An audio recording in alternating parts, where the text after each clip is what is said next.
మరికొద్దిసేపట్లో సుస్థిర అభివృద్ధి లక్ష్యాలు స్పందన శిక్షణ కార్యక్రమంకి ప్రారంభోత్సవం జరుగుతుంది. మన ముఖ్య అతిథులు కూడా మరికొద్దిసేపట్లో ఈ యొక్క కార్యక్రమం దగ్గరికి రాబోతున్నారు. దయచేసి మధ్యలో నిలబడిన వారందరూ కూడా మీకు కేటాయించినటువంటి మండల స్థాయి రోస్లో మీరు కూర్చోవలసిందిగా కోరుచున్నాము. జిల్లా స్థాయి అధికారులందరూ కూడా సభాస్థలికి రైట్ వైపు ఉన్నటువంటి రోస్ కేటాయించడం జరిగింది. అదేవిధంగా లెఫ్ట్ వైపు ప్రింట్ అండ్ ఎలక్ట్రానిక్ మీడియాస్ వారికి కేటాయించడం జరిగింది. అధికారులు ఇంకా ఎవరైనా కింద రిజిస్ట్రేషన్ చేసుకోకుండా వచ్చి ఉన్నట్లయితే దయచేసి ఒకసారి కిందకు వెళ్ళి రిజిస్ట్రేషన్ చేసుకోవాల్సిందిగా కోరుచున్నాము. కొద్దిసేపట్లో కార్యక్రమం ప్రారంభోత్సవం అవుతుంది. దయచేసి లాంజ్లో ఉన్న వాళ్ళందరూ కూడా రావాల్సిందిగా కోరుచున్నాం.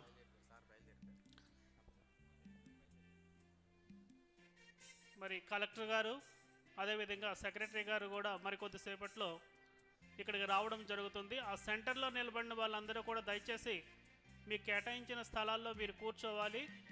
అధికారులతో పాటు వచ్చిన వారందరూ సపోర్టింగ్ స్టాఫ్ ఉన్నట్లయితే దయచేసి వెనుకున్న కుర్చీల్లో కూర్చోవలసిందిగా కోరుచున్నాం.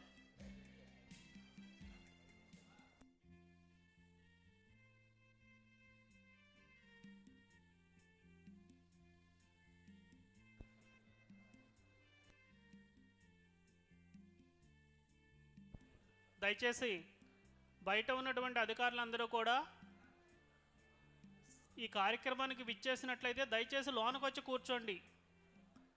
దయచేసి బయట ఉన్న లాంజ్లో ఉన్న అధికారులందరూ కూడా లోపలికి రావాల్సిందిగా కోరుచున్నాము. సెక్రటరీ గారు కలెక్టర్ గారు బయలుదేరిపోయారు. 1 మినిట్లో ఇక్కడికి రావడం జరుగుతుంది. మండలం వారీగా ఏ మండల అధికారులు ఎక్కడ కూర్చోవాలనేది గోడకి స్టిక్ చేయడం జరిగింది. దయచేసి పరిశీలించి మీ రోస్లో మీరు కూర్చోండి. బయట లాంజ్లో ఉన్న అధికారులందరూ కూడా దయచేసి లోపలికి రావాలి.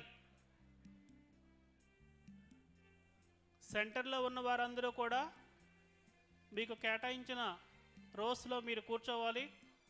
కొద్దిసేపట్లో సుస్థిర అభివృద్ధి లక్ష్యాలు స్పందన మీద మన యొక్క కార్యక్రమం అనేది మొదలు కాబోతున్నది.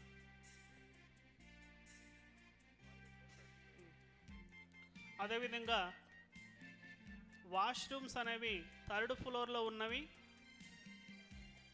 దయచేసి ఎవరికైనా అవసరం ఉన్నట్లయితే 3rd ఫ్లోర్కి వెళ్ళి వాటిని యూజ్ చేసుకోవాల్సిందిగా కోరుచున్నాం.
ఈరోజు సుస్థిర అభివృద్ధి లక్ష్యాలు స్పందన కార్యక్రమానికి విచ్చేసినటువంటి విజయ్ కుమార్ గారికి సాదరంగా స్వాగతం తెలుపుతున్నాము.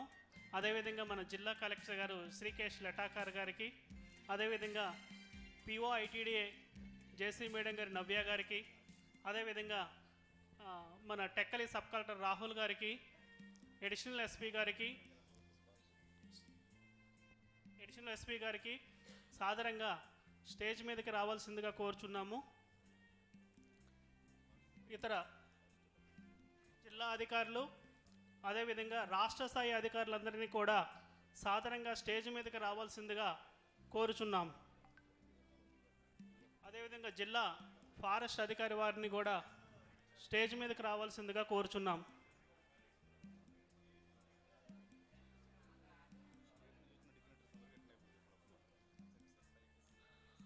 రాష్ట్ర స్థాయి అధికారులందరికీ కూడా దయచేసి స్టేజ్ మీదకి రావాల్సిందిగా కోరుచున్నాము. జిల్లా స్థాయి అధికారులందరినీ కూడా స్టేజ్ మీదకి రావాల్సిందిగా కోరుచున్నాం. డిఆర్ఓ మేడం గారిని కూడా స్టేజ్ మీదకి రావాల్సిందిగా కోరుచున్నాము.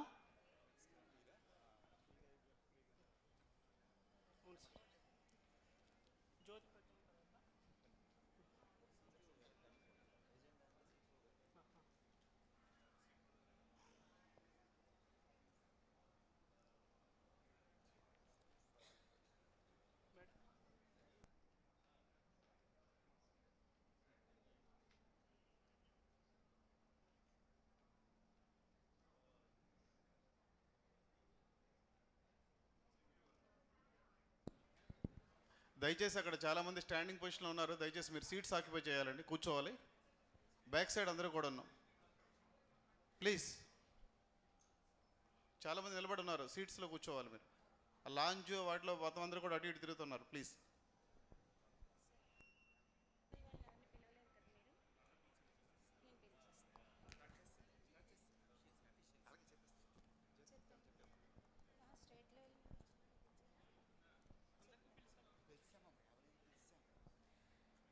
అందరికీ నమస్తే అండి. స్టేట్ లెవెల్ నుండి వచ్చిన అందరూ అఫీషియల్స్, అన్ని డిపార్ట్మెంట్ల అఫీషియల్స్ ఎవరైతే పీపీటీ ఇస్తారో వారందరినీ కూడా, ఎవరినైనా మర్చిపోయినా వారందరూ కూడా స్టేజ్ పైకి రావాల్సిందిగా కోరుతున్నాం. ఇప్పుడు ప్రథమంగా మనం ఈ సస్టైనబుల్ డెవలప్మెంటల్ గోల్స్ అండ్ స్పందన కార్యక్రమానికి సంబంధించి మనకి అన్ని జిల్లాల్లో జరుగుతూ వస్తుంది. ఈరోజు 21వ తారీఖున మన శ్రీకాకుళం జిల్లాలో నిర్వహించడానికి వచ్చిన state secretary planning Vijay Kumar గారికి సాదరంగా ఆహ్వానం పలుకుతూ, మొదటగా ఈ కార్యక్రమానికి జ్యోతి ప్రజ్వల్ ద్వారా ప్రారంభించుకోవడానికి సార్ని, అలాగే మన జిల్లా కలెక్టర్ గారిని, జేసీ మేడంని, అడిషనల్ ఎస్పీ గారిని ఇక్కడికి జ్యోతి ప్రజ్వల్ దగ్గరికి రావాల్సిందిగా ఆహ్వానిస్తున్నాం.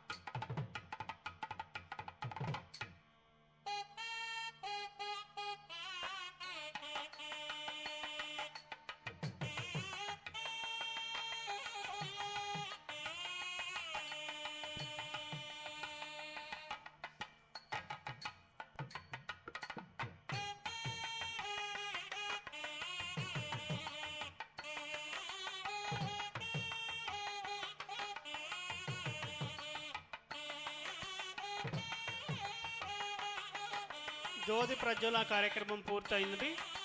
ప్రార్థనా గీతం దయచేసి అతిథులు అదేవిధంగా అధికారులందరూ కూడా నిలబడవలసిందిగా కోసం ప్రార్థనా గీతం వందే మాతరం.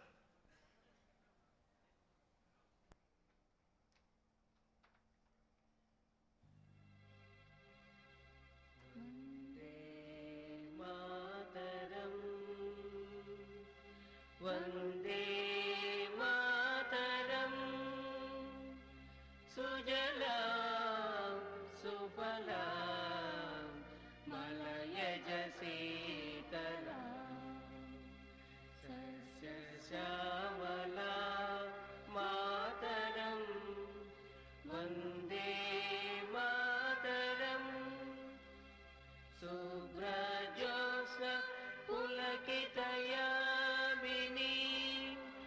పుల్లకుసుమిత ద్రుమదళ శోభినీ సుహాసినీ సుమధుర భాషిణీ సుఖదా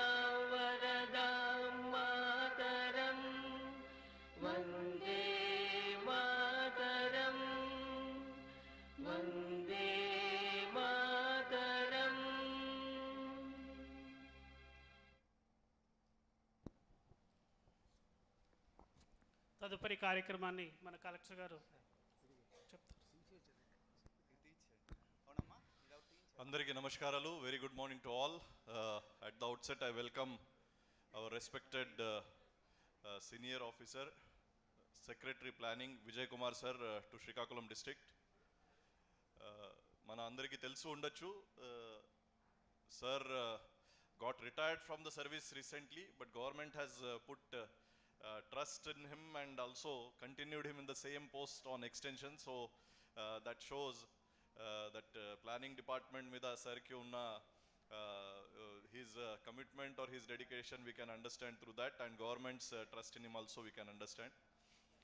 సార్ ఈరోజు మన శ్రీకాకుళం జిల్లా నుంచి టోటల్ 30 మండల్స్ అందరూ ఆఫీసర్స్ ఇక్కడ ఉన్నారు. All departments from all levels, division level, mandal level and even village level officers we have gathered them. అందరికి కూడా they are sitting as per the mandal wise. ఒక్కొక్క మండలానికి ఒక 10 మెంబర్స్ చొప్పున వాళ్ళు మండల్ వైజ్ కూర్చున్నారు. 1 row is allotted to 1 mandal. అలాగే first few rows are the district level officers. ఈరోజు మన అందరికీ తెలుసు, there are 2 important items on which today's workshop cum training session is going on. There are 2 things. One is Spandana, the grievance redressal that is going on, and second is the sustainable development goals. ఏదైతే United nations framework పరంగా SDGs decide చేసి ఉన్నారు, ఆ SDGs మీద మన రాష్ట్ర ప్రభుత్వం, తర్వాత కేంద్ర ప్రభుత్వం, నీతి ఆయోగ్ వీళ్ళు చాలా పకడ్బందీగా ఫోకస్తో పాటు ఒక ఎంఫసిస్తో పాటు మనం ముందుకు వెళ్ళాల్సిన అవసరం ఉంది. దాని గురించి కూడా స్టేట్ లెవెల్లో planning department is nodal authority for implementation of SDGs.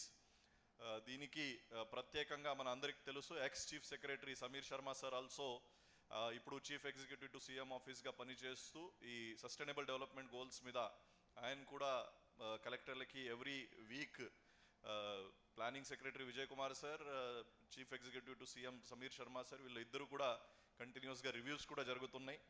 మనం కూడా జిల్లా లెవెల్లో కొన్ని విషయాలు ఇంతకుముందు డిస్కస్ చేశాము. దానికి ఇంకా బృహత్తరంగా ప్రతి వార్డ్ సచివాలయానికి, విలేజ్ సచివాలయానికి, గ్రామ వార్డ్ సచివాలయ లెవెల్లో కూడా దీని మీద చర్యలు తీసుకోవాల్సిన అవసరం ఉంది. దీనికోసం ఈ వర్క్షాప్ అన్ని జిల్లాలు పెట్టుకోవడం జరుగుతుంది. ఆల్రెడీ 4 లొకేషన్స్లో సార్ ఈ వర్క్షాప్స్ పూర్తి చేసి ఉన్నారు. ఈరోజు శ్రీకాకుళం జరుగుతుంది, రేపు విజయనగరం పార్వతీపురం జిల్లా ఉంటుంది, ఎల్లుండి మళ్ళీ వైజాగ్ జిల్లా వారీగా ఈ వర్క్షాప్స్ చేయడం జరుగుతుంది. వివిధ డిపార్ట్మెంట్ల నుంచి, వాళ్ళ స్టేట్ లెవెల్ HODs ఆఫీసుల నుంచి కూడా సీనియర్ ఆఫీసర్స్ ఇక్కడ వచ్చి ఉన్నారు. So they will also present different departments తాలూకు వాళ్ళ ప్రజెంటేషన్స్ కూడా ఇవ్వడం జరుగుతుంది. Sir, we'll start as per the minute-to-minute program. District presentation toti start chestam. I'll try to keep it brief and just rush through the presentation points. Presentation pettandi.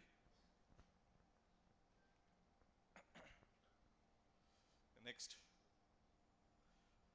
Yeah, sir, ippudu after the district bifurcation, we have Srikakulam district with 30 mandals, 8 assembly constituencies. So గతంలో Srikakulam used to be one of the smallest districts in 13 district state. Now we are amongst the one of the biggest districts by all parameters. Population wise we come 4th in the state, but when it comes to number of revenue villages, 1466 villages. Except for ASR district, we are the second highest district. Number of GPs, we are 912 gram panchayats, which is highest in the state for any other district. Number of sachivalayas, urban and rural. Then vastad sir dani mida. So number of gram ward sachivalayas, we have 732 urban rural kalpi.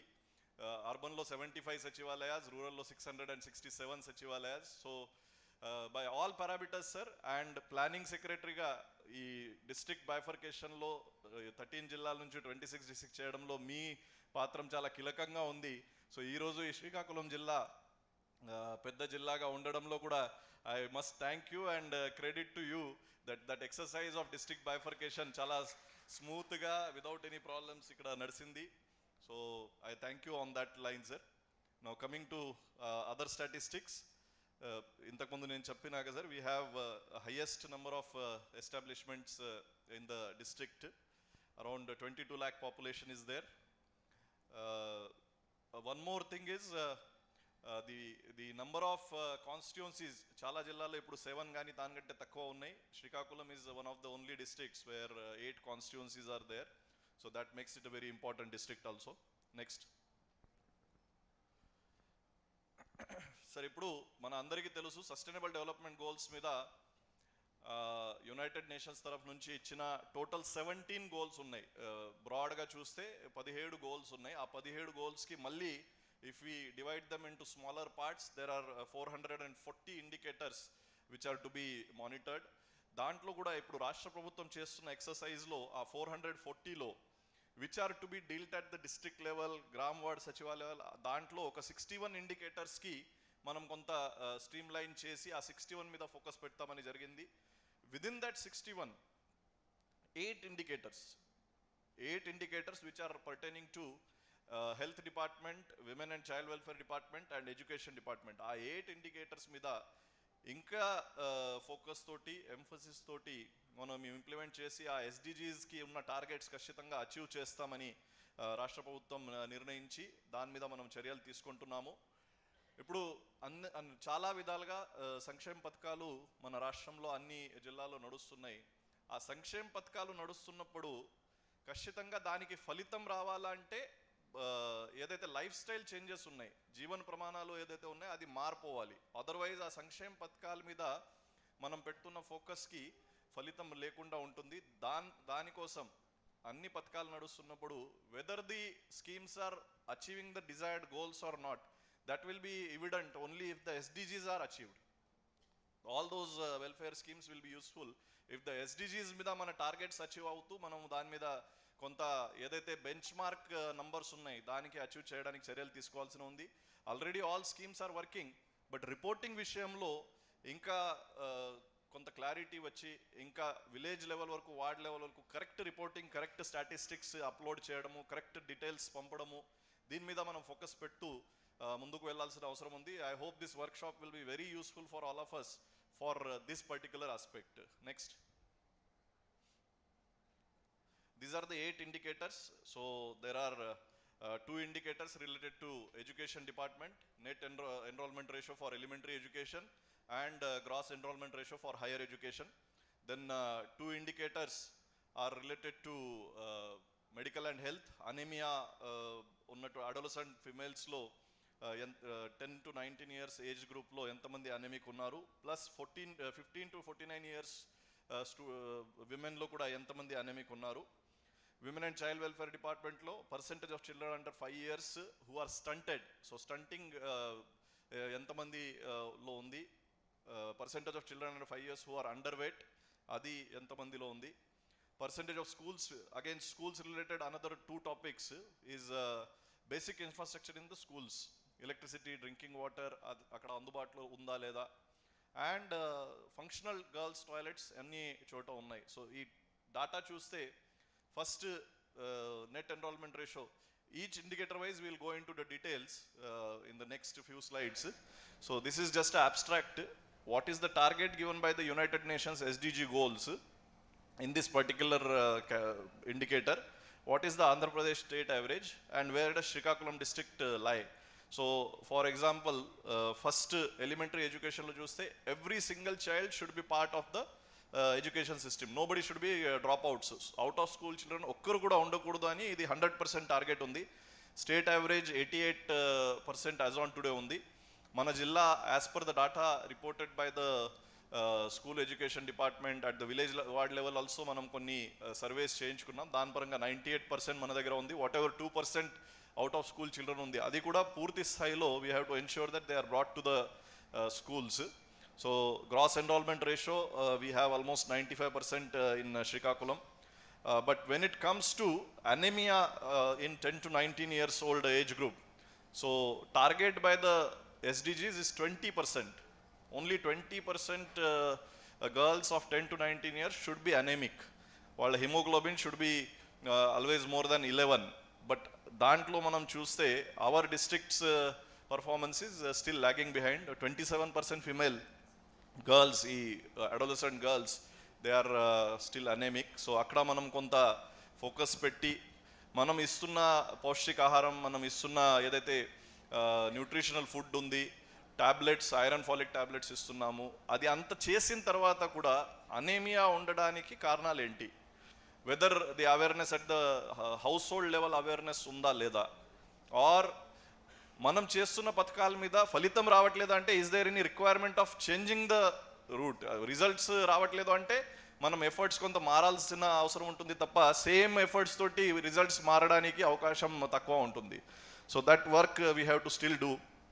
Then percentage of women 15 to 49 years who are anemic, దాంట్లో our number is showing as 6.83%, whereas state average is 54%. So yesterday also while discussing this presentation, this number, even myself I have doubts whether our district anta takva mandiki anemia undi ani, whether it is correct or not. So ee data reporting, correct data uploading, deen మీద కూడా focus పెట్టాల్సిన అవసరం ఉంది. This is not for any అంటే మీ జిల్లాలో ఎంతమంది anaemic ఎందుకు ఉన్నారు ఎవరు, nobody is going to create any మన మీద ఏదో అడ్వర్స్ రాదు. But if we are denying the fact itself, anaemic లేదు అని అంటూ ఉంటే అది సొల్యూషన్ కూడా మనం దక్కకుండా ఉంటాము. సో అది కాకుండా కరెక్ట్ రిపోర్టింగ్ చేయాల్సిన అవసరం ఉంది. సో ఇక్కడ అన్ని డిపార్ట్మెంట్లు స్టాఫ్ ఉన్నారు. We have to cross check this data whether 6.83% మాత్రమే అనేమిక్ ఉన్నారని డాటా ఖచ్చితంగా అది కరెక్ట్ ఉండకపోవచ్చు అని ఒక అనుమానం even as a district collector I my self have. So outsiders 54% when the state average is there, how can we claim Srikakulam is supposed to be one of the backward districts? కొంత tribal population ఉంది, కొంత stunting ఎక్కువ ఉన్న జిల్లా అని ఎప్పుడో నుంచి women and child welfare డిపార్ట్మెంట్లో కూడా, because stunting is again because of mothers anaemia and all, పిల్లలకి కూడా కొంత ఇబ్బందులు వస్తాయి. సో ఇవి అన్నీ ఉన్నప్పుడు this data we have to again cross check. Percentage of children under 5 years who are stunted, the target is 13.7%. Andhra Pradesh average is 31. We are almost close to the target of SDGs, but we have to cross check each village and ward secretary. This is now district data. The same data has to be there at the mandal level. The same data has to be available at the village and ward secretary. That is our target. Once we have the data and village and ward secretariat lo kuda పేర్వారీగా data ఉండాల్సిన అవసరం ఉంది. So only numbers చూసుకుంటే దాని వెనుక ఉన్న మనుషులు మన దగ్గర డీటెయిల్స్ లేకపోతే ఆ నంబర్స్ అన్ని గాలిలో ఉన్నాయని మనం అనుకోవాలి. So now we have to put up a database in such a way that at each level correct data should be available and there should be no discrepancy between the different datas that are being provided. Percentage of schools with access to basic infrastructure, here we are lagging behind. 82% schools మనం ఉన్నాయని చెప్తున్నాము. Government is taking up this Nadu Nedu program. Already first second phase lo kalpi more than 2200 schools in our districts we have covered under Nadu Nedu. Remaining ఏదైతే schools ఇంకా pending ఉన్నాయి ఆ స్కూల్స్కి కూడా మన నాడు నేడు పూర్తి చేస్తే ఖచ్చితంగా this infrastructure issues will further get resolved and 82%కి మనము 100% తీసుకువెళ్ళడానికి కూడా అవకాశం ఉంటుంది. దీనికోసం ఈవెన్ కన్సిస్టెంట్ రిథమ్స్ అనే యాప్ తోటి అన్ని డిపార్ట్మెంట్ సమన్వయంతో ఒక కోఆర్డినేటెడ్ ఎఫర్ట్ చేయడానికి కూడా మనం చర్యలు తీసుకుంటున్నాము. విలేజ్ లెవెల్లో, వార్డ్ లెవెల్లో వెల్ఫేర్ అసిస్టెంట్, మహిళా police, then engineering assistant and ANM, వీళ్ళు నలుగురు కూడా weekly once or monthly once schools ఏదైతే వాళ్ళ పరిధిలో ఉన్నాయో ఆ జ్యూరిస్డిక్షన్లో ఉన్న స్కూల్స్కి విజిట్ చేస్తూ అక్కడ ఏమైనా బేసిక్ ఇన్ఫ్రాస్ట్రక్చర్ మీద ల్యాప్సెస్ ఉన్నాయా, చిన్న చిన్న రిపేర్స్, చిన్న చిన్న ఇష్యూస్ ఉంటే ఇమీడియట్గా స్కూల్ మెయింటెనెన్స్ ఫండ్ నుంచి దానికి రిపేర్స్ చేస్తూ సరి చేయడానికి కూడా ఒక వెసులుబాటు మనకి ఉంది. అది అమౌంట్ సరిపోకపోతే ఆ ఎస్కాలేట్ చేయడానికి, అక్కడ ఉన్న ఇష్యూస్ ఎస్కాలేట్ చేసి మళ్ళీ పకడ్బందీగా వాళ్ళకి పరిష్కరణం చేయలాగా కూడా ఒక కన్సిస్టెంట్ రిథమ్స్ అనే యాప్ కూడా మనం ఇవ్వడం జరిగింది. కన్సిస్టెంట్ రిథమ్స్ పేరు మీదే మీకు అర్థం వచ్చేస్తుంది. కన్సిస్టెంట్ రిథమ్స్ ఎలాగైతే అన్ని ఇఫ్ సబ్బడీ ఈస్ ప్లేయింగ్ ఇన్స్ట్రుమెంట్స్, అన్ని ఇన్స్ట్రుమెంట్స్ ఒకే టైంలో ఎలాగైతే రిథమ్ జనరేట్ చేస్తాయి, సో అలాగే అన్ని డిపార్ట్మెంట్స్ కలిసి ఒకే రిథమ్ తోటి వెళ్ళాల్సిన అవసరం ఉంది. ఒక డిపార్ట్మెంట్ ఒకవైపు వెళ్తుంది, ఇంకొక డిపార్ట్మెంట్ ఇంకొక వైపు వెళ్తుంది. అది కాకుండా ఒక పక్కా కోఆర్డినేషన్ తోటి ముందుకు వెళ్ళడానికి ఇది మనం చేస్తున్నాము. ఐఎమ్ హోప్ఫుల్ దట్ ఈ యాక్టివిటీ మీద అట్ ఆల్ లెవెల్స్ ఇంకా if you go with more seriousness and more commitment, స్కూల్స్లో ఉన్న ఇన్ఫ్రాస్ట్రక్చర్ ఇంకా బాగా పడుతుంది అని నాకు పక్కా నమ్మకం ఉంది. And last is girls toilets విషయంలో రిక్వైర్డ్ టార్గెట్ ఈస్ 99%. మన జిల్లాలో 96% ఉన్నాయని మనం చెప్తున్నాం. But this data also needs to be cross verified. There are many schools specifically in the tribal areas or even Orissa బార్డర్లో ఉన్నటువంటి చాలా విలేజెస్లో చూస్తున్నప్పుడు టాయిలెట్సే అందుబాటులో లేని ఎన్నో స్కూల్స్ ఉన్నాయి. వీఆర్ షోయింగ్ దట్ 96% స్కూల్స్లో టాయిలెట్స్ ఉన్నాయని. So this data needs to be checked up. ఈ స్లైడ్ నుంచి the basic message that I want to give to all our district staff, village mandal staff is, మీరు మాది అంత బాగానే ఉంది అని చూపించడానికి ఈ నంబర్స్ రాస్తుంటే అది మాకు అవసరం లేదు. బాగా చేయడానికి ఏం కావాలి అది చేయండి. That is more important because on ground level there has to be a change. ఆ మార్పు గ్రౌండ్ లెవెల్లో రావాలి. ఓన్లీ మన ప్రజెంటేషన్స్లో కానీ కాగితాలు కానీ మంచి ఉంది అని చెప్పడం కాకుండా it should be in actual factual basis మీద గ్రౌండ్ లెవెల్లో మార్పు జరగాల్సిన అవసరం ఉంది. Next slide. So these are we discussed just now all the goals. దానికి మనము విలేజ్ వార్డ్ సెక్రటరియట్ లెవెల్లో కూడా వర్క్షాప్స్ కానీ మళ్ళీ మీటింగ్స్ పెట్టుకొని దీని మీద అవగాహన కల్పించాల్సిన అవసరం ఉంది. Next. These are the same indicators being discussed at length. మనకి village wise, PHC wise indicators available ఉన్నాయి. Medical officers, then concerned mandal level officers of all these departments, CDPOs for women and child welfare, medical officers for the health department, అదేవిధంగా MEOs for the education department, APMs for the infrastructure in the schools. So వీళ్ళు అందరూ కూడా దీని మీద దృష్టి పెట్టాల్సిన అవసరం ఉంది. Next. Yeah, so we have just discussed all these points. So these are only statistics. Again, we have to see that if one point you can check age 10 to 19 years girls in welfare hostels. So దాంట్లో base లైన్లో మనం చెప్తున్నాం 590 girls are in anemia. 590 girlsకి anemia ఉంది. But today we are saying there are 1759 girls who are anemic. So either today's data correct ఉంటే base లైన్లో చూపించిన data 590 is wrong. So base line ఎప్పుడైతే మనం తీసుకున్నామో, ఒక సంవత్సర క్రితం తీసుకున్న డాటాలో అప్పుడు ఓన్లీ 690 గర్ల్స్ వేర్ అనేమిక్. ఈరోజు 1759 ఉన్నాయంటే that much of number anaemia పెరిగిందా, లేకపోతే ఆ రోజు ఇచ్చిన డాటాలోనే తప్పులు ఉన్నాయా? అది that is a basic question that probably we all have to solve by going ahead and ensuring that the data discrepancies, data wrongness should not be there. Next. These are the steps that we are already taking for reducing anemia. Manamu hemoglobin tests chestunnamo, iron folic acid supplementation tablets kuda andariki istunnamu, deworming also 10 to 19 years pillalki andariki prati 6 months ki okasari cheyadam jarugutundi. Anemia Mukt Bharat program kinda we are doing all these activities, but this result should be visible in the coming days. Next. Yeah, this is again, as we discussed, the steps that we are taking for the pregnant women. Mana Anganwadis lo nutritious food manamu andariki istunnamu, take home ration istunnamu, oral iron therapy kinda vallaki kuda IFA tablets prati okkariki ivvadam jarugutundi. Even pregnant women lo evaraithe high anaemia ఉన్నటువంటి high risk ప్రెగ్నెన్సీస్కి ప్రత్యేకంగా ANM ద్వారా, medical officer ద్వారా monitoring నడుస్తుంది. వాళ్ళకి 8th 9th మంత్లో, 3rd ట్రైమిస్టర్లో specific care కూడా తీసుకోవడం జరుగుతుంది. బట్ ఆ అనీమియా తగ్గించడానికి ఈవెన్ లైఫ్ స్టైల్ పరంగా, సోషల్ ఇది పరంగా కూడా ఏం డయట్ తీసుకోవాలి, they should eat more iron based diet, they should eat more green vegetables.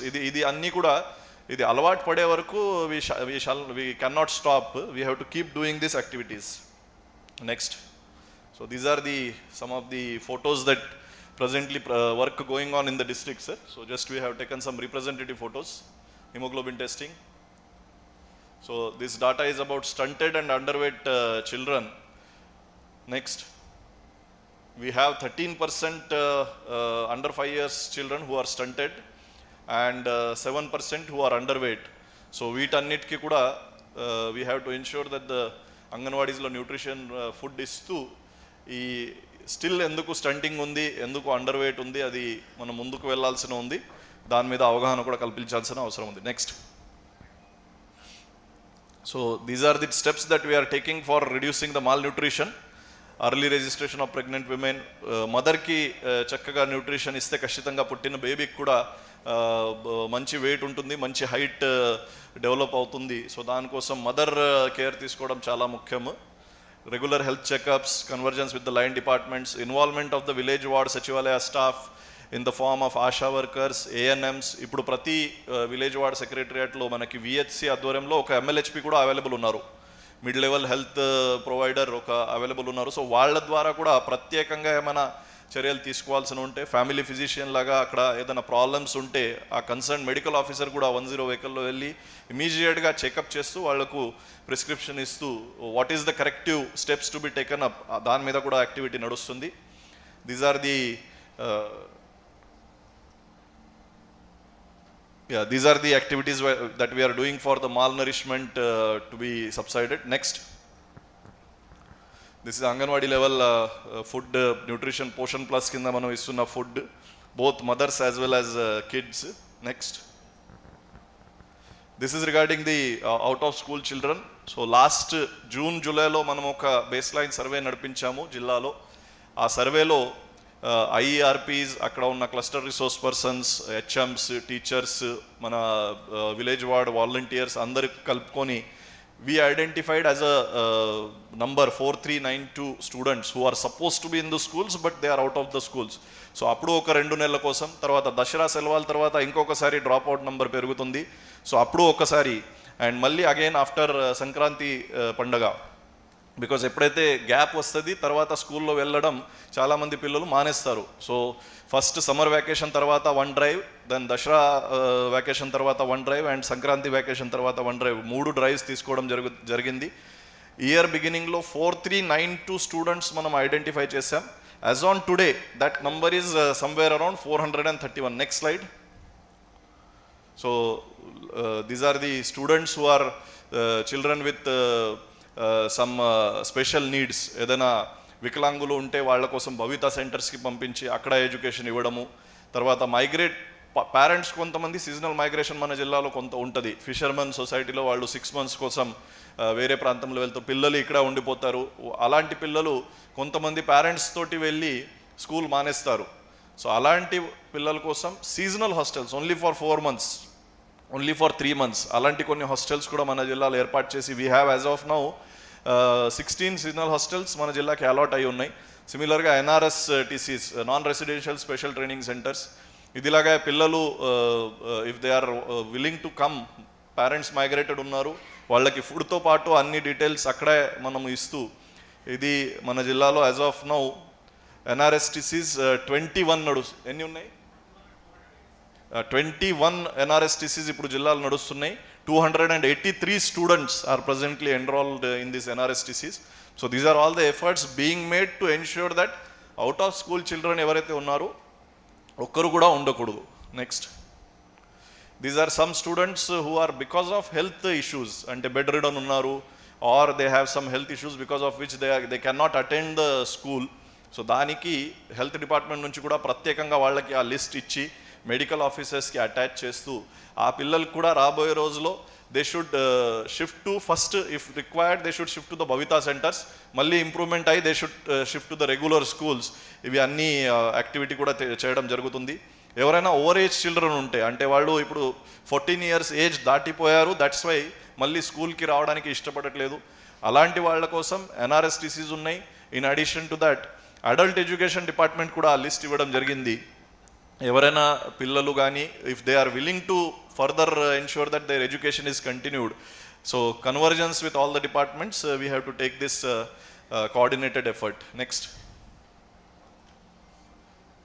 so this is for higher secondary education, baseline data survey which was done during 2022 June July, అప్పుడు 2026 students మనకి out of colleges అని data వచ్చింది. దాని మీద drive పెట్టుకొని 1310 స్టూడెంట్స్కి we could bring them back to the higher education institutions, but 716 as on today, these people are still out of the school. So వీళ్ళ చాలామంది ఆల్రెడీ జాబ్ చేస్తూ ఉండొచ్చు, ఎక్కడో ఉపాధి చేస్తూ ఉండొచ్చు, మైగ్రేషన్ అయ్యి అక్కడ ఉండిపోయినట్టు ఉండొచ్చు. దీనికి 18 years బిలో ఉన్నటువంటి ఎవరైనా ఉంటే ఆ డాటా లేబర్ డిపార్ట్మెంట్కి కూడా ఇవ్వడం జరిగింది. So if these people are working somewhere, so child labour కింద ఆ ఎంప్లాయర్స్ మీద చర్యలు తీసుకోవడానికి కూడా డాటా ఇవ్వడం జరిగింది. So like this all angles, motivation plus regulation, ఈ రెండు యాక్టివిటీస్లో కూడా మనము కోఆర్డినేటెడ్ ఎఫర్ట్ తీసుకుంటున్నాము. Next, so basic infrastructure we discussed at length initially itself. Consistent rhythms app, దాని మీద ఎన్ని టికెట్స్ రేజ్ అవుతున్నాయి, ఎన్ని మనం సాల్వ్ చేస్తున్నాము, ఎన్ని ఎస్కాలేట్ అవుతున్నాయి, సో దాని మీద at all levels, specifically at the village ward secretariat level ఇంకా ఫోకస్ పెట్టాల్సిన అవసరం ఉంది. Next, so these are the things that we have to see that way forward లాగా నెక్స్ట్ ఇంప్లిమెంట్ చేయాల్సిన అవసరం ఉంది. Consistent rhythms has to be done very correctly and పకడ్బందీగా జరగాల్సింది. Weekly reviews at all levels, capacity building for VSWS staff for the data entry, how the data is to be captured, let there not be any discrepancy of data even within the departments. ఇప్పుడు 10 to 19 years old girls లో anaemia ఉంది అని చెప్పడానికి there are 2 departments which are responsible. One is ఆ పిల్లలు స్కూల్లో ఉండొచ్చు, testing is done by the health department. So health department data and school department data should not be different. They should be targeting a single database only. So ఆ points కూడా మనము పని చేయాల్సిన అవసరం ఉంది. కమ్యూనిటీ పార్టిసిపేషన్స్, అవగాహన కల్పించడము, child labour, child marriages stop చేయడము, then participation of SHG groups and convergence of all departments. These are very important. Next, now coming to the second point, I will cover this very briefly. SDGs మనం ఇంతకుముందు discuss చేసాం. Second agenda item of today's review or workshop is Spandana. మనకి రాష్ట్ర ప్రభుత్వం grievance redressal మీద చాలా పెద్ద focus పెడుతుంది. ఇప్పుడు ప్రతి జిల్లాలో at the village level, in Srikakulam district we have almost 4,900 staff only at the secretariat level. అందరూ సెక్రటరీస్ మనం చూస్తే 4,900 మెంబర్స్ ఉన్నారు. వాలంటీర్స్ యాడ్ చేస్తే that will be another 14,000 people. So అంతమంది స్టాఫ్ మన జిల్లాలో ఇప్పుడు ఉన్నప్పుడు గ్రీవెన్స్ రిడ్రెసల్లో ఇప్పుడు కూడా if there are still some issues then nothing can be solved. So ఈ అంత పెద్ద మ్యాన్ పవర్కి, అంత పెద్ద లాస్ట్ మైల్ ఫంక్షనరీ లెవెల్లో మన దగ్గర ఉన్న మ్యాన్ పవర్కి సద్వినియోగంగా వాడుకుంటూ గ్రీవెన్స్ రిడ్రెసల్లో 100% అచీవ్మెంట్ వచ్చేలాగా చర్యలు చేయాల్సిన అవసరం ఉంది. ఆల్రెడీ మనం ప్రతి సోమవారం స్పందన జిల్లా లెవెల్లో, మండల్ లెవెల్లో, డివిజనల్ లెవెల్లో అన్ని ఆఫీసెస్లో కండక్ట్ చేస్తున్నాము. ఎవ్రీడే 3 to 5 గ్రామ వార్డ్ సచివాలయాల్లో కూడా స్పందన నడుస్తుంది. సో దాని మీద క్వాలిటీ రిడ్రెసల్ మీద కూడా యాక్టివిటీస్ నడుస్తున్నాయి. ఇంకా ఫోకస్ పెట్టాల్సిన అవసరం ఉంది. Sir last 7-8 months beyond SLA pendency Srikakulam జిల్లాలో it is nil. We have not allowed any pendency. Even reopening compared to other districts, our reopenings are also very less. But some once in a while, once in a week 5-10 reopen cases వస్తూ ఉంటాయి. So దాని మీద కూడా every Monday and every Wednesday, whenever pendencies are there, we are conducting reviews at the district level. ఎవరి దగ్గర అయితే pending ఉంది ఆ మండల్ స్థాయి కానీ విలేజ్ స్థాయి అధికారికి కూడా జిల్లా కలెక్టరేట్లో పిలిచి డైరెక్ట్గా either collector or joint collector లెవెల్లో మేము రివ్యూ చేస్తున్నాము. So because of that the grievance redressal has improved, but still there are issues where we need to put focus on. There is never ending and sky is the limit of ensuring that the quality of redressal is improved. So this effort has to continue and we cannot stop at any moment. Next. So these are the Spandana program every Monday manam conduct chestunnam. Next. Review meetings which are being done at the district level for Spandana and grievance redressal. Even at the village ward secretariat during all the field visits that we are doing, we are seeing which are the secretariats అక్కడ నుంచి మండల్ లెవెల్కి కానీ, divisional లెవెల్కి కానీ, district లెవెల్కి whether the grievances are being escalated. If grievances are being escalated from village level means అక్కడ ineffective ఉన్నారు, వాళ్ళు కరెక్ట్గా స్పందించలేదు కాబట్టే అక్కడ ఉన్న ప్రజలు, అక్కడ ఉన్న పెటిషనర్లు పై స్థాయికి వెళ్ళి తిరగాల్సిన అవసరం వస్తుంది. So that shows that the గ్రామ వార్డ్ సచివాలయాల్లో వాళ్ళు కరెక్ట్ ఎక్స్ప్లెనేషన్ కానీ కరెక్ట్ సమాధానం చెప్పలేకపోతున్నారు. అది ఒక క్రైటీరియాగా తీసుకొని రాబోయే రోజుల్లో కలెక్టరేట్కి వస్తున్న గ్రీవెన్సెస్, ఆర్డీఓకి, సబ్ కలెక్టర్కి వస్తున్న గ్రీవెన్సెస్, మండల్ లెవెల్కి వస్తున్న గ్రీవెన్సెస్కి ఏ సచివాలయం నుంచి అది ఒరిజినేట్ అయినాయి అది చూసుకుంటూ హయ్యెస్ట్ గ్రీవెన్సెస్ ఏ సచివాలయం నుంచి వస్తున్నాయి ఆ సచివాలయంలో పనిచేస్తున్న స్టాఫ్ మీద కూడా చర్యలు తీసుకోవడానికి ఇప్పుడు ముందుకు వెళ్తున్నాము. అది జరగకూడదని ఒక ఆలోచనతోటి మనం ముందుకు వెళ్తున్నాం. Next. So in coming days this activities are planned. Even government has planned these programs. So probably model code of conduct undi kabatti I will not say about the program that is going to be launched, but these activities we are planning to take up in the coming days. Next. Yeah, this is from general brief about what are the activities being done and what are the activities being planned in the coming days. So as a district collector I have presented what we are doing and what we are going to do. So manam andaru kuda dini meeda focus పెట్టి పని చేయాల్సిన అవసరం ఉంది. Okay, thank you one and all.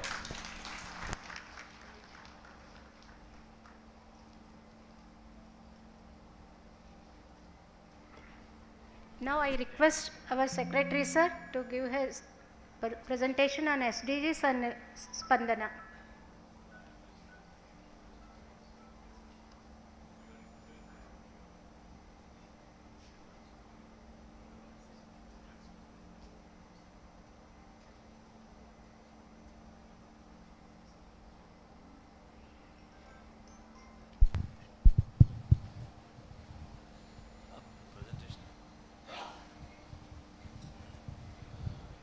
Good morning అందరికీ. Collector గారు ఒక brief background ఇచ్చినారు district గురించి.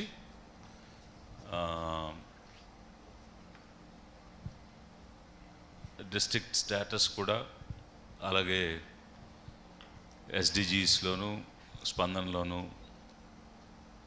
ఏ రకమైనటువంటి ఇనిషియేటివ్స్ చేస్తున్నామనేటువంటిది కూడా.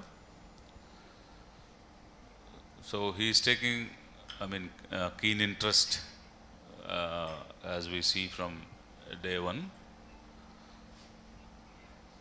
సో లోతుగా అన్ని అంశాలు చూడటం అనేది జరుగుతుంది. మనము స్పందన వర్క్షాప్కి సంబంధించి మనం ఒకసారి కలుసుకోవడం జరిగింది. ఆ రోజు కూడా స్పందన గురించి డీటెయిల్డ్గా చెప్పుకుంటూ ఒక బ్రీఫ్ ఓరియంటేషన్ కూడా ఈ గోల్స్కి సంబంధించి చెప్పినట్టు గుర్తుంది. మరి నాకు మీకు గుర్తుందో లేదో చెప్పున్నామా? సో మిగిలిన జిల్లాల్లో చెప్పలేదు, కానీ ఇక్కడైతే ఆ ప్రస్తావన చేయడం జరిగింది. సో ఒకసారి దాన్ని మళ్ళీ ఒక ఓవర్ వ్యూ కింద we can recap those issues. అలాగే స్పందన గురించి చాలా డీటెయిల్డ్గా మనం మాట్లాడుకున్నాం. అందువల్ల మీరు మంచి ప్రగతే సాధించారు. ఈరోజు బియాండ్ ఎస్ఎల్ఏ పెండింగ్ గ్రీవెన్సెస్ అనేటువంటివి ఏమీ లేకుండా విత్ ఇన్ ఎస్ఎల్ఏ రిడ్రెస్ చేసే విధంగా మీరందరూ కష్టపడి కృషి చేసినందుకు మొట్టమొదటిగా మీ అందరూ కూడా అభినందనలు తెలియజేస్తున్నాను. ఎందుకంటే మనము చేసిన శ్రమ ఫలించింది. దానికి ఒక నిదర్శనం అంటే అది ఏదో మనకు మనం చెప్పుకోవటమో లేకపోతే మనల్ని మనం ఫ్లాటర్ చేసుకోవడమో కాదు. It's a recorded evidence that you could do every grievance resolution in a record time. So it's a proven fact. అందువల్ల అది చాలా రాష్ట్రాలకు కూడా ఒక ఎగ్జాంపుల్గా మనం చేయగలుగుతున్నాము. వేరే స్టేట్స్ నుంచి వచ్చి మన విధానాన్ని స్టడీ చేసుకుని వాళ్ళు కూడా ఈ పద్ధతిలో చేయడానికి ప్రయత్నం జరుగుతూ ఉంది. చూసి వెళ్ళిన వాళ్ళు మనకి అభినందిస్తూ రాసినటువంటి లేఖలు కూడా ఉన్నాయి. సో అందులో మీరు అందరూ కూడా భాగస్వాములు అయ్యారు. మనందరి యొక్క సమిష్టి కృషితోనే అది సాధ్యమైంది. జిల్లాల గురించి కూడా ప్రస్తావించాడు. So in fact actually Srikakulam was the first deviation. నేను జిల్లాలోని ఏ రూపంలో పెడితే బాగుంటుంది అనేది ఒక మొదటి డిస్కషన్ జరుగుతున్నప్పుడు ఐ థింక్ మీ అందరికీ తెలుసు. సో అది ఇనీషియల్గా ఎక్కువ మంది ఆఫీసర్స్ ఇన్వాల్వ్ అవ్వకుండా ప్లానింగ్ సైడ్ నుంచి మాత్రమే ఇన్వాల్వ్ అయ్యి టాప్ లెవెల్లో డిస్కషన్ అనేది జరిగింది. ఎందువల్ల అంటే ముందు ఒక రూపం అనేది రాకుండా టూ మెనీ పీపుల్ ఇన్వాల్వ్ చేయడం వల్ల కన్ఫ్యూజన్ అంతా వస్తుంది. సో ఒక డ్రాఫ్ట్ అనేది రెడీ అయిన తర్వాత అప్పుడు అదర్స్ని ఇన్వాల్వ్ చేయొచ్చు అనేటువంటి ఒక ప్రాసెస్లో first time when I'm presenting it was originally plan to have parliament as a district. అయితే మొట్టమొదటి డీవియేషన్ నేను శ్రీకాకుళానికే ప్రపోజ్ చేశా. మీరు పూర్తిగా పార్లమెంట్తోనే నియమంగా పెట్టుకొని వెళ్తే అన్ని విధాలుగా సాధ్యం కాదు. ఎందుకనంటే అని I started with Srikakulam example.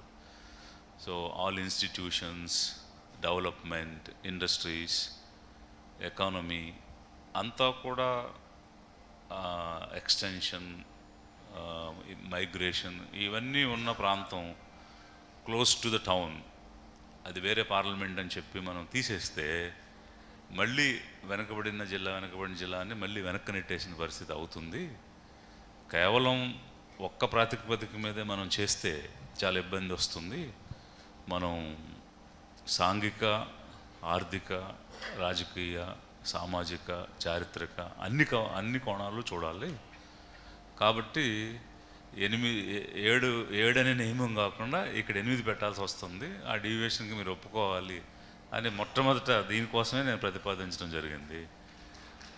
అది ఎప్పుడైతే దీనిలో ఉన్న మెరిట్ని గుర్తించి వాస్తవమే అని అంగీకరించారో దీనివల్ల అలాంటి మెరిట్స్ ఎక్కడెక్కడ ఉన్నాయో అవి కూడా అంగీకారానికి వచ్చాయి. సో ఆ విధంగా Srikakulam not only benefited, it benefited others also. So దానికి ఈ సందర్భంగా మీకు ఆ బ్యాక్గ్రౌండ్ని చెప్తూ now it's a good district. So I'm also happy to be part of this exercise. Then coming to the goals, first will deal with the goals at length. ఎందుకంటే స్పందన మీద మనం ఆల్రెడీ ఒక మంచి ఏమంటామంటే పట్టు సాధించి ఉన్నాము. ఓన్లీ రిఫైన్మెంట్ కావాలి దానిలో. బట్ దీనికి సంబంధించి కొంచెం లోతైనటువంటి ఇన్వాల్వ్మెంట్ అవసరం ఉంది. Once you understand why these goals then you will definitely involve yourself. ఆ ఉద్దేశంతో మీకు ఒక బ్రీఫ్ బ్యాక్గ్రౌండ్ తోటి దీన్ని స్టార్ట్ చేస్తాము. మనం ఈరోజు మాట్లాడుకునే ఈ సస్టైనబుల్ డెవలప్మెంట్ గోల్స్ కంటే ముందు మిలీనియం డెవలప్మెంట్ గోల్స్ అనేటువంటివి ఉండేవి. ఇది 2000 ఇయర్లో అంటే కొత్త మిలీనియంలోకి మనం అందరం కూడా అడుగు పెడుతున్న సమయంలో ఈ ఆలోచన ప్రపంచ దేశాలన్నీ కలిసి చేశాయి. ఆ ప్రాసెస్లో what they have realised is the development is not uniform. It is not uniformly present for all the citizens or individuals in every country. దేశాలకు మధ్య తేడా ఉంది. అదేవిధంగా విత్ ఇన్ ది కంట్రీ కూడా తేడా ఉంది. వర్గాలు, కమ్యూనిటీస్, ప్రాంతాలు ఇలా ఏ విధంగా తీసుకున్నా కూడా ఎకనామిక్ పాయింట్ ఆఫ్ వ్యూలో కానీ, సోషల్ యాంగిల్లో కానీ, ఈవెన్ ఇన్ఫ్రాస్ట్రక్చర్ వైజ్ కానీ ఏ రూపంలో చూసినా కూడా డిస్పారిటీస్ అనేటువంటివి ఉన్నాయి. అందువల్ల ఓవరాల్గా హ్యూమన్ డెవలప్మెంట్ అనేది జరగకపోతే ఈ దేశాలు ఏ విధంగా అభివృద్ధి చెందుతాయి. కాబట్టి ఒక పార్ట్నర్షిప్స్తో దేశాలు మధ్య being the members of the United nations మనము పీస్, సెక్యూరిటీ అనేటువంటి వాటితో పాటు డెవలప్మెంట్ అన్నదాన్ని కూడా షేర్ చేసుకోవాలి. సో ఈరోజు పీస్ కీపింగ్ ఫోర్సెస్ని బట్టి టెర్రరిజంని కానీ, ఎక్స్ట్రీమిజంని కానీ ఎదుర్కోవడంలో ఒక కంట్రీని ఇంకో కంట్రీ సపోర్ట్ చేసుకోవటం అన్న ఒక్క అంశమే కాకుండా దేశానికి మధ్య గొడవలు రాకుండా చూసుకోవడం, అంటే పీస్ అండ్ సెక్యూరిటీ అన్న ఒక్క అంశమే కాకుండా, ఎందుకు because the league of nations కానీ, యునైటెడ్ నేషన్స్ కానీ ఇవన్నీ కూడా వార్స్ జరిగిన తర్వాత ఏర్పడినటువంటి ఆర్గనైజేషన్స్, వరల్డ్ వార్ 1, 2 అట్లా. So primarily focus is not to get in to the war and maintaining peace అన్న కోణం నుంచి స్టార్ట్ అయినటువంటి ఆర్గనైజేషన్స్ కదా ఇవి. సో అలా మొదలైనటువంటి సంస్థలు కేవలం శాంతి భద్రతలు అనే ఒక్క అంశం గురించి కాకుండా ఇక we have to widen our perspective, we have to widen our outlook, broaden the agenda అనేటువంటి ఒక దృక్పథంతో డెవలప్మెంట్ ఎజెండా అనేటువంటి దాన్ని యునైటెడ్ నేషన్స్ తీసుకోవడం జరిగింది. సో అలా ఓవర్ ఏ పీరియడ్ అలా తీసుకున్నారు కాబట్టే వరల్డ్ హెల్త్ ఆర్గనైజేషన్ కానీ లేకపోతే United Nations Development Programme, UNESCO, education, scientific research, so ఇలాంటి ILO, food and agriculture organisation, labour organisation, ఇట్లా వేరియస్ వింగ్స్ అన్నీ కూడా రావడం మనం అందరం కూడా చూసాం. సో ఈ ప్రాసెస్లో the world has realised that there is a disparity among the human beings and disparity in the development of human beings. ఇది ప్రికర్సర్. సో అలాంటి సిచ్యువేషన్లో ఈ మానవజాతిని అభివృద్ధి చేయాలంటే ఏం చేయాలి మొట్టమొదట అని ఆలోచించి ఫస్ట్ దే థాట్ పవర్టీని ఇరాడికేట్ చేయాలి అని అనుకున్నారు. ఎందుకు అని అంటే ప్రధానమైనటువంటి కారణం పేదరికం కాబట్టి పేదరికాన్ని కనుక నిర్మూలిస్తే మనుషులందరూ అభివృద్ధి చెందుతారు అనేటువంటి ఒక ఆలోచనతో దాన్ని టార్గెట్ చేస్తూ ఇక్కడ so to fight poverty in it's many dimensions అనేదాన్ని ప్రైమరీ రీజన్గా గోల్గా తీసుకుని దాని చుట్టూ ఒక 8 గోల్స్ పెట్టుకొని ఈ మిలీనియం డెవలప్మెంట్ గోల్స్ అని ఆ రోజు తీసుకోవటం జరిగింది.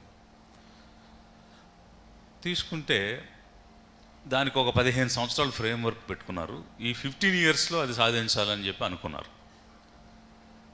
బట్ తీరా చూస్తే 15 సంవత్సరాల తర్వాత మళ్ళీ సమావేశమై ఎవరెవరు ఎక్కడున్నారు అనేటువంటి పొజిషన్ తీసుకున్నప్పుడు దానివల్ల ఇంకా 56% మంది పాపులేషన్కి సరైనటువంటి యాక్సెస్ అన్ని విషయాల్లో కూడా లేదు. స్లమ్ పాపులేషన్ అనేది పెరుగుతూ ఉంది. Declining share of women in non agriculture employment, అంటే అగ్రికల్చర్ ఎంప్లాయ్మెంట్లో because of the cultural issues men and ఉమెన్కి ఎంప్లాయ్మెంట్ ఉంటే ఉండొచ్చేమో కానీ నాన్ అగ్రికల్చర్ ఎంప్లాయ్మెంట్లో ఈక్వల్ లెవెల్లో విమెన్కి రావడం లేదు. అంటే మేజర్ ఇష్యూస్ ఇంకా చాలా ఉన్నాయి అనేటువంటి విషయాలని గమనించుకోవడం జరిగింది. ఇది ఎవరు ప్రజెంటేషన్ ఎవరు చేశారు? నెక్స్ట్ అది ఉందా? ఉంటే నేనే మర్చిపోతాను. ఓకే. సో దీన్ని ఆ 15 సంవత్సరాల రివ్యూ తర్వాత వారు గమనించింది ఏంటంటే ఏవైతే గోల్స్ పెట్టుకున్నారో ఆ గోల్స్లో అంటే ఫర్ ఎగ్జాంపుల్ ఒకసారి అనుకోండి బ్యాక్. సో ఇక్కడ if you see poverty, eradicate extreme poverty and hunger, universal primary education, gender equality, reduce child mortality, maternal health, diseases, environmental sustainability, అలాగే గ్లోబల్ పార్ట్నర్షిప్స్. సో ఇవి అప్పుడు ఆ రోజు అంశాలుగా ఎంచుకోవడం జరిగింది. బట్ వీటిని తర్వాత నెక్స్ట్ రివ్యూ చేసుకుంటే గమనించింది ఏంటంటే అసలు మనం తీసుకున్నటువంటి గోల్స్ ఒక కంక్లూజివ్నెస్ని తీసుకొచ్చే విధంగా లేవు. అలాగే ఉన్న ఒక సమస్యని కాంప్రహెన్సివ్గా అడ్రస్ చేసేటువంటి విధానంలో మనం వెళ్ళలేదు.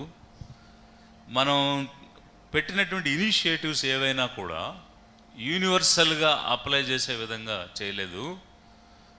అలాగే ప్రతి ఒక్కరిని కూడా రీచ్ అయ్యే విధంగా ఒక ఇంక్లూజివ్నెస్తో మనం ముందుకు వెళ్ళలేదు అని ఆ మిడ్ కోర్స్ అదే 15 ఇయర్స్ తర్వాత రివ్యూలో దేశాలన్నీ కూడా భావించినటువంటి అంశాలు. అంటే ఏంటి? What is conclusiveness, what is comprehensiveness, what is universality, what is inclusiveness అనేది ఒకసారి చూస్తే, ఫర్ ఎగ్జాంపుల్ కంక్లూజివ్నెస్ అని అంటే ఇప్పుడు ఫైట్ ఎక్స్ట్రీమ్ పవర్టీ అన్నదాన్ని ఫస్ట్ గోల్ కింద పెట్టుకున్నారు. అలాగే పవర్టీ అండ్ హంగర్ కలిపి ఒక గోల్గా పెట్టుకోవడం జరిగింది.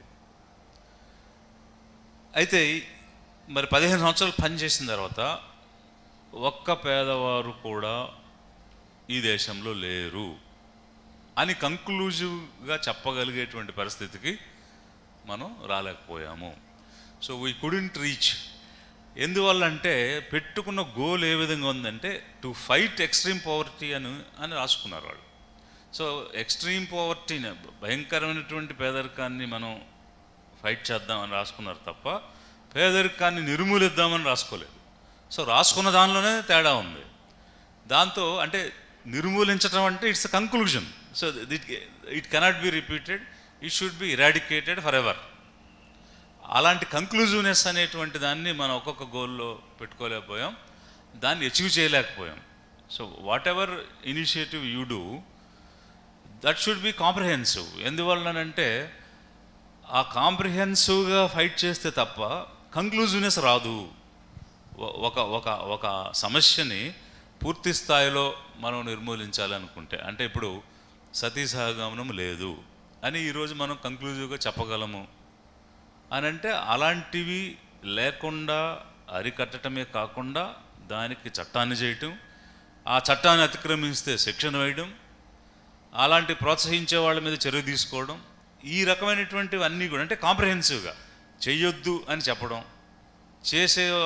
చేయడానికి వీలు లేదని ఒక చట్టం చేయటం, చట్టం అతిక్రమిస్తే శిక్ష వేయడం, ఇలా కాంప్రహెన్సివ్గా మనం అది తీసుకున్నప్పుడు now we have concluded it is not there, it cannot be done. ఒకవేళ ఎక్కడైనా బై మిస్టేక్ ఎవరైనా చేస్తే వాళ్ళు శిక్షార్హులు. అలాంటి కంక్లూజివ్నెస్ కానీ, కాంప్రహెన్సివ్నెస్ కానీ, ఇంక్లూజివ్నెస్ కానీ, అంటే ఎవరిని వదిలిపెట్టకుండా, అది ఏ మతానికి సంబంధం లేదు, ఏ జాతికి సంబంధం లేదు, ఈ దేశంలో ఎలాంటి రుగ్మత అనేది ఉండడానికి వీలు లేదు అనేటువంటి పరిస్థితిని ఎలా అయితే మనం సాధించగలిగామో, అలా ఈ గోల్స్ని మనం సాధించలేకపోయాము అన్న విషయాన్ని ప్రపంచ దేశాలు కూర్చున్నప్పుడు గమనించినటువంటి విషయం. సో అలా ఒక ఇనిషియేటివ్తో మనం ముందుకు వెళ్ళినప్పుడు దానికి సంబంధించి ఉన్న అందరినీ కూడా కలుపుకుని వెళ్ళాలి తప్ప ఏ ఒక్కరిని కూడా వదిలిపెట్టకూడదు. అంటే ఏ రకమైన వ్యత్యాసం ఉన్నా కూడా ప్రతి ఒక్కరిని కలుపుకొని ముందుకు తీసుకువెళ్ళాలి. That is called inclusiveness, irrespective of the other barriers. సోషల్గా కానీ కల్చరల్గా కానీ ఎలాంటి తేడా లేకుండా we have to bring everybody, we have to take everybody in to the fold. That is inclusiveness. So ఈ రకమైనటువంటివి ల్యాకింగ్, అందువల్ల దాన్ని మనం అచీవ్ చేయలేకపోయాం అనేది గమనించారు. అంతేకాకుండా మరొక ఇంపార్టెంట్ ఏమిటంటే, ఉదాహరణకి fight extreme poverty and hunger అనేది మొదటి గోల్ కింద రాసుకున్నారు. బట్ యాక్చువల్గా hunger is distinct from poverty. పేదరికం వేరు, ఆకలి వేరు, రెండు ఒకటే అనుకుని భావించి దాన్ని మనం ఫైట్ చేద్దాం అని ఒక నిర్ణయం చేశారు. But no way they are totally different and distinct. ఒక డీపర్ అనాలిసిస్ కనుక చేస్తే మనకు అర్థమవుతుంది ఏంటంటే, structural and social factors separates poverty from food and nutrition security. Food and nutrition security is different from poverty. ఎందువల్ల అంటే ఫుడ్ అండ్ న్యూట్రిషన్ అన్నది ఒక్కటే పేదరికాన్ని కలిగిస్తుంది అని అనుకుంటే అది చాలా పొరపాటు. అది కాకుండా పేదరికాన్ని పేదరికం అనేటువంటిది ఏంటి? ఒక స్థితి, ఒక సిచ్యువేషన్. అంటే ఒక ఫ్యామిలీ ఆ సిచ్యువేషన్లో ఉంది. అలాంటి సిచ్యువేషన్కి కారణం జస్ట్ ఫుడ్ అండ్ న్యూట్రిషన్ ఒక్కటే కాదు. It's a situation of living.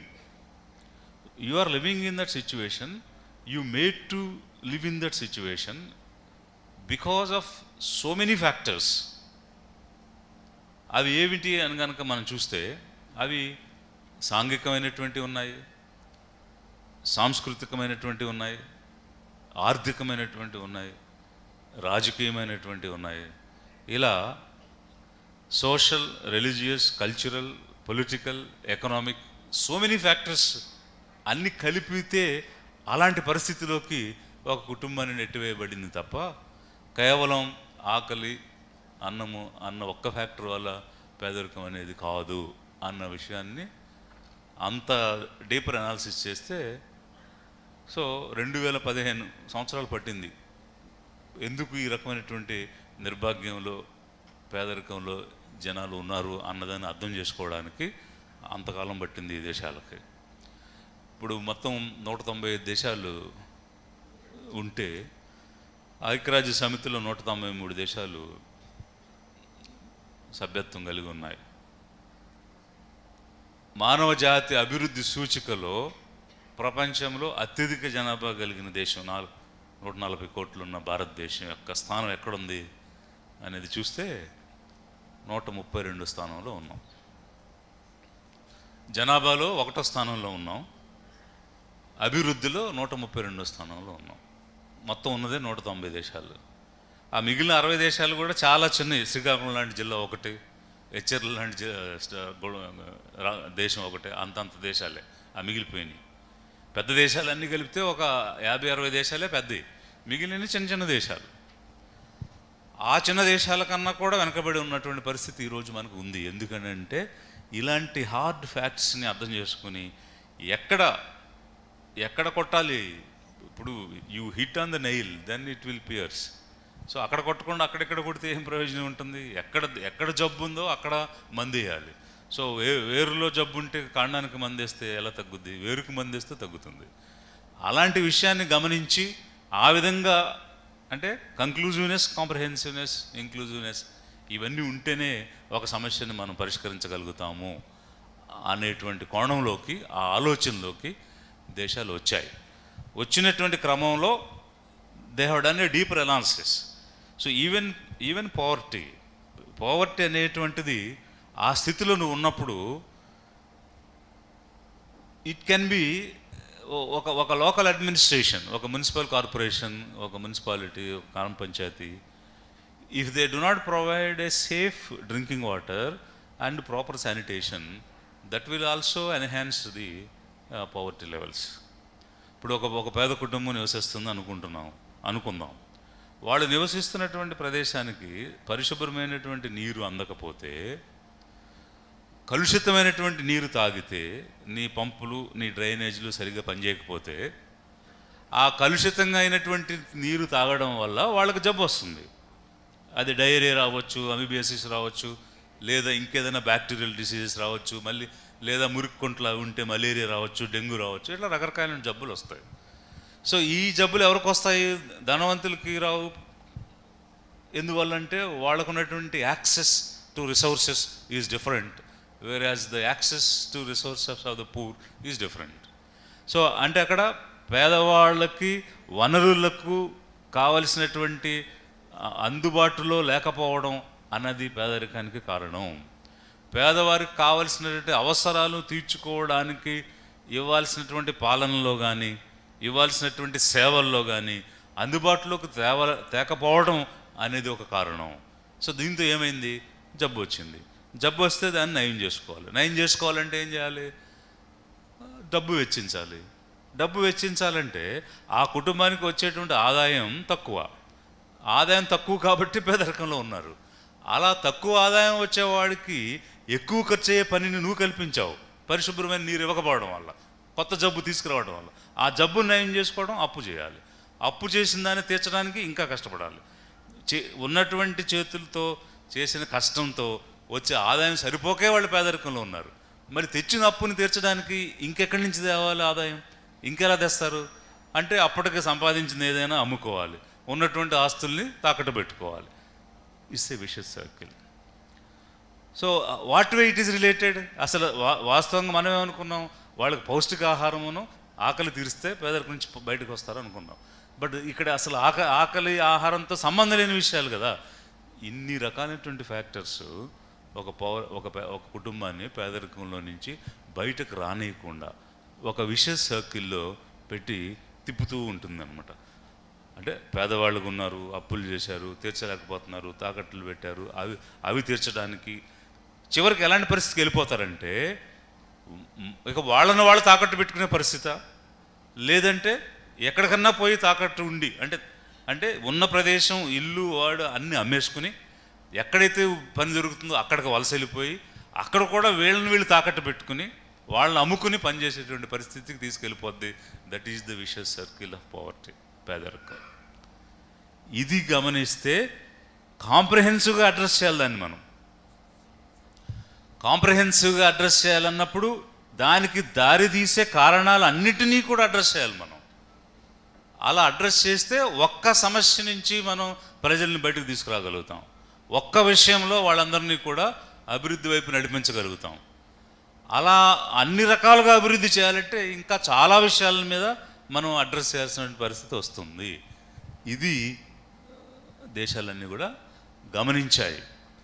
ఒక్క సమస్య నేను మాట్లాడింది, బట్ అది అలా ఎన్ని సమస్యలు అయితే మనుషులకు ఉన్నాయో అవన్నీ చేస్తేనే మనుషులందరూ కూడా అభివృద్ధి చెందుతారు. అలా అభివృద్ధి చెందితేనే దేశాలన్నీ కూడా అభివృద్ధి చెందుతాయి. అప్పుడు యావత్తు మానవ జాతి అభివృద్ధి చెందుతుంది.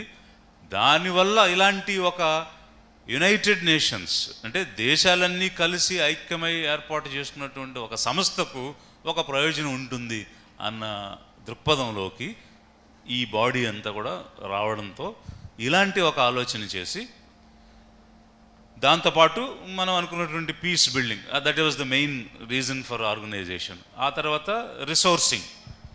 సో ఇక్కడ ఇంకొక మేజర్ షిఫ్ట్, మిలీనియం గోల్స్ నుంచి వచ్చినటువంటి మేజర్ షిఫ్ట్ ఏంటంటే, ఒక ఎకనామిక్ డెవలప్మెంట్ అన్నది అంటే ఇప్పుడు పేదరికం నుంచి ఎలా అయితే ఇప్పుడు మనం విశ్లేషించామో, నెక్స్ట్ విశ్లేషణ ఏంటంటే ఆర్థికంగా డెవలప్ చెందాలి. అలా అదగాలి అని అంటే మనకి పరిశ్రమలు రావాలి, ఉద్యోగాలు రావాలి, non agricultural employment avenues improve కావాలి. ఎప్పుడైతే వ్యవసాయ అనుబంధ సంస్థలే కాకుండా అవి కాకుండా ఉన్నటువంటివి అంటే మనకేముంటాయి, జనరల్గా ఇండస్ట్రీస్ ఉంటాయి, సర్వీస్ సెక్టర్ ఉంటుంది, మ్యానుఫ్యాక్చరింగ్ సెక్టర్ ఉంటుంది. ఇట్లా ఎకానమీ పాయింట్ ఆఫ్ వ్యూలో చూస్తే primary, secondary, tertiary 3 levels of income generation ఉండేటువంటి పాయింట్స్ కనుక మనం తీసుకుంటే నాన్ అగ్రికల్చరల్ ఎంప్లాయ్మెంట్ ఆపర్చునిటీస్ని మనం డెవలప్ చేయగలిగితే ఎకనామిక్ డెవలప్మెంట్ వస్తుందని చెప్పేసి మనం అనుకుంటున్నాం. అయితే ఇక్కడ mere economic development is not sustainable. ఆర్థికంగా అభివృద్ధి చెందినంత మాత్రాన అది స్థిరంగా నిలబడదు. ఏది స్థిరంగా నిలబడుతుందంటే ఆర్థిక అభివృద్ధిని చేసే క్రమంలో పర్యావరణాన్ని కూడా మనం పరిరక్షిస్తే, పర్యావరణానికి ఏ రకమైనటువంటి హాని కలగకుండా ఉన్నటువంటి ఆ ఎకోసిస్టమ్ని పాడు చేయకుండా దాన్ని నిలబెడుతూ నువ్వు అభివృద్ధి చేస్తే అది స్థిరంగా నిలబడుతుంది. కాబట్టి it is not just development, it is a sustainable development. So sustainable development అంటే ఏమిటి అని అంటే it's an economic development while protecting environment is called sustainable development. So పర్యావరణాన్ని పరిరక్షిస్తూ ఆర్థికంగా అభివృద్ధిని చేస్తూ మానవ జాతిని అభివృద్ధి చేయడం అన్నది సస్టైనబుల్ డెవలప్మెంట్ గోల్. ఇది ఐక్యరాజ్య సమితి తీసుకున్నటువంటి ఒక నిర్ణయం. సో ఆ విధంగా ఈ ఎస్డిజి, సస్టైనబుల్ డెవలప్మెంట్ గోల్స్ అనేటువంటివి వచ్చాయి. సో ఆ సస్టైనబుల్ డెవలప్మెంట్లో సుస్థిర అభివృద్ధి, తెలుగులో మనం మాట్లాడుకుంటే, సో స్థిరమైనటువంటి అభివృద్ధి ఎప్పుడు ఉంటుంది? మనం చాలా సంవత్సరాల నుంచి అభివృద్ధి చేస్తున్నాం. ఇప్పుడు మనకి మంచిగా క్వాలిటీ ఆఫ్ లైఫ్ ఉండేటువంటి దేశాలు ఏమిటి అని కనుక చూస్తే మనకి స్కాండినేవియన్ నేషన్స్ ఉన్నాయి, స్వీడన్, నార్వే, డెన్మార్క్ ఇట్లాంటి దేశాలు. ఇంకా ఇంచుమించు ఆ స్థాయిలో ఉండేటువంటి దేశాలు ఉన్నాయి. నెదర్లాండ్స్ ఉంది, జర్మనీ ఉంది, అలాగే యునైటెడ్ కింగ్డమ్ ఉంది, ఐర్లాండ్ ఉంది. అంటే ఇలాంటి దేశాల్లో ఇంచుమించు 90 సంవత్సరాలు వచ్చినా 80 సంవత్సరాలు వచ్చినా ఒక సెక్యూరిటీ ఉంది లైఫ్కి, ఒక క్వాలిటీ ఉంది. ఎందువల్ల అంటే ఆ దేశాల్లో ఏదైనా ప్రజలు వినియోగించే వస్తువులు కానీ ప్రజలకు పనికొచ్చే పనులు కానీ ఏమి చేసినా కూడా అవి నాణ్యంగా ఉండాలి.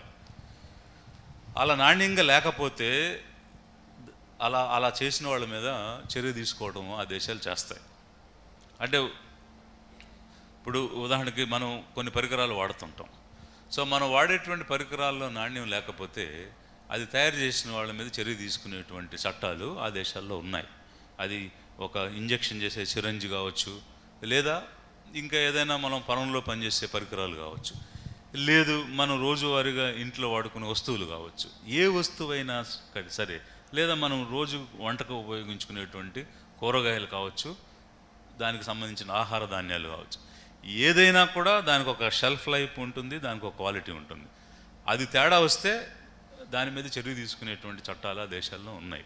సో అందువల్ల యూఆర్ ఎన్ష్యూర్డ్, యూఆర్ షూర్, మీరు ఒక వస్తువు తెచ్చుకుంటే అది ఇన్ని సంవత్సరాలు పనిచేస్తుంది అనే గ్యారంటీ ఉంటుంది. సో దానికి పెట్టినటువంటి ఇన్వెస్ట్మెంట్ ఎప్పటికీ కూడా పోదు.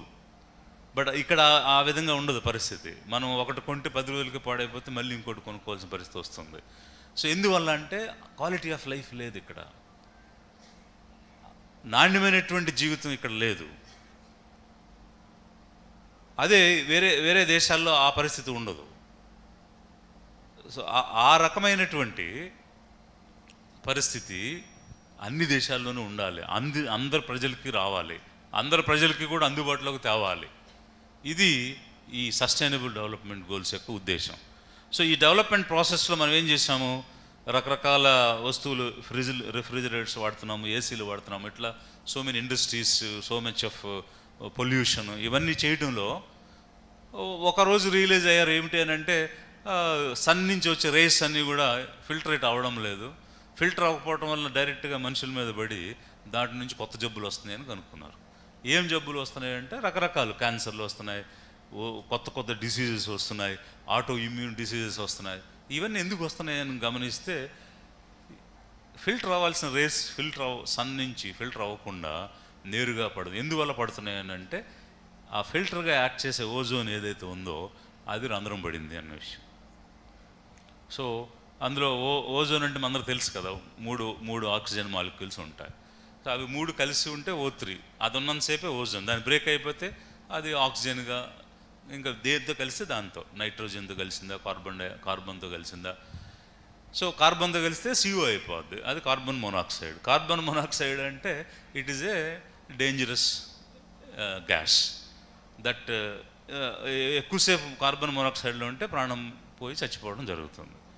అలాంటి పరిస్థితికి దారి తీసేటువంటి గ్యాసెస్ని మనం ఆ వాతావరణంలోకి వదిలాం కాబట్టి, ఆ లేయర్ డిప్లీట్ అయింది కాబట్టి, in the name of development, in the name of economic growth. So economic development అనే దృష్టితో చేసుకుంటూ ఈ ఫ్లోరో కార్బన్స్ అన్నిటిని కూడా మనం వదిలిపెట్టడం వల్ల అట్మాస్ఫియర్ డ్యామేజ్ అయిపోయింది. కాబట్టి అది అరికట్టాలి అని ఒక నిర్ణయము ప్రపంచ దేశాలు చేశాయి. సో ఇట్లా ముందు చూపు లేకుండా ఎవరికి నచ్చినట్టుగా వాళ్ళు చేసుకుంటూ వెళ్ళిపోతూ ఉంటే ఫైనల్గా డ్యామేజ్ అవుతుంది ఎన్విరాన్మెంట్ డ్యామేజ్ అయితే మనమే తిరగలేని పరిస్థితి వస్తుంది. సో ఈరోజు ఢిల్లీలో ఎయిర్ క్వాలిటీ అనేది కంప్లీట్గా పడిపోయింది. ఇప్పుడు 60 parts P10 అనేది 60కి మించి ఉండకూడదు అనేది ఒక నియమం మనకి ఎన్విరాన్మెంట్ మినిస్ట్రీ పెట్టింది. సో దీనిలో చూస్తే 120, 130, 200, 300, 400కి వెళ్ళిపోయేటువంటి పరిస్థితి ఢిల్లీలో ఉన్నప్పుడు, చివరికి సుప్రీంకోర్టు కూడా చర్య తీసుకోండి అని అంటే ఏం చేసింది ప్రభుత్వం, సగం మంది జనాభా ఒకరోజు ఇంట్లోనే ఉండండి, సగం మంది మాత్రమే బయటకు రండి అని చెప్పే పరిస్థితి వచ్చింది. సో ఆడ్ నెంబర్ కార్సే బయటకు రావాలి సోమవారం, ఈవెన్ నెంబర్ కార్స్ మంగళవారం రావాలి, బుధవారం ఆడ్ నెంబర్. సో అంటే లివింగ్ ఎగ్జాంపుల్ మీకు చెప్తున్నా, అంటే వాతావరణంతో మీరు ఆటలాడితే, if you play games with environment lose అయ్యేది ఏం లేదు, you will be losing, ultimately losing the life. Maybe other organisms, not only other organisms, finally the human beings also. ఎవరైతే దీన్ని పాడు చేశారో వాళ్ళు కూడా. అంటే మనకి కోవిడ్ టైంలో అందరు ఇళ్లలో ఉన్నప్పుడు అపార్ట్మెంట్స్ దగ్గర కూడా బర్డ్స్ వచ్చాయి. మామూలుగా అయితే మనం బర్డ్స్ని వాటిని చూసే పరిస్థితి ఉండేది కాదు. ఎందుకంటే మొత్తం ఎప్పుడైతే వాతావరణం మొత్తం వదిలేసి మనం ఇళ్లలో ఉన్నామో, అసలు ఆ వాతావరణాన్ని తయారు చేసి నిలబెడుతున్నటువంటి పక్షులు, జంతువులు అన్నీ కూడా మళ్ళీ ఒకసారి బయటకు వచ్చి ఈ ప్రపంచాన్ని అంతా చూసి తిరిగి వెళ్ళినటువంటి పరిస్థితి మనమే స్వయంగా చూసాం. So that means what? So we're really damaging the environment. ఆ ఎన్విరాన్మెంట్ డ్యామేజ్ లేకుండా డెవలప్మెంట్ చేయాలన్నదే sustainable development goal. That's all. Nothing great, nothing more. ఇది అర్థం అవ్వడం కోసమే మీకు ఇంత డీటెయిల్డ్ ఎక్స్ప్లెనేషన్ ఇవ్వడం అనేది చేశాము. So now I'm confident that you will appreciate why we are sincerely taking up these SDGs, why we are following it up regularly, why your collector is continuously harassing you with video conferences, ఇదేమైంది అదేమైంది అని వారం వారం ఎందుకు మీతో మీరు రివ్యూలు చేస్తున్నాడు అన్న విషయం మీరు అప్రిషియేట్ చేస్తారని నేను అనుకుంటున్నా. ఎందువల్లంటే ఇది ఏదో ఒక డిపార్ట్మెంట్ రివ్యూ కోసమో లేకపోతే ఉద్యోగం చేసే మన కోసమో చేసేటువంటి పని కాదు. ఇది యావత్తు దేశానికి, యావత్తు జాతికి, మనుషులతో పాటు మనతో పాటు ప్రాణంతో జీవించే అన్ని జీవరాశులకి సంబంధించినటువంటి అంశాలతో కూడుకున్నటువంటి ఒక బృహత్తరమైనటువంటి ప్రణాళిక. ఇలాంటి ప్రణాళికలో మీరు మనందరం కూడా భాగస్వాములు అవ్వడం అనేది చెప్పాలంటే మన ఆంధ్రప్రదేశ్ రాష్ట్రంలో 5.5 కోట్లు ఈరోజు ఇంచుమించుగా జనాభా ఉంటే ఒక 10 లక్షల మంది మాత్రమే ఆ పని చేస్తున్నాం. మిగిలినటువంటి 5,40,00,000 మంది కోసం మనం పనిచేసే అవకాశం మనకు దక్కింది. అది ఒక సుకృతంగా మీరు భావించాలి. అలాంటి ఒక ఆపర్చునిటీ అందరికీ రాదు, but you got an opportunity. ఇది ఎప్పుడైతే మీరు అర్థం చేసుకుంటారో ఈ పని చేయడం చాలా సులువు అవుతుంది, ఇష్టంగా పనిచేసేటువంటి అవకాశం వస్తుంది. అది మీరు అప్రిషియేట్ చేస్తారనేటువంటి ఉద్దేశంతోనే ఇంతసేపు దీని గురించి మాట్లాడటం జరిగింది. సో ఇప్పుడు ఏవైతే మన ప్రభుత్వంలో అమలు చేస్తున్నటువంటి పథకాలు ఉన్నాయో ఈ పథకాలన్నీ కూడా ఇంచుమించుగా ఈ సుస్థిర అభివృద్ధి కోసం ప్రపంచ దేశాలు ఏర్పాటు చేసుకున్న లక్ష్యాలతో మ్యాచ్ అవుతున్నాయి. 2015లో కూర్చొని వాళ్ళందరూ కూడా సమావేశమై 2016 నుంచి 2030 ఈ 15 సంవత్సరాల్లో ఈ సుస్థిరమైనటువంటి అభివృద్ధిని సాధించాలని లక్ష్యాలుగా పెట్టుకోవడం, దానిలో భారతదేశం కూడా భాగస్వామ్యం అవ్వడం, అందులో ఆంధ్రప్రదేశ్ కూడా భాగస్వామ్యం అవ్వడం ఒక వైపు ఉంటే, ఈరోజు ప్రభుత్వం అమలు చేస్తున్న అన్ని పథకాలు కూడా అవుట్పుట్ అంటే ఫైనల్గా ఆఖరుగా వచ్చే ఫలితము ఈ లక్ష్యాల్లో సాధించాలనుకునే ఫలితంతో సరి సమానంగా ఉన్నది. అలాంటప్పుడు ఆ లక్ష్యాలనే మన లక్ష్యంగా పెట్టుకుని ఎందుకు మనం పనిచేయకూడదు? దానివల్ల ఒకటి మన పథకాలు అమలవుతాయి, 2 ప్రపంచ దేశాల్లో మనం ఇచ్చినటువంటి కమిట్మెంట్ని కూడా మనం దాన్ని అమలు చేసి ప్రూవ్ చేసుకునేటువంటి అవకాశం కూడా వస్తుంది, నిలబెట్టుకునేటువంటి అవకాశం వస్తుంది కదా అనేటువంటి దృక్పథంతో మన ప్రభుత్వం దీన్ని ప్రతిష్టాత్మకంగా తీసుకుని ఈ గోల్స్ మీద శ్రద్ధ పెట్టి పనిచేస్తే పథకాలు కూడా అన్నీ అమలు అవుతాయి అనేటువంటి ఒక ఆలోచన చేసి ఇది తీసుకురావడం జరిగింది. సో నెక్స్ట్, సో దీనిలో ఈ గోల్స్లో ఉన్న థీమ్ ఏంటంటే leave no one behind. So ఎవరిని కూడా వదిలిపెట్టకుండా అందరినీ కూడా కలుపుకొని ముందుకు వెళ్ళడం అన్నది దీని యొక్క ప్రధానమైనటువంటి నినాదం. నెక్స్ట్, ఇక్కడ 17 గోల్స్ ఉన్నాయి. దీనిలో 17వది పార్ట్నర్షిప్స్, దేశాలకు విదేశాలకు మధ్య ఉండేటువంటి సంబంధాలు.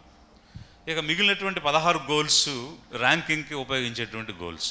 అంటే ర్యాంకింగ్ ఎందుకు అని అంటే ఒక పాజిటివ్ అట్మాస్ఫియర్ క్రియేట్ చేయడానికి.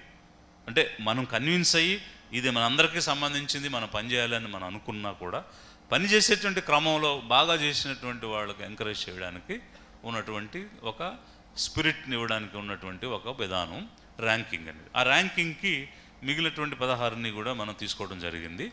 సో దానిలో లైఫ్ బిలో వాటర్ అనేది అంటే ఎక్కడైతే మనకు సముద్రాలు అవి ఉంటాయో అక్కడ ఒక చాలా పెద్ద ఎకోసిస్టమ్ ఉంటుంది. మీ అందరికీ తెలుసు, మీరందరూ సముద్రం పక్కన ఉన్నటువంటి వాళ్ళు కాబట్టి బయట భూమి మీద ఎంత ప్రపంచం ఉందో సముద్రంలో కూడా అంత ప్రపంచం ఉంది. అక్కడిక్కడికి తేడా మనుషులు అనేది ఒకటి తప్ప మిగిలినన్నీ ఉన్నాయి. సో మనిషి అక్కడ నిలబడలేడు కాబట్టి దాన్ని కూడా పాడు చేయడానికి ప్రయత్నం చేయలేదు. లోపలికి వెళ్ళి బయట నుంచి పాడు చేస్తున్నాం, లోపలికి వెళ్ళి పాడు చేయడం లేదు మనం. ఇక్కడ ఏంటంటే ఉండగలుగుతున్నాం కాబట్టి ఇది మాత్రం పాడు చేయగలుగుతున్నాం. సో ఇది అన్ని జిల్లాలకి ఉండదు. అది 14వ గోల్ లైఫ్ బిలో వాటర్ అనేది ఓన్లీ మనకి ఈ కోస్ట్ ఉన్నటువంటి రాష్ట్రాలు ఆ ప్రాంతం మాత్రమే 14th గోల్ ఉంటుంది. ఇక మిగిలిన గోల్స్ అన్నీ అందరికీ యూనివర్సల్గా అప్లై అవుతాయి. ఇవి కనుక మనం చూస్తే ఫస్ట్ ఐటమ్ మీరు అప్రిషియేట్ చేయగలిగేటువంటి అంశం ఏంటంటే 1 is no poverty, 2 is zero hunger. ఇంతకుముందు మనం చెప్పుకునేటువంటి ఎగ్జాంపుల్స్తో కనుక దీన్ని మీరు అప్లై చేస్తే ఇక్కడ క్లారిటీ వస్తుంది మీకు. ముందు పెట్టుకున్న ఎండిజీలో ఎక్స్ట్రీమ్ పవర్టీ అండ్ హంగర్ అని ఒక గోల్ కింద పెట్టుకోవడం జరిగింది. సో ఎప్పుడైతే అంత విశ్లేషణ చేసిన తర్వాత అర్థం చేసుకున్నది హంగర్ వేరు, పవర్టీ వేరు. కాబట్టి హంగర్ని వేరుగా డీల్ చేయాలి, పేదరికాన్ని వేరుగా డీల్ చేయాలి అనే నిర్ణయానికి వచ్చి 2 డిఫరెంట్ గోల్స్ కింద పెట్టుకుని కంక్లూజివ్నెస్ అండ్ కాంప్రహెన్సివ్నెస్. కంక్లూజివ్నెస్ అనేది జీరో హంగర్. ఇక ఆకలి చావు అనేది ఉండకూడదు. మన దేశంలో ఆకలితో చచ్చిపోయారు అనేటువంటి మాట వినకూడదు. కంక్లూజన్కి రీచ్ అవ్వాలి. అలాగే పేదరికాన్ని కంప్లీట్గా నో పవర్టీ, పేదరికం అనేది ఉండకూడదు. బట్ పేదరికం అనేది ఉండకూడదు అని అనుకుంటే ఆ ఒక్క గోల్తో మనం అది అచీవ్ చేయలేం. అందుకనే దానికి అనుబంధంగా good health and well being ఉండాలి. అంటే మంచి శారీరకమైనటువంటి దారుఢ్యం, మంచి ఆరోగ్యం కలిగి ఉండాలి. చిన్నపిల్లలందరికీ విద్యనివ్వడమే కాదు, అది ఒక నాణ్యమైన విద్యనివ్వాలి. స్త్రీ పురుషుల మధ్య ఈక్వాలిటీ అనేది సాధించాలి. అది కేవలం ఒక బయోలాజికల్గా ఉన్నటువంటి వ్యత్యాసం తప్ప ఏ రకమైనటువంటి వివక్ష వ్యత్యాసం అనేది ఆడ మగ మధ్య ఉండడానికి వీలు లేదు. అలాగే పరిశుభ్రమైనటువంటి నీరు ఇవ్వాలి. అందుకు సంబంధించినటువంటి పరిశుభ్రతను కూడా పాటించాలి. ప్రతి కుటుంబం కూడా కావలసినటువంటి శక్తిని, విద్యుత్ శక్తిని కొనగలిగే స్థాయిలో మనం సప్లై చేయగలగాలి. అలాగే పనిచేసే దగ్గర కూడా మనకి సరైనటువంటి వేతనము, అలాగే సరైనటువంటి వసతి కూడా కల్పించాలి. మీకు ఎన్ఆర్ఈజెస్ ఈజ్ సింపుల్ ఎగ్జాంపుల్. మీరు అందరూ చేసేది ఆ ఉపాధి హామీ పనిచేసేటప్పుడు వాళ్ళకి ఇచ్చే వేతనంతో పాటు అక్కడ కావాల్సినటువంటి వసతి కూడా మీరు ఏర్పాటు చేస్తారు. అక్కడ షామియానాలు వేస్తారు, మంచినీళ్ళు కల్పిస్తారు. డిజేబుల్డ్ పీపుల్ ఉంటే వాళ్ళకి సపరేట్ ప్రొవిజన్స్ క్రియేట్ చేస్తారు.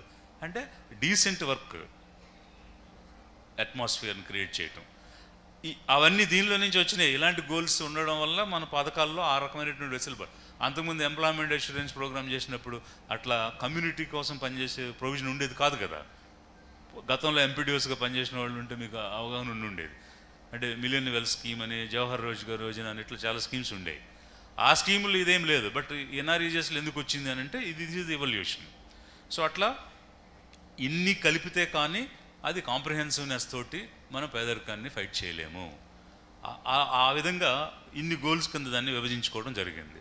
సో వీటితో పాటు ఎకనామిక్ డెవలప్మెంట్, ఇండస్ట్రీస్, అలాగే ఇన్ఈక్వాలిటీస్ అనేవి 2 స్త్రీ పురుషుల మధ్య కాదు, జాతుల మధ్య, వర్గాల మధ్య, ప్రాంతాల మధ్య ఎక్కడ కూడా ఉండకూడదు. అంతేకాకుండా వేతనాల్లో కూడా తేడా ఉండకూడదు. ఒకే పని వాళ్ళు స్త్రీ పురుషులు ఇద్దరు కలిసి చేస్తే ఇద్దరికీ సమానంగా వేతనం ఇవ్వాలి.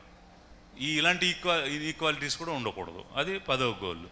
అలాగే మనం నిర్మించిన నగరాలన్నీ కూడా అన్ని వర్గాలు, అన్ని రకాల వాళ్ళు నివసించడానికి అనువుగా మనం కావలసినటువంటి ఇన్ఫ్రాస్ట్రక్చర్ని డెవలప్ చేయాలి. దీంతోపాటు కన్జంప్షన్ అండ్ ప్రొడక్షన్ విషయంలో కూడా 12వ గోల్ తీసుకుంటే ఒక రెస్పాన్సిబుల్ ప్రొడక్షన్ అండ్ కన్జంప్షన్ ఉండాలి. సో మనకు నచ్చినట్టుగా ఇప్పుడు ఫెర్టిలైజర్స్ నచ్చినట్టుగా వాడతాం, కెమికల్స్ నచ్చినట్టుగా వాడతాం. ఇప్పుడు ప్రొడక్షన్ ఒక్కటే భాగంగా భావించి దాన్ని లాభాలు పొందే విధంగా పనిచేయటం కాదు. ఫర్ ఎగ్జాంపుల్ ఒక వాటర్ బాటిల్లో లేకపోతే కూల్ డ్రింక్ బాటిల్లో ఒక ప్లాస్టిక్ ద్వారా ప్రొడ్యూస్ అయినప్పుడు ఎవరైతే దాన్ని మ్యానుఫ్యాక్చర్ చేసి ప్రొడక్షన్ చేశారో వాళ్ళే దానిని తిరిగి వెనక్కి తీసుకుని రీసైక్లింగ్ చేసేటువంటి బాధ్యత కూడా పెట్టుకోవాలి. That is called extended producers responsibility. అది మనకి 2016లో వచ్చినటువంటి రూల్స్ బేస్ చేసుకుని ప్రొడ్యూస్ చేసే వాళ్ళకే దానిని నియంత్రించేది, అదేవిధంగా రీసైక్లింగ్ చేసేటువంటి బాధ్యతను కూడా పెట్టడం జరిగిందనమాట. సో రెస్పాన్సిబుల్ ప్రొడక్షన్ అనేటువంటిది. దీంతోపాటు ఇంతవరకు మనం మాట్లాడుకున్నటువంటి పర్యావరణం, climate, life below water, life on the land, ఇవన్నీ కూడా economic related. So if you see next 4 కేటగిరీస్గా మనం ఈ గోల్స్ అన్నీ కూడా చూడొచ్చు. ఒకటి సోషల్, అంటే ప్యూర్లీ సామాజిక పరమైనటువంటి ఓన్లీ సోషల్ రిలేటెడ్ ఇష్యూస్, పేదరికము, ఆకలి, ఆరోగ్యము, నాణ్యమైనటువంటి విద్య, అలాగే స్త్రీ పురుషుల మధ్య వివక్ష, మంచినీరు, పరిశుభ్రత. సో ఇవి ప్యూర్లీ సామాజిక పరమైనటువంటి అంశాలు. ఆర్థిక పరమైనటువంటి అంశాల్లో అంటే మిక్స్డ్గా more of economic and less of social అనేవి clean energy, decent work, industries, అసమానతలు తొలగించటం, ఏది ఆర్థిక పరిస్థితుల్లో. దాంతోపాటు ఒక సస్టైనబుల్ సిటీస్ని నిర్మించటం.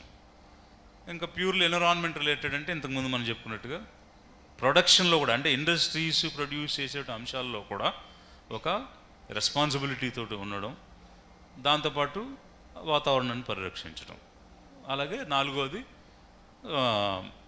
దేశ విదేశాల మధ్య, రాష్ట్రాల మధ్య, నగరాల మధ్య మంచి పార్ట్నర్షిప్స్ని డెవలప్ చేసుకోవడం. సో ఇట్లా మనం 4 విభాగాలుగా ఈ లక్ష్యాలన్నింటినీ కూడా మనం చూడవచ్చు. ఇది ఇంతవరకు మన గోల్స్, దాని యొక్క హిస్టారికల్ బ్యాక్గ్రౌండ్, ఆబ్జెక్టివ్, ఇది మనం ఇంతవరకు చూసాం. సో ఈ స్టేజ్లో నేను ఈ గోల్స్ అన్నీ కూడా నిజంగా అవసరమే అన్న భావనలో ఉన్నారా మీరందరూ? ఈ పరిస్థితుల్లో ఈ రకమైనటువంటి లక్ష్యాలు ఖచ్చితంగా ప్రతి దేశము, ప్రతి రాష్ట్రము పెట్టుకోవాలి, వాటి మీద పనిచేయాల్సిన అవసరం ఉంది అని మీరు భావిస్తున్నారా? Yes or no? అంటే మీరు కన్విన్స్ అయ్యారా? ఇలాంటి ఒక అవసరం ఎప్పటికైనా గుర్తించింది ఐక్యరాజ్య సమితి, ఎప్పటికైనా మనం ఎన్నుకున్న నాయకులు గుర్తించారు అన్న విషయాన్ని మీరు అంగీకరిస్తున్నారా? అంగీకరిస్తే అభినందిస్తున్నారా? Are you appreciating? Yes or no? Okay, good. So if you appreciate, I'm happy. ఎందువల్లంటే మీరు కన్విన్స్ అయితే ఇంకా మా లీడర్ పని ఈజీ. ఎందువల్లంటే he will get all your support. If you are convinced, you will definitely will involve. అందులో మాకు doubt లేదు. కన్విన్స్ అవ్వడం అంటే ఈ పని ఎందుకు చేయాలి, ఏంటిదంతా, ఎవరో రుద్దారు, ఎవరు నెత్తి మీద పెట్టారు అనే భావనతో కనుక మీరు ఉంటే రోజు డ్రైవ్ చేయాలి. అలా కాకుండా దీనిలో మెరిట్ ఉంది, దీనిలో నిబద్ధత ఉంది, దీనిలో అవసరత ఉంది, ఇది చేయాల్సిందే, వాస్తవంగా ఇది ఎప్పుడో చేసి ఉండాల్సింది, కనీసం ఎప్పటికైనా చేస్తున్నాం, అది మనం చేసే అవకాశం వచ్చింది అన్న కోణంలో కనుక మీరు చూస్తే డెఫినెట్గా మీరు ఇన్వాల్వ్ అవుతారు. మీరు ఇన్వాల్వ్ అయితే కనుక డెఫినెట్గా ప్రోగ్రెస్ వస్తుంది, న్యాచురల్గా వస్తుంది. ఒకవేళ రాలేక ఏదైనా మీకు అడ్డంకులు వస్తే అది ఎలా తొలగించుకోవాలని మీరే ఆలోచిస్తారు, because you are involved. That means if you are involving means what, you are putting your will, మీ మనసును పెడుతున్నారు దాని మీద. ఇన్వాల్వ్ అయితే అదే కదా దాని యొక్క next stage of action, course of action is, if you involve, you will put your will. If you put your will, even if you come across some problems, issues, you will find solutions, you will find ways. That's why where there is a will, there is a way. ఆ స్టేజ్కి మనం అందరం reach అవ్వగలుగుతాం. అందుకోసం ఇంత explanation మీకు ఇవ్వాల్సిన పరిస్థితి వచ్చింది. ఇక మన రాష్ట్రంలో దీన్ని అమలు చేయడానికి ఒక పద్ధతి అనేది ఉండాలి. మనం ఏదో పని చేసుకుంటున్నామని కాదు కదా, ఒక పద్ధతిలో చేయాలి. చేసింది మనం అనుకున్న ప్రకారంగా చేయగలుగుతున్నాం లేదా అని తిరిగి చూసుకోవాలి. చేసిన పనిని ఎంత చేసామనేది కొలుచుకోవాలి. సో ఒక మెజర్మెంట్ కావాలి, ప్రోగ్రెస్ కావాలి. ఆ నిర్దేశం ప్రకారంగా చేసామా లేదా అనేటువంటి ఒక బాధ్యత కావాలి. దానికి ఒక విధానం, ఒక స్ట్రాటజీని మనం డెవలప్ చేసుకోవడం జరిగింది. సో అదేమిటి అంటే, ముందు మనం ఈచ్ గోల్కి ఇండికేటర్స్ని ఐడెంటిఫై చేసాం. అంటే మనం క్వాలిటీ ఎడ్యుకేషన్ అని అనుకున్నాం for example. So quality education ఇంతకుముందు మన కలెక్టర్ గారు మంచి ప్రజెంటేషన్ చేశారు. దానిలో అవుట్ ఆఫ్ స్కూల్ చిల్డ్రన్ ఎట్లా తీసుకొస్తున్నాము, ఎన్ని రెసిడెన్షియల్ నాన్ రెసిడెన్షియల్ సెంటర్స్ పెట్టాము, 180 మంది పిల్లల్ని అక్కడ పెట్టి 21 సెంటర్స్ నడిపిస్తున్నాము, ఇవన్నీ కూడా చెప్పారు. సో ఇవన్నీ కూడా indicators. So that means you have to establish centres for out of school children, then you have to mainstream them into the existing conventional schools. అవన్నీ కూడా ఇండికేటర్స్. అంటే ఎంతమంది స్కూల్ బయట ఉన్నారు ఒక ఇండికేటర్, ఎంతమందిని లోపలికి తీసుకొచ్చాం అనదర్ ఇండికేటర్. ఇవన్నీ చేస్తే ఏం సాధిస్తాం? ఫైనల్ 4 క్వాలిటీ నాణ్యమైన విద్యని సాధిస్తాం. అయితే విద్య మీద అత్యంత శ్రద్ధతో ఎన్నో పథకాలు ఈరోజు మనకు అమలవుతున్నాయి. ఉదాహరణకంటే మనకి విద్యా దీవెన, వసతి దీవెన, విద్యా కానుక, తర్వాత అమ్మఒడి, ప్లస్ నాడు నేడు. అంటే స్కూల్స్ హార్డ్ సైడ్ నుంచి సాఫ్ట్ సైడ్ వరకు. అంటే హార్డ్ సైడ్ అంటే ఉండాల్సినటువంటి బెంచీలు, కుర్చీలు, లైట్లు, ఫ్యాన్లు, గోడలు, నీళ్లు, టాయిలెట్స్, ఇదంతా కూడా హార్డ్వేర్ అనుకుంటే, లిజనింగ్, లెర్నింగ్ టెక్నిక్స్ అని ఎలక్ట్రానిక్ ప్యానల్స్, దానిలో కంటెంట్ డిస్ప్లే చేయడం దగ్గర వరకు సాఫ్ట్ సైడ్. టీచింగ్ బోధి వ్యూయింగ్ అండ్ లిజనింగ్, రీడింగ్, వినియోగించుకోవడం, అలాగే సాఫ్ట్ సైడ్. ఇన్ని రకాలైనటువంటి ఇనిషియేటివ్స్ మనకి ఎడ్యుకేషన్లో నడుస్తున్నాయి. సో ఇవన్నీ నడుస్తున్నటువంటి క్రమంలో అవన్నిటిని కూడా మనం ఇండికేటర్స్గా తీసుకున్నాం. ఈ ఇండికేటర్స్ అన్నిటినీ కనుక మనం సాధిస్తే గోల్ని సాధించిన వాళ్ళు అవుతాం. అందుకు మనం ఏం చేసామంటే ఒక్కొక్క ఇండికేటర్ని మనకున్నటువంటి స్కీమ్స్ తోటి మ్యాప్ చేసాం. అంటే ఏ స్కీమ్ని కనుక మనము అమలు చేస్తే ఏ ఇండికేటర్ని మనం సాధిస్తాం, అలా ఏ ఇండికేటర్ని సాధిస్తే ఏ లక్ష్యాన్ని చేరుకుంటాం, అట్లా మ్యాపింగ్ చేయడం జరిగింది. So mapping of state schemes with indicators. ఆ తర్వాత స్కీమ్స్ని ఇంప్లిమెంట్ చేయడం స్టార్ట్ చేసాం. ఆ ఇంప్లిమెంటేషన్ ప్రాసెస్లో గోల్స్ని అచీవ్ చేయడం అనేటువంటిది సాధ్యం అవుతుంది. అయితే ఆ స్కీమ్స్ ఇంప్లిమెంట్ చేసేటప్పుడు మనం ప్రోగ్రెస్ని మానిటర్ చేయాలి, అసెస్ చేయాలి, మెజర్ చేయాలి. ఎలా మెజర్ చేయాలి అన్న అంశానికి వచ్చేటప్పటికి ఇక్కడ ఎనిమిక్ చిల్డ్రన్ గురించి చూపించారు, ఎంతమంది ఉన్నారు అనేటువంటిది ప్రజెంటేషన్లో. ఫర్ ఎగ్జాంపుల్ ఇప్పుడు మనకి రాష్ట్రంలో ఇంచుమించు ఒక 7,26,000 మంది 10 to 19 ఏజ్ గ్రూప్లో ఎనిమిక్ గర్ల్స్ ఉన్నారు. ఈ 7,26,000 మందిలో ఒక 6 నెలల తర్వాత మనం చూసినప్పుడు ఎంతమంది ఎనిమియా నుంచి బయటపడ్డారు అన్నది మనం స్టేట్ లెవెల్లో మానిటర్ చేస్తాం. సో అక్కడ ఏంటంటే నెంబర్స్, 7 లక్షల్లో 1 లక్షన్న దగ్గర, అది నెంబర్స్. అదే గ్రామ స్థాయికి వచ్చేటప్పటికి నెంబర్స్ కాదు, నేమ్స్. ఆ గ్రామంలో 4 ఉన్నారు. 4 ఎవరు? ABCD. సో పలానా వ్యక్తి, పలానా వ్యక్తి, పలానా వ్యక్తి.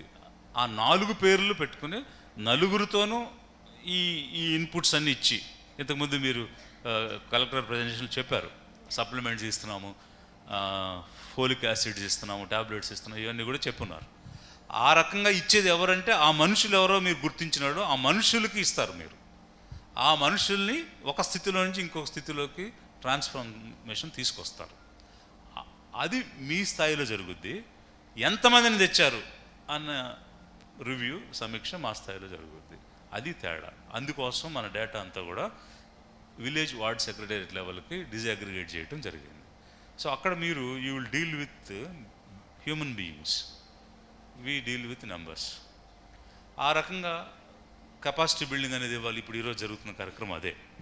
So large scale capacity building జరగాలి ప్రతి స్థాయిలో, గ్రామ స్థాయిలో, వార్డు స్థాయిలో ఉన్నటువంటి వ్యక్తుల దగ్గర నుంచి జిల్లా, మండలం, జిల్లా, రాష్ట్ర స్థాయి వరకు అందరికీ కూడా ఒక అవగాహన కల్పించే కార్యక్రమం జరగాలి. ఇలా జరిగిన తర్వాత అప్పుడు ప్రోగ్రెస్ ఎలా ఉందనేది మానిటర్ చేస్తాం. పర్ఫార్మెన్స్ అనేది ఉందా లేదా, లేకపోతే ఏం చేయాలనేది అకౌంటబిలిటీ. మన ఐఏఎస్ ఐపీఎస్ ఆఫీసర్స్ వీళ్ళందరికీ అయితే యాన్యువల్ కాన్ఫిడెన్షియల్ రిపోర్ట్లో కూడా పర్ఫార్మెన్స్ అప్రైజల్లో ఇది ఒక అంశంగా గోల్స్లో ఉన్న లక్ష్యాల ప్రకారం పర్ఫార్మెన్స్ ఉందా లేదా అని అసెస్ చేసి దాన్ని బట్టి మార్కులు వేయడం అనేది ఒక అంశంగా ఒక జీవోని కూడా ఇవ్వడం జరిగింది, పర్ఫార్మెన్స్ అప్రైజల్. సో ఇది మనం డెవలప్ చేసుకున్నటువంటి స్ట్రాటజీ. అంటే ఇదేంటి అంటే అది ఇస్తేనే చేస్తారని కాదు. ఇప్పుడు ఈరోజు వర్క్షాప్ యొక్క ఉద్దేశం ఏంటంటే అట్లా జీవోలు ఇచ్చేసి మీరు పని చేయండి లేకపోతే మీకు మార్కులు కట్ చేస్తానని అంటే అదేదో గుడ్డిగా పనిచేసినట్టు, పైనుంచి చెప్పారు కాబట్టి తప్పదని పనిచేసినట్టు ఎందుకు ఉండాలి? ఇది తప్పదని చేసేది కాదు, తప్పక చేయాల్సిన అంశం అని ప్రతి ఒక్కరు అనుకుంటే బాగుంటుంది కదా అని ఆలోచించి ఈ వర్క్షాప్స్ని ఆర్గనైజ్ చేయాలనే ఆలోచనలోకి వచ్చాం. సో ఇప్పుడు తప్పదు కాబట్టి చేయాలి కాదు, తప్పక చేయాల్సిన అవసరం ఉంది కాబట్టి చేయాలి. ఎందుకంటే మన కోసమే కాదు, మనలాంటి మనుషుల కోసం, యావత్తు మానవ జాతి కోసం చేయాల్సినటువంటి పని కాబట్టి. నెక్స్ట్, సో ఇది ఒక ఇన్స్టిట్యూషనల్ అరేంజ్మెంట్ ఎలా ఉంది అనే దానికోసం పెట్టినటువంటిది. మనకి ఇప్పుడు దేశ స్థాయిలో నీతి ఆయోగ్ ఉంది, ప్లానింగ్ కమిషన్ అంతకుముందు ఉండేది కదా, దాని పేరు ఇప్పుడు నీతి ఆయోగ్. ఈరోజు కొత్త సీఈఓని కూడా వేయటం పేపర్లు చూసాం మనం. అతను ఇప్పుడు అయిన సీఈఓ కూడా ఇన్సిడెంటల్గా ఆంధ్ర రాష్ట్రానికి సంబంధించినటువంటి వ్యక్తిగా, ఆయనకి అతనికి పేరెంట్స్ బ్యాక్గ్రౌండ్ ఈ రాష్ట్రం నుంచి ఉంది. అది కూడా ఈరోజు పేపర్లో చదివా, మదరు కాకినాడ, ఫాదరు ఒరిస్సా అని. సో అది దేశ స్థాయిలో. రాష్ట్ర స్థాయిలో మనకి ప్లానింగ్ డిపార్ట్మెంట్ ఉంది. జిల్లా స్థాయిలో కలెక్టర్ ఆధ్వర్యంలోనే ఏదైనా జరుగుద్ది, చీఫ్ ప్లానింగ్ ఆఫీసర్ వారికి సపోర్ట్గా ఉంటారు. అన్ని డిపార్ట్మెంట్స్ తోటి కోఆర్డినేట్ చేయడం, పర్ఫార్మెన్స్ అసెస్ చేయడం, ఆ పర్ఫార్మెన్స్ బేస్డ్గా సమీక్షించుకోవడం, దాన్ని బట్టి ముందుకు వెళ్ళడం. నెక్స్ట్, ఇది జస్ట్ మీకు ఒక అండర్స్టాండింగ్ కోసం పెట్టాను ఇది. దీనిలో గోల్ 7 చూస్తే మనం టాప్ పొజిషన్ అంటే కంట్రీలో నెంబర్ 1లో ఉన్నాం. బట్ బాధాకరమైన అంశం ఏంటంటే గోల్ 4 చూడండి, మరి ఎంత బడ్జెట్ పెడుతున్నాము, ఎన్ని రకాల ఇనిషియేటివ్స్ తీసుకున్నాము. 28లో రాష్ట్రాలు ఉంటే మనం 19లో ఉన్నాం. సమంజసమా? అది ఎట్టి పరిస్థితుల్లోనూ సమంజసమైన అంశం కాదు. మనం కనీసం అంటే 2లో ఉండాలి. ఎందుకంటే కేరళ ఇప్పటికే అన్ని విధాలుగా ప్రగతి సాధించేసి ఉంది కాబట్టి 1వ పొజిషన్లో కేరళ ఉంటుంది. లేదు ఇంకా కొన్ని చిన్న చిన్న రాష్ట్రాలు, సిక్కిం లాంటివో లేకపోతే ఇంకా చిన్న రాష్ట్రాలు ఏమైనా ఉంటే అలాంటి గోవా. బట్ పెద్ద రాష్ట్రాల్లో కనీసం మొదటి స్థానంలో ఉండాల్సిన చోట మనం 19వ స్థానంలో ఉన్నాము. అసలు అదే ట్రిగరింగ్ ఫ్యాక్టర్. అసలు ఎందుకు ఇలా జరుగుతుంది? మనం ఇంత కష్టపడి పనిచేస్తున్నటువంటి పథకాలు ఇన్ని అమలు చేస్తూ ఉంటే గుడ్ హెల్త్ అండ్ వెల్బీయింగ్ 7వ పొజిషన్ ఉండడం ఏంటి, హంగర్ 14లో ఉండడం ఏంటి, క్వాలిటీ ఎడ్యుకేషన్ 19లో ఉండడం ఏంటి అనేటువంటిదే అసలు ఆలోచింపజేయడానికి కారణం అయ్యింది. అసలు ఈ గోల్స్ మీద మనం శ్రద్ధ పెట్టడానికి ప్రభుత్వం వీటిని ప్రత్యేకంగా తీసుకోవడానికి కారణం అయ్యింది ఏంటంటే సమ్వేర్ సంథింగ్ రాంగ్. ఇప్పుడు మనకు యూడేజ్ డేటా ఉంది. ఆ యూడేజ్ డేటాలో మన హెడ్ మాస్టర్లు సక్రమంగా రిపోర్ట్ చేయడం లేదు. మనం పనిచేస్తున్నాం బాగానే, పర్ఫార్మెన్స్ బాగుంది, ప్రగతి కూడా బాగుంది, బట్ అది రిఫ్లెక్ట్ కావట్లేదు. సో ఎంఈఓస్, ఎంపీడీఓస్ మీరు అందరూ కూడా దృష్టిలో పెట్టుకోవాల్సింది ఏంటంటే చేసిన ప్రతి పనిని అది రిఫ్లెక్ట్ అయ్యే విధంగా అక్కడ అప్లోడ్ చేయటం, అప్డేట్ చేయటం ఇంపార్టెంట్. హెల్త్ ఆఫీసర్స్ కానీ ఇప్పుడు ఎన్ఎఫ్ఎస్ఎస్ డేటా ఉంది, ఆ డేటాను బట్టి మనకు ర్యాంక్ వచ్చింది. వాస్తవంగా మనది ఇంకా బెటర్గా ఉంది, కానీ అది సరిగా రిఫ్లెక్ట్ కాలేదు. ఎందువల్లంటే సర్వేలో సరిగ్గా చెప్పలేదు. ఆరోగ్యశ్రీ ఉంది, మనం 90% ఇన్సూరెన్స్ ఉంది మనకి పేదవాళ్ళకి, కుటుంబాలకి, కానీ 90% ఇన్సూరెన్స్ ఉన్న దేశాల్లో మనం, రాష్ట్రాల్లో మనం లేం. ఎందువల్ల లేమంటే సరిగా కవర్ చేయకపోవటం, ఆ సమయానికి సరిగా అవగాహన లేక కుటుంబాలు చెప్పకపోవటం, ఈ అంశాలన్నీ కూడా ఉన్నాయి. సో పని చేయటం ఒక ఎత్తు అయితే చేసిన పనిని సరైనటువంటి రూపంలో కనిపించే విధంగా చర్య తీసుకోవడం అనేది రెండవది. అది మనం గమనించాలి. అందుకోసం ఇది మీకు చూపించాలి. Next, okay. సో దీనిలో ఒక 20 ఇప్పుడు 115 ఇండికేటర్స్ని తీసుకుని దాని మీద మనం పనిచేస్తున్నాం. ఈ 115 సాధిస్తే 16 గోల్స్ మనం సాధించగలుగుతాం. అయితే 115లో కొన్ని మామూలుగానే ఉన్నాము, బాగానే నడుస్తున్నాయి. బట్ మనం ఎంతో వెచ్చించి బడ్జెట్లు కేటాయించి పని చేస్తున్నా కూడా ప్రగతి సాధించలేని అంశాలు ఒక 20ని ఐడెంటిఫై చేసాం. అంటే ఫండింగ్ ఉంది బట్ ప్రోగ్రెస్ లేదు. ఆ 20 ఏమిటి అనేది ఒకసారి మీకు చూపిస్తాను. నెక్స్ట్. సో దీనిలో ముఖ్యంగా ఒక 6 అంశాలు మెడికల్ అండ్ హెల్త్లో ఉన్నాయి. అందులో 10-19 ఇయర్స్లో ఉన్న అడల్సెంట్ ఫీమేల్స్లో ఎనిమిక్గా ఉండడం, 15-49 మధ్య ఉన్నటువంటి ప్రెగ్నెంట్ విమెన్ ఎనిమిక్గా ఉండడం, ఇన్స్టిట్యూషనల్ డెలివరీస్ 100% లేకపోవడం, ఫుల్ ఇమ్యునైజేషన్ చేయకపోవడం, ఎంఎంఆర్ ఎక్కువ ఉండడం, అలాగే అండర్ 5 మోర్టాలిటీ ఐఎంఆర్ ఎక్కువ ఉండడం. ఇవన్నీ కూడా మన ఎఫర్ట్ ఉంది, బడ్జెట్ ఉంది, ఫండ్స్ ఉన్నాయి, బట్ ప్రోగ్రెస్ లేదు. సిమిలర్లీ అండర్ 5 చిల్డ్రన్లో విమెన్ అండ్ చైల్డ్ ఇష్యూస్ 2.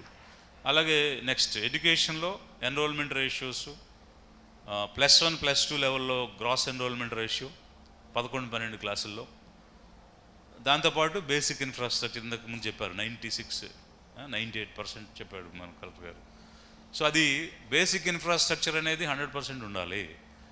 మీకు నాడు నేడులో ఉన్నా లేకపోయినా ఈ బేసిక్ ఇన్ఫ్రా వరకు మాత్రం మీరు ఇర్రెస్పెక్ట్ ఆఫ్ నాడు నేడు చేసేయండి. అంటే టాయిలెట్స్ కానీ ఆ రిమైనింగ్ బేసిక్ ఫెసిలిటీస్ ఏవైతే ఉన్నాయో అవి ముందు టేకప్ చేసి కంప్లీట్ చేయండి. అన్ని టాయిలెట్స్ కూడా ఫంక్షనల్గా ఉండే విధంగా చర్య తీసుకోండి. ఇది మీకు డిపార్ట్మెంట్ నుంచి కూడా గైడ్లైన్స్ వస్తాయి. నాడు నేడులో చేసే 10 రకాల అంశాలు అవి ఎలాగో చేస్తారు, అది ఆ ఫేజ్ వచ్చినప్పుడు చేస్తారు. బట్ బేసిక్ థింగ్స్ అనేటువంటివి దాంతో సంబంధం లేకుండా చేయాలని మేము కోరాము. ఆ రకంగా మీకు గైడ్లైన్స్ కూడా వస్తాయి. దీంతోపాటు మున్సిపల్ అడ్మినిస్ట్రేషన్, పంచాయతీరాజు, హోమ్ డిపార్ట్మెంట్లో కూడా అంటే క్లీన్ వాటర్ కానీ శానిటేషను, అలాగే పీస్, ట్రాఫిక్ యాక్సిడెంట్స్ తగ్గడం, చిల్డ్రన్ మిస్సింగ్ తగ్గడం, అట్రాసిటీస్ అగెన్స్ట్ ఎస్సీస్ అండ్ ఎస్టీస్ తగ్గడం, ఇవన్నీ చేయాలి. అలాగే పర్సంటేజ్ యూజ్ ఆఫ్ ఎన్పీకే, ఇవన్నీ కూడా 20 మేజర్ ఇండికేటర్స్గా తీసుకుని మనం మానిటర్ చేస్తూ ఉన్నాము. వీటితో పాటు మిగిలినవి కూడా ఉంటాయి, బట్ వీటి మీద ఎక్కువ ఫోకస్ పెట్టాం because we are putting more funds into these items. Next. This is only ranking కోసం, అవగాహన కోసం ఇది పెట్టాము. దీనిలో అంత కొంచెం కన్ఫ్యూజింగ్ ఉంటుందో, ఇబ్బంది పడాల్సిన అవసరం లేదు. పర్ఫార్మెన్స్ రిలేటివ్గా కొలవడం అన్నది దీని యొక్క ఉద్దేశం. నెక్స్ట్. సో ఇది నెక్స్ట్.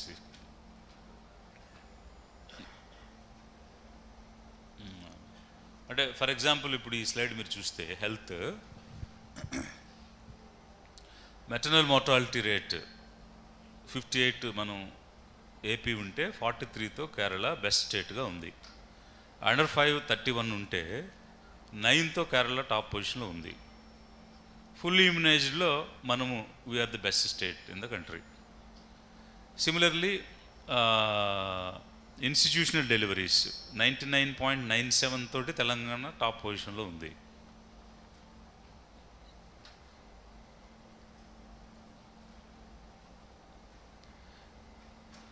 తర్వాత next.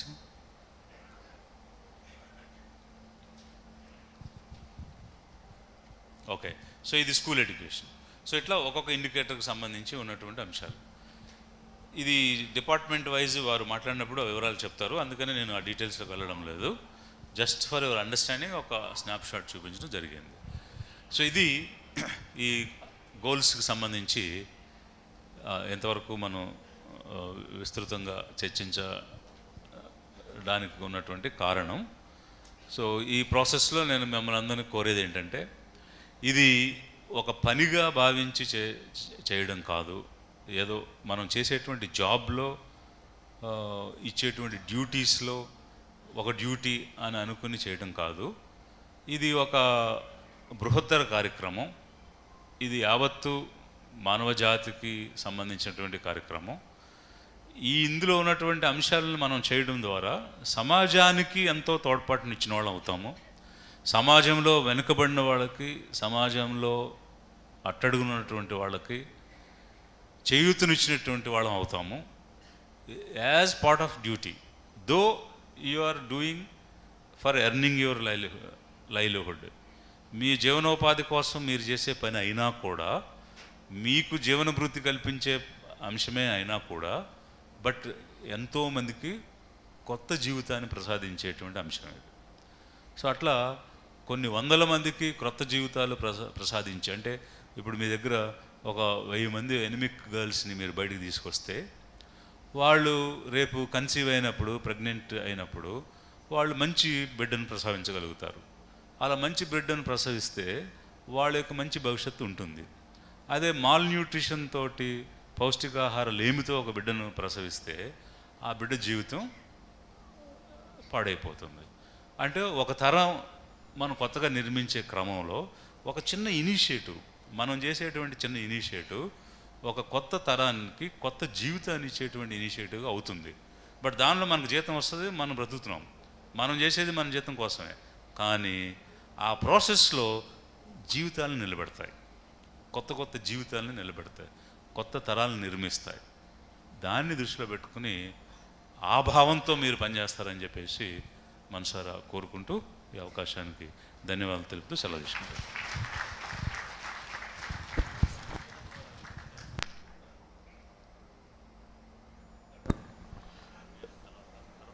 Yeah. So thank you so much, sir. This is along with the review and workshop. ఇది ఒక మంచి సెన్సిటైజేషన్ కూడా మన అందరికి కూడా ఉపయోగపడుతుంది అని నేను ఖచ్చితంగా భావిస్తున్నాను సార్. బ్రీఫ్ అండ్ లోతుగా what is the thinking behind the work that we are doing is very important for everybody of us to understand. So దీనివల్ల విలేజ్ వార్డ్ నుంచి ఈవెన్ జిల్లా స్థాయి వరకు అందరూ కూడా సార్ చెప్పిన ఈ విషయాలన్నీ కూడా గుర్తుపెట్టుకొని ఇన్ కమింగ్ డేస్ మన సెల్ఫ్ ఇన్వాల్వ్మెంట్ తోటి ఎస్డిజీస్ మీద ముందుకు వెళ్తామని అనుకుంటున్నాను.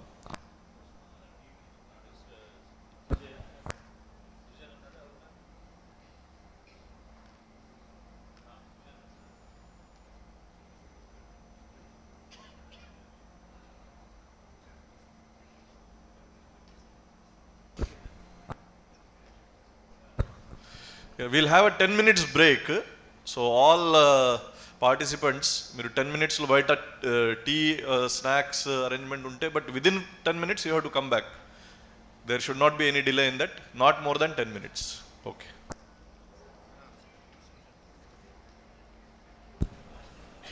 స్నాక్స్ గ్రౌండ్ ఫ్లోర్లో అండి, గ్రౌండ్ ఫ్లోర్లో ఒక ఫాస్ట్గా వెళ్ళి సార్ చెప్పారు 10 minutesలో మళ్ళీ మనం వచ్చేస్తాం. గ్రౌండ్ ఫ్లోర్లోకి వెళ్ళి వచ్చేయాల్సిందిగా కోరుతున్నాం అందరికీ.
సరే, అందరికీ బ్రేక్ బ్రేక్ కంప్లీట్ చేసుకుని అందరినీ బ్యాక్ రావాల్సిందిగా కోరుతున్నాం.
అందరూ ఇక్కడ ఉన్నవారందరూ మీ కొలీగ్స్కి ఫోన్ చేసి అందరినీ ఇమ్మీడియట్గా రమ్మని చెప్పండి సార్. 10 minutes ఆల్రెడీ అయిపోయింది. మనకి ఇంకా ఒక 4 డిపార్ట్మెంట్స్ ప్రజెంటేషన్స్ ఉన్నాయి. సార్ వాళ్ళు వెయిట్ చేస్తున్నారు. అందరూ వచ్చి ఎవరి సీట్లో వాళ్ళు కూర్చోవలసిందిగా కోరుతున్నాం.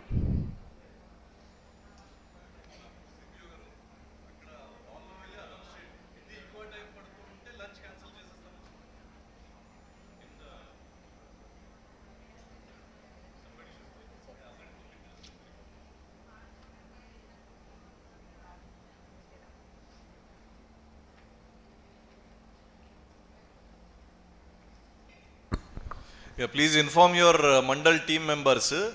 ఈ టీ బ్రేక్కి ఇంకా ఎక్కువ టైం తీసుకుంటే లంచ్ విల్ బీ క్యాన్సల్డ్ అని చెప్పండి. ఇదే లంచ్ లాగా టైం తీసుకుంటూ ఉంటే. So within 5 minutes everybody should be seated.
త్వరగా అందరూ వచ్చి మీ సీట్లో కూర్చోవాలండి.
అందరూ వచ్చి కూర్చుంటే మనం నెక్స్ట్ ప్రోగ్రామ్ కంటిన్యూ చేసుకుంటున్నాం. స్టార్ట్ అవుతోంది. ఇప్పటి వరకు మనకి మన జిల్లా కలెక్టర్ గారి పీపీటీ జిల్లా ప్రగతి మీద, అలాగే తర్వాత సెక్రటరీ ప్లానింగ్ వారి ఎస్డీజీస్కి సంబంధించిన సస్టైనబుల్ డెవలప్మెంటల్ గోల్స్, అసలు ఎందుకు ఈ వర్క్షాప్ పెట్టుకున్నాము, అలాగే దానికి మిలీనియం గోల్స్ నుండి సస్టైనబుల్ డెవలప్మెంటల్ గోల్స్కి ఏ రకంగా ఫార్వర్డ్ అయ్యాము, ఇంకా అనేక విషయాలు చాలా కూలంకషంగా చెప్పున్నారు. సో ఇప్పుడు ఇక స్పందన గురించి సృజన్ గారు ఆర్టీజీఎస్ నుండి వచ్చున్నారు. వారి ప్రజెంటేషన్ ఇవ్వాల్సిందిగా కోరుతున్నాం.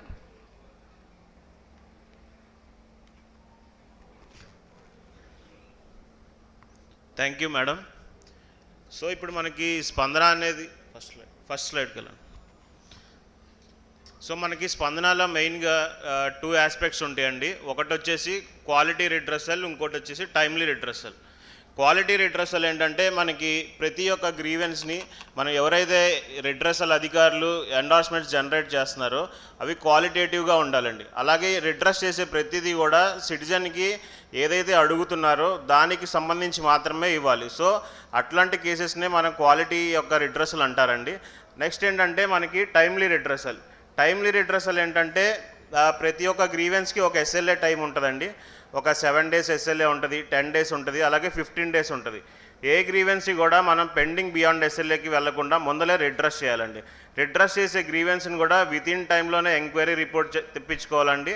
అలాగే ఎంక్వైరీ రిపోర్ట్ని బేస్ చేసుకొని మాత్రమే మన యొక్క క్వాలిటేటివ్గా రిడ్రెస్ చేస్తూ ఉంటే కనుక సిటిజన్ ఏదైతే పెట్టుకుంటున్నారో రైస్ కార్డ్ పెట్టుకొని కానీ, లేదంటే ల్యాండ్ రిలేటెడ్ పెట్టుకొని కానీ, ఏదైతే పెట్టుకున్నారో దానికి సంబంధించి మాత్రమే ఇస్తూ ఉంటే కనుక సిటిజన్ యొక్క ఎక్స్పెక్టేషన్కి టైంకి వాళ్ళకి అందుతుందండి. అలాగే క్వాలిటేటివ్గా అందుతుందండి. సో ఇప్పుడు మనం రీసెంట్గా చూస్తే స్పందన రోజు రోజుకి మనం ఇంప్రూవ్మెంట్స్ చేస్తూ ఉన్నామండి. సో ఇప్పుడు మనం వచ్చే స్పందనలో కొత్త ఇంప్రూవ్మెంట్స్ చేయబోతున్నాం. సో దాంట్లో ఏంటంటే మనకి ఫీడ్బ్యాక్ అనేది తీసుకుంటున్నామండి. మీరు ఏదైతే రిడ్రెస్ చేస్తున్నారో ఆ గ్రీవెన్స్ని మనం ఒక ఫీడ్బ్యాక్ ద్వారా కూడా మనం తీసుకుంటున్నామండి. సో ఒక 24 గంటల్లో ఇవాళ ఒక కంప్లైంట్ పెట్టుకున్నారు సిటిజన్. సో దాన్ని ఒక 24 గంటల్లో మన సిటిజన్ నుండి దాని యొక్క ఫీడ్బ్యాక్ తీసుకుంటున్నాం. సో అది సంతృప్తిగా గ్రీవెన్స్ తీసుకుంటున్నారా, సంతృప్తి పరిచారా, ఏదైతే సిటిజన్ అడిగిన దానికి తగినంతగా ఒక అధికారి కంప్లైంట్ అనేది రిడ్రెస్ చేస్తున్నారా, లేదంటే ఎలా రిడ్రెస్ చేస్తున్నారు అనేది డైరెక్ట్గా సిటిజన్ నుండి వాళ్ళు ఫీడ్బ్యాక్ తీసుకుంటున్నారండి. అది ఇప్పుడు రాబోయే కొత్త స్పందనలో అది ఇంటిగ్రేట్ చేసాము. అది మీకు కమింగ్ డేస్లో తెలుస్తుందండి. సో అలాగే తీసుకున్న ఫీడ్బ్యాక్ బేస్ చేసుకొని మనకి జిల్లా లెవెల్లో ఒక ఆడిట్ టీం అనేది కూడా మనం ఒకటి మానిటర్ చేయడానికి తీసుకుంటున్నామండి. ఆడిట్ టీం ఏం చేస్తారంటే ఏదైతే డిస్సాటిస్ఫై అయ్యారో సిటిజన్ నుండి వచ్చిన వినతుల్ని, సిటిజన్ సంతృప్తిగా లేరు అని చెప్తున్నారో వాటిని యొక్క గ్రీవెన్సెస్ అన్నిటిని కూడా డిస్ట్రిక్ట్ లెవెల్ ఆడిట్ చేసుకోవడానికి ఒక టీంని మానిటరింగ్గా పెట్టుకున్నామండి. వాళ్ళు జిల్లా లెవెల్లో ఏదైతే డిస్సాటిస్ఫైయర్ గ్రీవెన్సెస్ అవన్నీ కూడా డిస్ట్రిక్ట్ లెవెల్లో మళ్ళీ ఆడిట్ చేస్తున్నారండి. సో మన రాబోయే రోజుల్లో రిడ్రెస్ చేసే ప్రతి గ్రీవెన్స్ని కూడా క్వాలిటేటివ్గా అండ్ టైమ్లీ రిడ్రెస్ చేయాలండి. సో ఇది మనకు వచ్చేసి స్పందన రిడ్రసల్ వర్క్ ఫ్లో అండి. ఇది అందరికీ మీకు అవగాహన ఉండే ఉంటుంది. సో జస్ట్ సింపుల్గా చెప్తాను. సో స్పందనలో ఒక గ్రీవెన్స్ మల్టిపుల్ సోర్సెస్ నుండి మనకి రిసీవ్ అవుతూ ఉంటుందండి. ఒక 1902 అనే కాకుండా మనకి స్పందన యాప్ కానీ, స్పందన వెబ్ అప్లికేషన్ కానీ, కలెక్టరేట్ ద్వారా కానీ, సచివాలయాల ద్వారా కానీ ఏ కంప్లైంట్ ఎక్కడి నుండైనా మన స్పందనలో కంప్లైంట్ తీసుకోవచ్చండి. ఆ కంప్లైంట్ తీసుకున్న దాన్ని ఫస్ట్ ఏం చేస్తారంటే గ్రీవెన్స్ రిడ్రసల్ అథారిటీ అండి. ప్రతి ఒక్క గ్రీవెన్స్కి కూడా డిపార్ట్మెంట్ వాళ్ళు ఈ కంప్లైంట్కి ఈ అధికారి ఉంటారు అనేది జిల్లా మన కలెక్టరేట్ లెవెల్ నుండి ఇన్ఫర్మేషన్ తీసుకున్నారండి. ఆ ఇన్ఫర్మేషన్ తీసుకొని ఏదైతే డిపార్ట్మెంట్ వాళ్ళు ఫిక్స్ చేశారండి, ఈ డిపార్ట్మెంట్కి ఈ కంప్లైంట్ పెట్టుకున్నప్పుడు ఈ అధికారి వస్తారు అనేసి. సో వాళ్ళు ఆటోమేటిక్గా మనకి గ్రీవెన్స్ రిడ్రసల్ అథారిటీ అనేది ఫిక్స్ అవుతుందండి. ఆ గ్రీవెన్స్ రిడ్రసల్ అథారిటీ ఫిక్స్ అయిన తర్వాత సో వాళ్ళు ఏం చేయాలంటే వాళ్ళు ఒక ఇన్ఫర్మేషన్ వచ్చింది, తహసీల్దార్ గారికి వచ్చింది, ఆ కంప్లైంట్ మీకు సంబంధించిందా, లేదంటే మీ డిపార్ట్మెంట్కి సంబంధించిందా, మీ మండలికి సంబంధించిందా, మీ సచివాలయం పరిధిలో కంప్లైంటా లేదనేది ఫస్ట్ వెరిఫై చేయాలండి. ఫస్ట్ వెరిఫై చేసి అది మీకు సంబంధించింది అయితే మాత్రమే మీరు అది రిడ్రెస్ చేయాలి. లేకపోతే కనుక బ్యాక్ టు స్పందన టీం అనేది ఒక ఆప్షన్ ఉంటుందండి. ఆ ఆప్షన్ ద్వారా మీరు ఆ ఆప్షన్ యూటిలైజ్ చేసుకొని స్పందన టీంకి పంపించాలండి. నెక్స్ట్ ఈ కంప్లైంట్ కనుక మీదే, మీకు సంబంధించిందే అని మీరు కనుక అవగాహన వచ్చిన తర్వాత నెక్స్ట్ ఏం చేయాలంటే ఎంక్వైరీ చేయాలండి. ఇంతకుముందు మనకి ఎంక్వైరీ రిపోర్ట్ అనేది సపరేట్గా తీసుకునే వాళ్ళం కాదండి. ఇప్పుడు ఏంటంటే స్పందనలో ఖచ్చితంగా ఎంక్వైరీ రిపోర్ట్ తీసుకోవాలండి. ఆ ఎంక్వైరీ రిపోర్ట్ని బేస్ చేసుకొని మాత్రమే ఒక సిటిజన్ ఎవరైతే తహసీల్దార్ గారు అయితే తహసీల్దార్ గారు, ఎంపీడీఓ గారు అయితే ఎంపీడీఓ గారు ఆ ఎంక్వైరీ ఫైండింగ్స్ని బేస్ చేసుకొని సిటిజన్కి అడ్రస్ చేస్తూ మాత్రమే ఎండార్స్మెంట్స్ జనరేట్ చేయాలండి. ఇందాక చెప్పినట్టు ఆ ఎండార్స్మెంట్ జనరేట్ అయిన ఒక రిడ్రెస్ అవుతుంది. ఆ కంప్లైంట్ రిడ్రెస్ అయిన ఒక 24 గంటల్లో సిటిజన్కి కాల్ పంపిస్తున్నామండి. ఇది మీరు సంతృప్తిగా ఉన్నారా లేదా, ఒక సిటిజన్ నుండి అక్నాలెడ్జ్మెంట్ని తీసుకొని అది నెక్స్ట్ ఆ యొక్క అక్నాలెడ్జ్మెంట్ బేస్ చేసుకొని ఇది కనుక డిస్సాటిస్ఫైడ్ అయ్యి ఉంటే కనుక జిల్లా లెవెల్లో ఆడిట్ టీమ్కి పంపిస్తున్నామండి. ఆడిట్ టీమ్ ఏంటంటే మళ్ళీ ఒకసారి రీవెరిఫై చేసి ఇది ఖచ్చితంగా రీఓపెన్ అయ్యే సందర్భం ఉంటే కనుక వాళ్ళకి రీఓపెన్ చేయడానికి కూడా మనం ఒక ఇన్ఫర్మేషన్ ఇచ్చామండి. నెక్స్ట్ సో ఇందాక మనం చెప్పిన 2 ఇండికేటర్స్ ఉన్నాయి కదండి, timely redressal and qualitative redressal. ఆ 2 ఇండికేటర్స్ని మనం అచీవ్ అవడానికి మనం మెయిన్గా చేయాల్సింది ఏంటంటే ఏ గ్రీవెన్స్ని కూడా పెండింగ్ విత్ ఇన్ ఎస్ఎల్ఏలోనే గ్రీవెన్స్ని రిడ్రెస్ చేయాలండి. ఏ గ్రీవెన్స్ని కూడా పెండింగ్ బియాండ్ ఎస్ఎల్ఏలో రిడ్రెస్ చేయకూడదండి. అలాగే grievance redressed beyond SLA timely redress చేయాలండి. ఏ గ్రీవెన్స్ని కూడా విత్ ఇన్ ఎస్ఎల్ఏలో మాత్రమే చేయాలి, బియాండ్లో చేయకూడదండి. అప్పుడు మాత్రమే దాన్ని టైమ్లీ రిడ్రెసల్ అంటారండి. క్వాలిటీ రిడ్రసల్ ఏంటంటే ప్రతి ఒక్క గ్రీవెన్స్ ఏదైతే గ్రీవెన్స్ వచ్చిందో దానికి సంబంధించి మాత్రమే ఇన్ఫర్మేషన్ని మనం పాస్ చేస్తూ ఉండాలండి ఎండార్స్మెంట్స్ ద్వారా. అలాగే ఇన్కరెక్ట్ ఎండార్స్మెంట్స్ కానీ, ఇన్ఎలిజిబుల్ ఎండార్స్మెంట్స్ కానీ సిటిజన్కి ఏదైతే అడిగినారో దానికి సంబంధించి మాత్రమే మనం ఒక ఎండార్స్మెంట్స్ జనరేట్ చేయాలండి. నెక్స్ట్ ఏంటంటే ఇది చూస్తే కనుక రిపోర్ట్స్ అండి. మీ యొక్క డిస్ట్రిక్ట్ లాగిన్ అలాగే మండల్ లాగిన్లో ప్రతి ఒక్క లాగిన్లో కూడా మనం రిపోర్ట్స్ అనేది ఎనేబుల్ చేసామండి. దాంట్లో చూస్తుంటే కనుక మీరు టైమ్లీ రిడ్రసల్ అని చెప్తున్నాం కదా, దాన్ని రిపోర్టింగ్ మానిటరింగ్గా ఒక ఎస్ఎల్ఏ రిపోర్ట్ అనేది మనం ఇచ్చామండి. ఆ ఎస్ఎల్ఏ రిపోర్ట్లో కనుక చెక్ చేసుకుంటే ఏ గ్రీవెన్స్ మనకి విత్ ఇన్ ఎస్ఎల్ఏలో ఉంది, విత్ ఇన్ ఎస్ఎల్ఏలో కూడా ఏది 24 అవర్స్లో ఉంది, ఏది ఒక 2 డేస్లో బియాండ్ ఎస్ఎల్ఏలోకి వెళ్తుంది, ఏది 3 డేస్లో బియాండ్ ఎస్ఎల్ఏలోకి వెళ్తుంది. అలా ఒక 10 డేస్ వరకు ఒక మన కేటగరైజేషన్ ఇచ్చామండి. సేమ్ అలాగే బియాండ్ ఎస్ఎల్ఏలో కూడా ఇచ్చాము. సో మనకి మెయిన్ టైమ్లీ రిడ్రెస్ చేయాలంటే కనుక ఆ ఎస్ఎల్ఏ రిపోర్ట్ని కనుక మనం డైలీ మానిటర్ చేసుకుంటే మనకి ఏ రిపోర్ట్ కూడా మనకి బియాండ్ ఎస్ఎల్ఏలో వెళ్లకుండా గ్రీవెన్స్ని రిడ్రెస్ చేయొచ్చండి. సో ఇది జస్ట్ మన శ్రీకాకుళం డిస్ట్రిక్ట్ ఒక గ్రీవెన్సెస్ ఒక యాబ్స్ట్రాక్ట్ అండి. ఇప్పుడు దాకా మనకి 21,542 గ్రీవెన్సెస్ వచ్చాయి. అలాగే చూస్తే కనుక మనకి బియాండ్ ఎస్ఎల్ఏలో ఒక్కటి కూడా లేదండి ఇప్పుడు వరకు. అలాగే ఇప్పుడు దాకా ఇది 2021 నుండి టిల్ డేట్ దాకా చూసుకుంటే 13% ఆఫ్ ద కేసెస్ రీఓపెన్ అయినాయండి. సో ఓవరాల్గా చూస్తే మనకి హైయెస్ట్ వచ్చేసి రెవెన్యూ డిపార్ట్మెంట్ ఉందండి, నెక్స్ట్ పిఆర్ఆర్డి ఉంది, నెక్స్ట్ జిఎస్డబ్ల్యూ. ఇది అంటే జస్ట్ ఒక మీ డిస్ట్రిక్ట్లో ఉన్న యాబ్స్ట్రాక్ట్ అండి, గ్రీవెన్సెస్ యొక్క యాబ్స్ట్రాక్ట్. సో ఇది మనకి మేజర్ గ్రీవెన్స్ ఏరియాస్ అండి. మనకి ఇక్కడ చూసుకుంటే కనుక రికార్డ్స్ ఆఫ్ రైట్స్ అనేది హైయెస్ట్ మనకి రిసీవ్ అయిందండి ఈ డిస్ట్రిక్ట్లో. నెక్స్ట్ సెక్రటేరియట్ ఎంప్లాయీస్ మీద కంప్లైంట్స్ ఎక్కువ వచ్చినాయండి. నెక్స్ట్ హౌసింగ్ బిల్స్ మీద వచ్చాయి.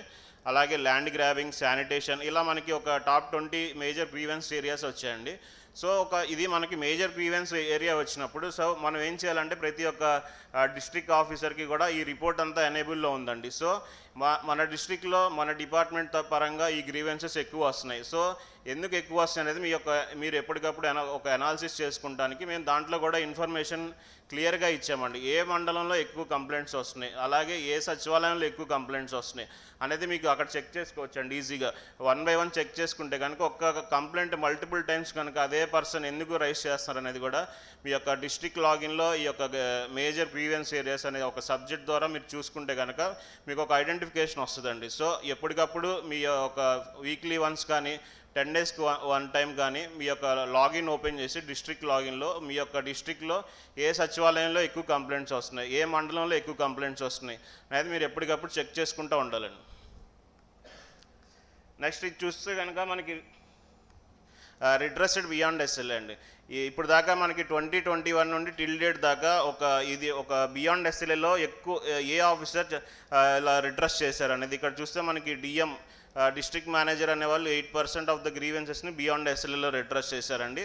నెక్స్ట్ తహసీల్దార్ శ్రీకాకుళం, ఇలా ఒక 15 ఆఫీసర్స్ని మనం ఐడెంటిఫై చేసామండి. ఈ ఆఫీసర్స్ 2021 నుండి ఇప్పుడు దాకా హైయెస్ట్ బియాండ్ ఎస్ఎల్ఏలో రిడ్రెస్ చేశారు.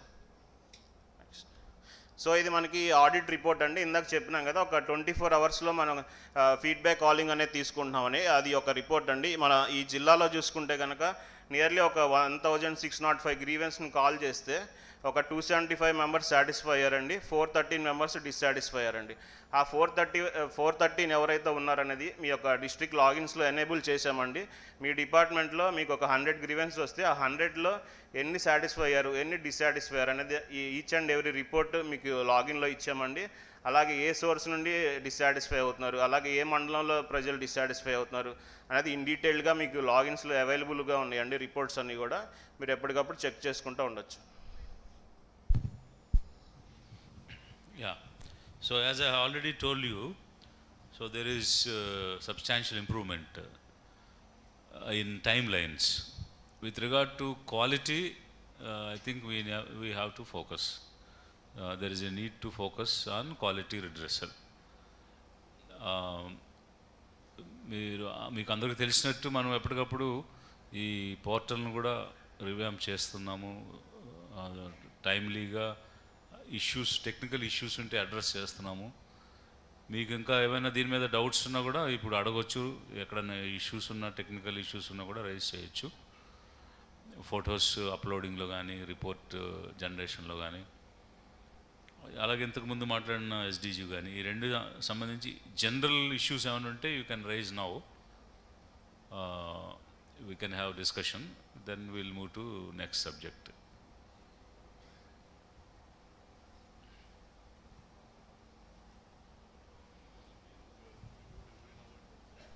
Right, okay, thank you.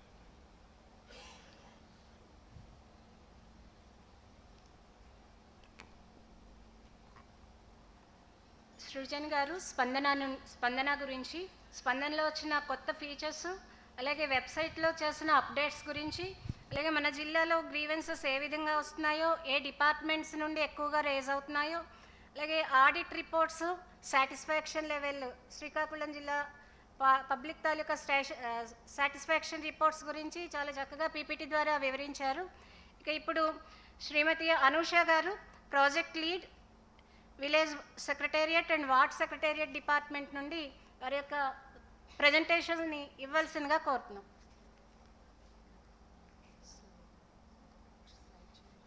Village ward secretariat slide.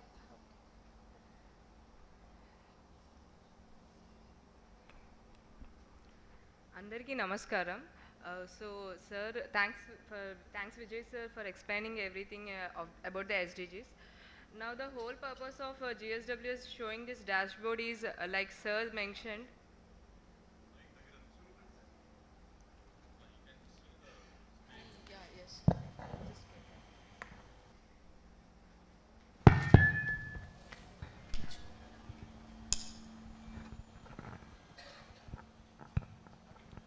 yeah, andarki namaskaram.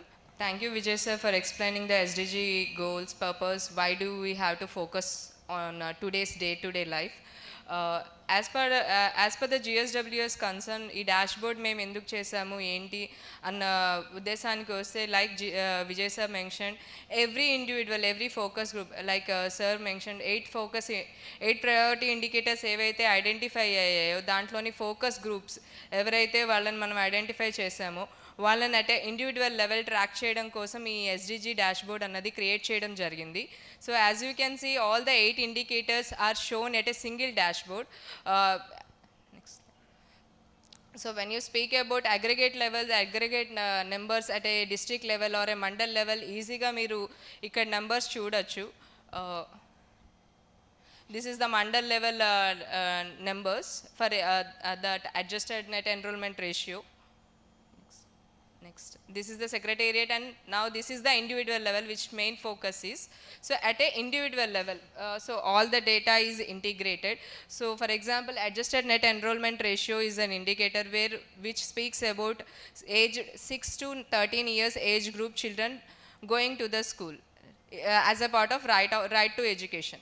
So as a part of it, why the children are, who all are the focus groups, ఎవరెవరైతే age 6 to 13 గ్రూప్లో ఉన్నారు, ఎంతమంది ఉన్నారు, at a state level వాళ్ళు అసలు ఎక్కడ స్కూల్స్లోకి వెళ్తున్నారా లేదా, వెళ్ళకపోతే వాళ్ళకి కౌన్సిలింగ్ జరిగిందా లేదా, సో స్కూల్కి వెళ్తుంటే వాళ్ళకి గోరుముద్ద లేదా Vidya Kanuka Ammavodi in the last cycle అందిందా లేదా, so as to improve their interest in the education basically. Like sir collector sir also mentioned ఎవరైతే అవుట్ ఆఫ్ స్కూల్ ఉన్నారో RSTCs NRSTCs seasonal hostels Bhavitha centres ఏవైతే ఉన్నాయో, so as to improve the child education levels, so as to make that bridge between that gap age study gap to improve that study gap adantha kuda ikkada track cheyadam jarugutundi. If a child is going to RSTC NRSTC ఆ data అంతా కూడా ఈ dash బోర్డ్లో ఒక at a single ప్లేస్లో మీకు integrate చేసి చూపించడం జరుగుతుంది. So for example if you see small doubt, ఇది డాష్ బోర్డ్ ఇప్పుడు ఎవరెవరికి లాగిన్స్ అందుబాటులో ఉన్నాయి? As of now sir we're still working with the line department sir to get the data. So it's still not completely developed ఎందుకంటే lot of data is digitally. So by the end of this month district collectors అందరికీ కూడా logins ఇవ్వడం జరుగుతుంది సార్. All the stakeholders. This is what we want. Yes sir, that is what we are. Once this is available, we can review with all the HODs at the district level about the exact data. Yes sir, we are completely doing that sir. Most of the problem over here was most of the data is not captured digitally sir. We are in the process of capturing it, making lot of departments, line departments are making the apps to capture the data digitally. And digitally captured data gurinchi malli ok point చెప్పాలనుకుంటున్నాను. Lot of people are thinking like so many apps are going to come, ఇంకొన్ని apps వస్తాయి అని అనుకుంటున్నారేమో. లేదండి, whatever you are doing physically ఏదైతే data already మీరు చేస్తున్నారో you just inputting it and in the same లాగిన్స్లోనే సేమ్ యాప్స్లోనే they are very less apps. For example health డిపార్ట్మెంట్కి ఏఎన్ఎం హెల్త్ యాప్, అంగన్వాడీ సెంటర్స్కి సంపూర్ణ పోషణ యాప్, స్కూల్ ఎడ్యుకేషన్కి ఉడయ్ పోర్టల్ అండ్ CR యాప్కి to track the basic infrastructure and girls toilets అవన్నీ కూడా అవి already ఉన్నాయి in the CR app. So there are not more apps, it's just the modules. Whatever already you are doing physically is just asked to do it capture digitally. So అదే data మేము ఇక్కడ show చేయడం జరుగుతుంది. So if you see Abhishek in the dashboard at an individual level, it is observe that the child is not going to the school. Out of school అన్నది going to school అన్న దగ్గర cross mark ఉంది. ఇంకా అప్పుడు Gorumudda Vidya Kanuka doesn't come. But when you see the received Ammavodi, so he has received the ammavadi in the last cycle, still he or she is not willing to go to the school. Counseling jariginda jaragaledu, why anadi that would be the main point where we'll be focusing on why they are not coming to school. That would be the main focus person to be brought back to school, why anadi. So this is how ipudu village ward. So this is how at village and ward level review should happen. So మీరు mandal level review చేసినప్పుడు మీకు అడిషనల్గా burden ఏం పెట్టడం లేదు ఈ data కలెక్షన్లో. You are already doing it. So what we are doing is village ward secretariat department integrating the data taking from the departments only. So APIs తీసుకుని ఆ డేటాని ఇంటిగ్రేట్ చేసి ఈ డాష్ బోర్డ్స్ ఇస్తున్నారు. Initially will provide to collectors. After hearing from them, if at all it is to be provided to whomever, that also we'll be able to do. But as of now, up to collector level, we'll provide the dashboards. Yes, sir. So this is the discussion about the dashboard. Next. So the district level, what is the status, what is the health of the district in that indicator? For example, any secretariats unnai, for example ANER తీసుకుంటే 100% achievement is the target.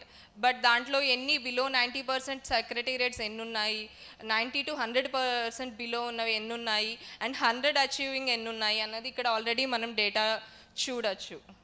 So for example Srikakulam less than 90% achieving secretariats in ANER 22 ఉన్నాయి, but 90 to 99% ఉన్నవి 653 ఉన్నాయి, 100% achieving వచ్చేసి 3 ఉన్నాయి as per our data. So it will again improve as per the ఏదైతే quality data ground level నుంచి feed అవుతుందో దాన్ని బట్టి ఇంప్రూవింగ్ ఆఫ్ ద డేటా అన్నది కూడా ఇక్కడ చూడడం జరుగుతుంది. So this is the glimpse of what happen, line departments ఏవేవి ఇంటిగ్రేట్ చేస్తున్నాయి, ఎక్కడి వరకు వచ్చింది అన్నది. నెక్స్ట్ సో ఇక్కడ మేజర్లీ హెల్త్ డిపార్ట్మెంట్ RCHID తోటి క్యాప్చర్ చేస్తుంది. Why we are completely so what is the common ID? When you speak about the common ID, ఇక్కడ మనం చాలా డిపార్ట్మెంట్స్ నుంచి డేటా తీసుకుంటున్నాం. For example health department uses RCHID, women and child welfare department uses beneficiary code of there women and child welfare. అలాగే child UDISE portal will use child ID. అలాగే చాలా చాలా IDs ఉన్నాయి. So as to have a common ID across the departments, we are using Aadhaar and we are integrating based on the Aadhaar anamata ikkada. So this is the data integration status at the health department. Next, this is women and child welfare. Whatever the yellow mark you are seeing is module is implemented, it will be soon launched into the field. Ikkada we will be asking the push from the field level officers, MPDOs, whoever are present over here. So data annadi input correct ga jaragali annadi we are requesting you. Next. So ఇక్కడ కూడా percent of అనెమిక్ adolescent girls కూడా who are అనెమిక్ అది already implement చేయడం జరిగింది board of intermediate ద్వారా కానీ లేదా school education కానీ, where HMs are all the institution heads will be feeding the data on a daily basis or in whatever the frequency. For example, IFS supplementation, its frequency మారుతుంది, mild, moderate, anemic, severity of the anemic బట్టి frequency అన్నది feed of the data అన్నది మారుతుంది. Gorumudda will be a daily basis అట్లా ఉంటుంది. Vidya Kanuka or Ammavodi would be a yearly one scheme. So అలాగా frequency interventions frequency కూడా మారుతుంది. దాన్ని బట్టి డేటా ఇన్పుట్ అన్నది కూడా మనం కొంచెం జాగ్రత్తగా చేసుకోవాలి. Next so here health department toti we had discussions. So we had a discussion with CS sir as well. Prastutaniki main focus I want to speak over here is RKSK sanitary napkin distribution for the adolescent anemic girls, non school going basically. Vallaki prastutaniki aa intervention ledu. The sanitary napkins are given only for 7th class to 12th class school going children ki ivadam jarugutundi. When we raised the point before CS sir said that he will be fixing some meeting and making that come into the picture for the non school going children as well. ఇది కూడా track చేయడం జరుగుతుంది. ఏదైతే supply of intervention లేని ప్లేసెస్లో కూడా CS sir has understood the point and he said that he'll be supporting that as well. He'll be providing with that intervention as well. Next. Like I was saying, supply of intervention for the non-school going children ki and Department of Technical Education దగ్గర కూడా ఈ supply of interventions లేవు. So when we spoke about it, sir said we will be providing soon. Next. So when we come to the sustainable development goals, ఏదైతే common ID what we're speaking over here, అది health డిపార్ట్మెంట్ని women and child welfare డిపార్ట్మెంట్ని interlinking చేసే Aadhaar ID అన్నది సరిగ్గా capture చేయడం జరగలేదు. అందుకనే what we have done at a GSWS department at a secretariat level we already have the BOP app. దాంట్లోనే ఒక మాడ్యూల్ మేము క్రియేట్ చేసి we're asking them to input the Aadhaar ID of the pregnant women of health pregnant women data came from the health, pregnant women data came from the women and child welfare department. Children data, children under 0 to 5 data lo చాలా వరకు children under 0 to 5 data అంతా anganwadi data actually. అక్కడ దాంట్లో Aadhaar ID అన్నది లేదు. So what we are expecting is, we are requesting all of you is Aadhaar ID, ఎవరికైతే Aadhaar ID already ఉందో వాళ్ళ ఆధార్ ఐడి ఇన్పుట్ చేయడం, ఎవరికైతే ఆధార్ ఐడి లేదో new enrolment for the Aadhaar is 0 of cost. వాళ్ళ మన సచివాలయాల్లోనే ఆధార్ సర్వీస్ సెంటర్స్ ఉన్నాయి. We can easily apply for that and we can get the Aadhaar ID in 15 days. So ఆ ఎక్సర్సైజ్ కూడా చేయమని కోరుతున్నాను. And even children under 6 to 19 age group కూడా వాళ్ళకు కూడా వాళ్ళ ఆధార్ సరిగ్గా కొన్ని డేటాబేసెస్లో మిస్ అవుతున్నాయి. So we are requesting you to input that Aadhaar IDs along with the Guardian IDs over here so as to add in our GSWS database. So when we come to district level నుంచి so when you come to the BOP app issues, when you speak, చాలా మంది questions అడుగుతున్నారు. So I just jotted some small points. So survey of the pregnant women in both health and women and child welfare service రెండు complete చేయాలండి. అలాగే child Aadhaar ఎవరికైతే లేదో, like I mention, Aadhaar సెంటర్ని approach అయ్యి whoever that in the same సెక్రటేరియట్లోనే DA ఉంటారు, వాళ్ళని అడిగి అప్లై చేయించి ఇన్పుట్ చేయించాలి. And children under 0 to 2 age గ్రూప్కి RCH ID అనేది ఖచ్చితంగా ఉండాలి. That is where the children is given with vaccination and all. So RCH ID input అన్నది ఖచ్చితంగా ఉండాలి. ఒకవేళ RCH ID లేకపోతే ANMతో మాట్లాడి we have to get it and we have to input that same in the BOP app. అంటే ఇక్కడ actually Aadhaar is the link, critical link for the entire database and the dashboard. So that's the reason, for example, RCH ID, it is done as per the Government of India program. So you will be using RCH ID for every child. But that doesn't have Aadhaar. As of now, ఆ ప్రోగ్రాంలో Aadhaar mandatory కాదు. కానీ మన data ఇంటిగ్రేషన్కి ఆధార్ని మనం mandatory పెట్టుకున్నాం కాబట్టి, though you are working with RCH ID in your app and program, there we will provide a field, you please incorporate this Aadhaar ID. Unless you give Aadhaar ID, you will not be able to take that data into our fold. Yeah, like sir said, మనకి common ID అనేది చాలా important. If at health department level data తీసుకోవడం, ఒక ID వాళ్ళకి department ID ఉంటుంది కాబట్టి easy to take the data and track at individual level. But when you are working across the line departments, we need a common ID which we identified as Aadhaar ID. So also one more thing, pregnant women kani children above 16 years age group kani, they are not living in our secretariats. Akkada memu Aadhaar input cheyadam, EKYC cheyadam maku issue avutundi annaru, majorly for pregnant women. We have provided then OTP based EKYC option as well, so we can that should not be an issue over here. So what support we need from the districts? When you speak about the support, మాకు like sir mention చాలా డేటాబేసెస్లో చాలా numbers input అవుతున్నాయి, కానీ correct వేలో input అవ్వట్లేదు. So at a field level as a field officers నుంచి సరిగ్గా ఏదైతే డేటా ఇన్పుట్ అవుతుందో that can be reflected in the dashboard and this can be represented at an India level or worldwide level. So ఇది ఒకటి data integration, this is a huge thing that is happening in across India I would say. Like ఇది మనం క్లియర్గా మనం కరెక్ట్గా చేస్తే we would be like focused like anything. I don't think there is no single state that is tracking SDGs at this level and focusing at this level. I think we should take this opportunity to show ourselves as a pioneers in this. So the second point over here I want to speak over here is volunteer data lo chala mandi, when you doing the BOP survey you must have identified chala mandi mana డేటాబేస్లో GSWS house hold డేటాబేస్లో లేరని identify చేయఉండొచ్చు. వాళ్ళ చేత volunteers చేత request చేయించి they should be adding them in to the GSWS database. House hold cluster మ్యాపింగ్లో వాళ్ళని add చేయాలి, whoever is not there in our GSWS database, so that next time మనం సర్వే జరిగినప్పుడు ఇంకా బాగా జరిగేటట్టు కరెక్ట్గా whoever for example 10 to 19 age గ్రూప్ని తీసుకోవాలి అనుకున్నప్పుడు all the children all the people in the state would be coming, right numbers అనేది వస్తాయి అప్పుడు. సో ఆ వాలంటీర్ అప్డేషన్ అన్నది of HS database should be frequently happening. The second one, like I mentioned, anganwadi centres వాళ్ళ నుంచి data మనకి children under 0 to 5 data వస్తుంది. అక్కడ అంగన్వాడీ సెంటర్స్లో ఏంటంటే ప్రాపర్గా కొంచెం name of the child or age, gender of the child అనేది సరిగ్గా ఇన్పుట్ చేయడం జరగట్లేదు. So we request everyone to instruct or give instructions to the anganwadi centres.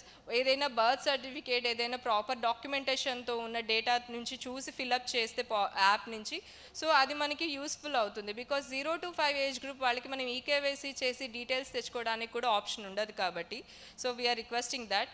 Also 2.34 crore citizens యొక్క ఆధార్ ఐడి ఈకేవైసీ కంప్లీట్ అవ్వలేదు. సో వాళ్ళ details అన్నది కరెక్ట్గా age, gender, name అన్నది ప్రాపర్గా ఫెచ్ అవ్వడానికి ఈకేవైసీ చేయమని రిక్వెస్ట్ చేస్తున్నాము. So as I mentioned earlier, Anganwadi సెంటర్స్లో కానీ ట్రైబల్ ఏరియాస్లో wherever the children under 0 to 5 Aadhaar IDs లేవు, అక్కడ ఆధార్ క్యాంప్స్ మొబిలైజేషన్ చేసి we request you to do that. So this is what I wanted to present. Any doubts about this?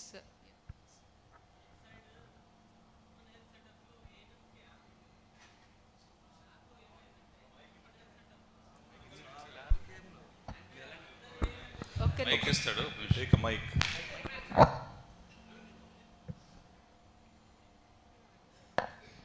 So ANM AP health యాప్లో urban health centre side total urban health centre ఒక్కొక్క ఏఎన్ఎంకి map చేయబడ్డాయి.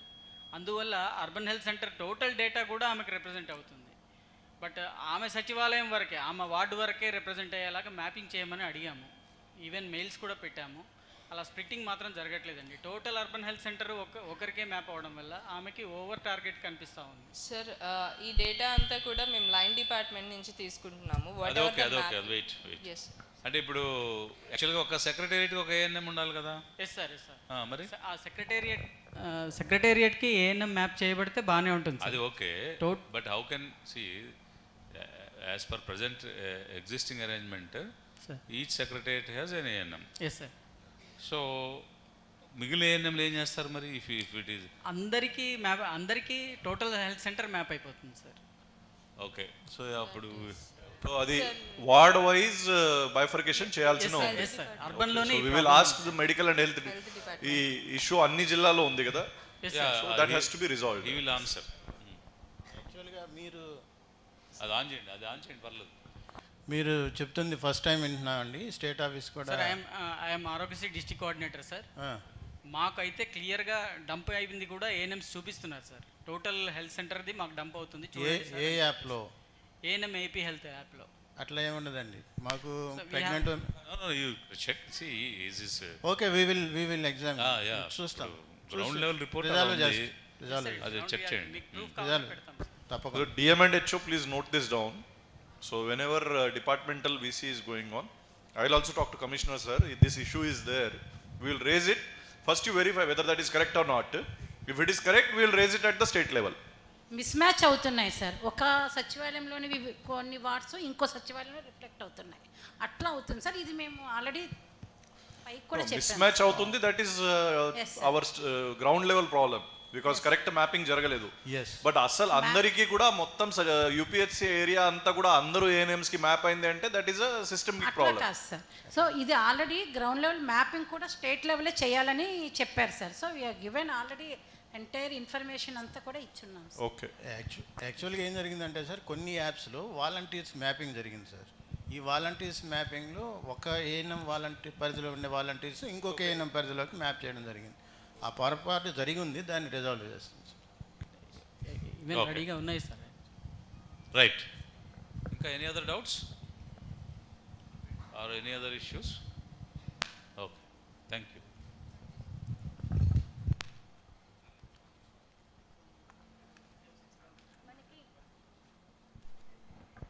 మనకి ఈ వర్క్షాప్లో millennium developmental goals నుండి SDGsకి ఏ రకంగా strategic shift అయిందో, అలాగే పేదరికము, ఆకలికి ఉన్న డిస్క్రిమినేషను, అలాగే ఆర్థిక అభివృద్ధి స్థిరాభివృద్ధి కాదు, ఆర్థిక అభివృద్ధి చేసే క్రమంలో పర్యావరణాన్ని నిలబెడుతూ అభివృద్ధి చేస్తే అది సస్టైనబుల్ డెవలప్మెంట్ అని, సస్టైనబుల్ డెవలప్మెంటల్ గోల్స్ అంటే ఏంటనే దానికి కరెక్ట్గా నిర్వచనాన్ని, అలాగే తద్వారా మానవ జాతి అభివృద్ధి చెందాలి అనే దాన్ని కూడా మన సెక్రటరీ గారు చెప్తూ, అలాగే ఈ మధ్య రీసెంట్గా ఒక అకేషన్లో ప్రభుత్వ ఉద్యోగం, ప్రభుత్వ సర్వీసు అంటే అదే మానవ సేవ, భగవంతుడి సేవ అని కూడా చెప్పున్నారు.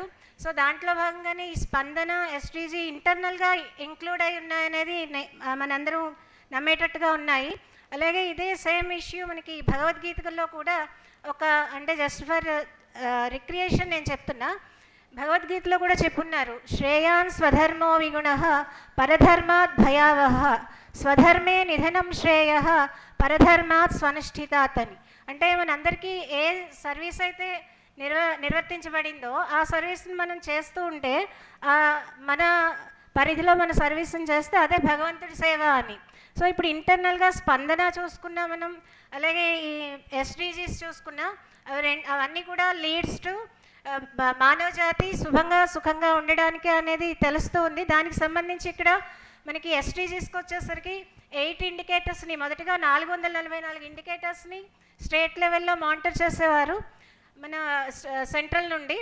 వాటిని డిస్ట్రిక్ట్ వైజ్ డివైడ్ చేయడానికి ఒక 105 ఇండికేటర్స్ని మానిటర్ చేయడానికి డ్రిల్ డౌన్ చేశారు. దాని నుండి ఇంకా దాన్ని మానిటర్ చేసుకుంటూ దాన్ని సెన్సిటైజ్ చేస్తూ ఒక 69 ఇండికేటర్స్ని మళ్ళీ తర్వాత తీసుకొచ్చారు. సో ఇప్పుడు విలేజ్ వార్డ్ సెక్రటేరియట్ వైజు వాటిని ఇంకా క్లీన్గా అబ్జర్వ్ చేస్తే గవర్నమెంట్ ఇస్తున్న, డిపార్ట్మెంట్ వైజ్ ఇస్తున్న అన్ని ప్రోగ్రామ్స్ వాటికి అనుసంధానం అయితే వీటిలో ఇంకా మనం ర్యాంక్ సాధించవచ్చు అనే ఉద్దేశంతో government village ward secretariat wise మనకి ఒక 8 సెక్రటేరియట్స్ని మానిటరబుల్ ఇండికేటర్స్గా, ప్రయారిటైజ్డ్ ఇండికేటర్స్గా రీసెంట్గా తీసుకొచ్చారు. సో దాంట్లో భాగంగానే ఇప్పటివరకు మనం గవర్నమెంట్కి ఎవ్రీ వీక్ ఇస్తున్న రివ్యూస్కి డిస్ట్రిక్ట్ లెవెల్ హెచ్ఓడిస్ నుండే ఈ డేటా తీసుకుని ఇవ్వడం జరుగుతుంది.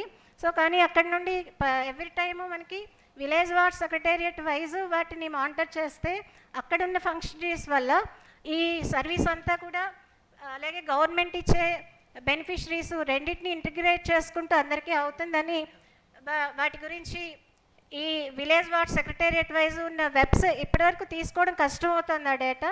సో ఈ వెబ్సైట్ మనకి త్వరగా అందుబాటులోకి వస్తే మనందరికీ చాలా ఉపయోగకరంగా ఉంటుంది డేటా ప్రాసెసింగ్కి.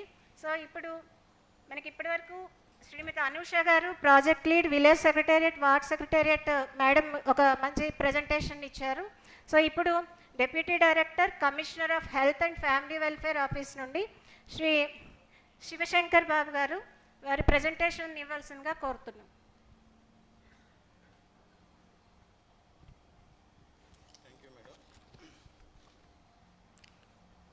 మన సెక్రటరీ గారు సార్ చెప్పినట్టుగా ప్రయారిటీ 20 ఇండికేటర్స్లో మనకి హెల్త్ రిలేటెడ్ ఇండికేటర్స్ 8 ఉన్నాయండి.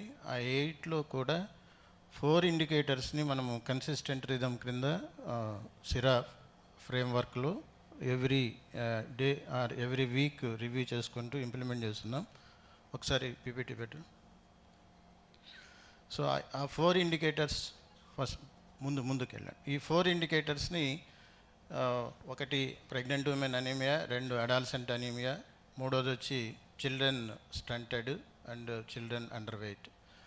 సో మీరు ఇక్కడ చూస్తే there is huge gap between goal and present status మీకు స్పష్టంగా తెలుస్తుంది. అందుకే ఈ 4 ఇండికేటర్స్ని ప్రయారిటీ ఇండికేటర్స్గా కన్సిస్టెంట్ రిథమ్గా కంటిన్యూస్గా రివ్యూ చేసేదానికి గవర్నమెంట్ యాక్షన్ తీసుకోవడం జరిగింది. దాన్ని బేస్ చేసుకొని సిరా ఫ్రేమ్వర్క్ మీకు జూలై 2022లో కమ్యూనికేట్ చేయడం జరిగింది సర్క్యులర్. స్పష్టంగా ఏ డిపార్ట్మెంటు ఏమి యాక్టివిటీ తీసుకోవాలి ఈ సిరా ఫ్రేమ్వర్క్లో అనేది మీకు స్పష్టంగా ఇన్స్ట్రక్షన్స్ ఇవ్వడం జరిగింది. దాని ప్రకారం ఏం చేయాలనేది వెళ్తే నెక్స్ట్ స్లైడ్ ప్లీజ్. దీనిలో మనకి యాక్చువల్గా ఈ ఇండికేటర్స్ అన్నీ కూడా ఈ 4 ఇండికేటర్స్ మిగిలిన 8 ఇండికేటర్స్లో ఉండే మిగిలిన 4 ఇండికేటర్స్ని కూడా ఇన్ఫ్లుయెన్స్ చేస్తాయి. ఎందుకంటే మెటర్నల్ మోర్టాలిటీ రేట్ కానీ, అండర్ 5 మోర్టాలిటీ రేట్ కానీ ఈ అనీమియా మీద ఎక్కువ డిపెండ్ అయి ఉంటుంది. ఒక ప్రెగ్నెంట్ ఉమెన్ అనీమియా అయితే, అనీమిక్ మదర్గా ఉంటే డెలివరీ టయానికి అప్పుడు ఆటోమేటిక్గా పుట్టబోయే బిడ్డ క్షేమంగా ఉండేదానికి ఛాన్సెస్ తక్కువ ఉంటాయి. అట్లాగే తల్లి కూడా సేఫ్ డెలివరీ అవ్వడానికి ఛాన్సెస్ తక్కువ ఉంటాయి. అట్లాగే అడాలసెంట్ అనీమియా అనేది మనము అక్కడే కాన్సన్ట్రేట్ చేస్తే రాబోయే రోజుల్లో ఆమె ప్రెగ్నెంట్ అయితే అనిమిక్ స్టేటస్ నుంచి నార్మల్ స్టేటస్కి తీసుకురావడానికి అవకాశం ఉంటుంది. అట్లాగే అండర్ వెయిట్ చిల్డ్రన్ కానీ అండర్ స్టంటెడ్ చిల్డ్రన్ కానీ వీళ్ళు కూడా మనకి అండర్ 5 మోర్టాలిటీని ఇన్ఫ్లుయెన్స్ చేసే ఫ్యాక్టర్స్ అన్నమాట. కాబట్టి ఆల్ 8 ఇండికేటర్స్ ఒకదానికొకటి ఇంటర్ రిలేటెడ్ ఇండికేటర్స్. సో ఈ 4 ఇండికేటర్స్ మీద మనం కాన్సన్ట్రేట్ చేస్తే మిగిలిన 4 ఇండికేటర్స్ను కూడా మనం తగ్గించడానికి అవకాశం ఉంటుందన్న ఉద్దేశంతో ఈ 4 ఇండికేటర్స్ని కన్సిస్టెంట్ రిజంలో తీసుకోవడం జరిగింది. దీనిలో మనకి ఇవి మల్టిపుల్ డిపార్ట్మెంట్స్ ఇన్వాల్వ్ అయ్యే ఇండికేటర్స్ అన్నమాట. ముఖ్యంగా మనకి ప్రెగ్నెంట్ ఉమెన్ రిలేటెడ్ ఇండికేటర్కి వస్తే అనిమిక్కి వస్తే దానిలో 3 మెయిన్ లైన్ డిపార్ట్మెంట్స్ ఇన్వాల్వ్ అవ్వాలి. ఒకటి health and family welfare, 2 women and child development department and another one is SERP department. ఈ 3 డిపార్ట్మెంట్స్ కూడా మనము ఏం రోల్ ప్లే చేయాలనేది సెరా ఫ్రేమ్వర్క్లో స్పష్టంగా చెప్పడం జరిగింది. సెరా అంటే first S is surveillance and I is information sharing and R is response and treatment and follow up services and A is analysis. ఈ సెరా ఫ్రేమ్వర్క్లో ఫస్ట్ సర్వేలెన్స్ ఈజ్ ఇంపార్టెంట్. అంటే ఐ మీన్ ది టార్గెట్ గ్రూప్లో ఎవరు మనకి అనిమిక్గా ఉన్నారు అనేది surveillance చేయాలి. That is testing. ఈ టెస్టింగ్ యాక్టివిటీ అంతా కూడా మనకి health and family welfare department జరుగుతుంది. ప్రెగ్నెంట్ ఉమెన్కి సంబంధించి ఎవ్రీ మంత్ ప్రతి ప్రెగ్నెంట్ ఉమెన్ని టెస్ట్ చేసేటట్టుగా మనము గోల్ పెట్టుకోవడం జరిగింది, టార్గెట్గా పెట్టుకోవడం జరిగింది. ఈ ప్రెగ్నెంట్ ఉమెన్ మనకి డిజిటల్ రికార్డు ఉంది, ఆర్సిహెచ్ పోర్టల్ మీకు అందరికీ తెలుసు. ఈ డిజిటల్ రికార్డ్ నుంచి ఆల్ ప్రెగ్నెంట్ ఉమెన్ని ఒక అప్లికేషన్లోకి తీసుకొస్తాం. That is called anaemia monitoring tool. ఈ అప్లికేషన్లో మదర్స్ వివరాలన్నీ కనిపిస్తూ ఉంటాయి. ఏఎన్ఎంకి సెక్రటేరియట్ పరిధిలో ప్రతి మదర్ని ప్రతి నెల టెస్ట్ చేసి ఆమె యొక్క అనిమిక్ స్టేటస్ని రికార్డ్ రూపంలో చూపించడం జరుగుతుంది. So everything is name based record. ఈ డేటాని మనము ఉమెన్ అండ్ చైల్డ్ వెల్ఫేర్ డిపార్ట్మెంట్కి షేర్ చేస్తే women and child welfare department వాళ్ళు యాజ్ పర్ నామ్స్ వాళ్ళకి ట్రీట్మెంట్ ప్రోటోకాల్ ప్రకారము ఐఎఫ్ఐ ట్యాబ్లెట్స్ కన్జంప్షన్ ఏర్పాటు చేయడం, రెండవది న్యూట్రిషియస్ ఫుడ్ ఏర్పాటు చేయడం జరుగుతుంది. అట్లాగే ఆటోమేటిక్గా మనకి ఐఎఫ్ఐ ట్యాబ్లెట్స్ స్టాక్ అలర్ట్స్ వచ్చి ఏర్పాటు చేయడం జరిగింది. ఏదైనా అంగన్వాడీ సెంటర్లో స్టాక్ తక్కువ ఉంటే ఆటోమేటిక్గా మనకి మెడికల్ ఆఫీసర్ లాగిన్లోకి దాని అలర్ట్ వస్తుంది. ఇమీడియట్గా మెడికల్ ఆఫీసరు ఆయా అంగన్వాడీ సెంటర్స్కి ఏఎన్ఎం ద్వారా ట్యాబ్లెట్స్ సప్లై చేసేసి ఎక్కడ కూడా ఐఎఫ్ఐ ట్యాబ్లెట్స్ తగ్గకుండా చూసుకునే ఏర్పాట్లు చేయాలి.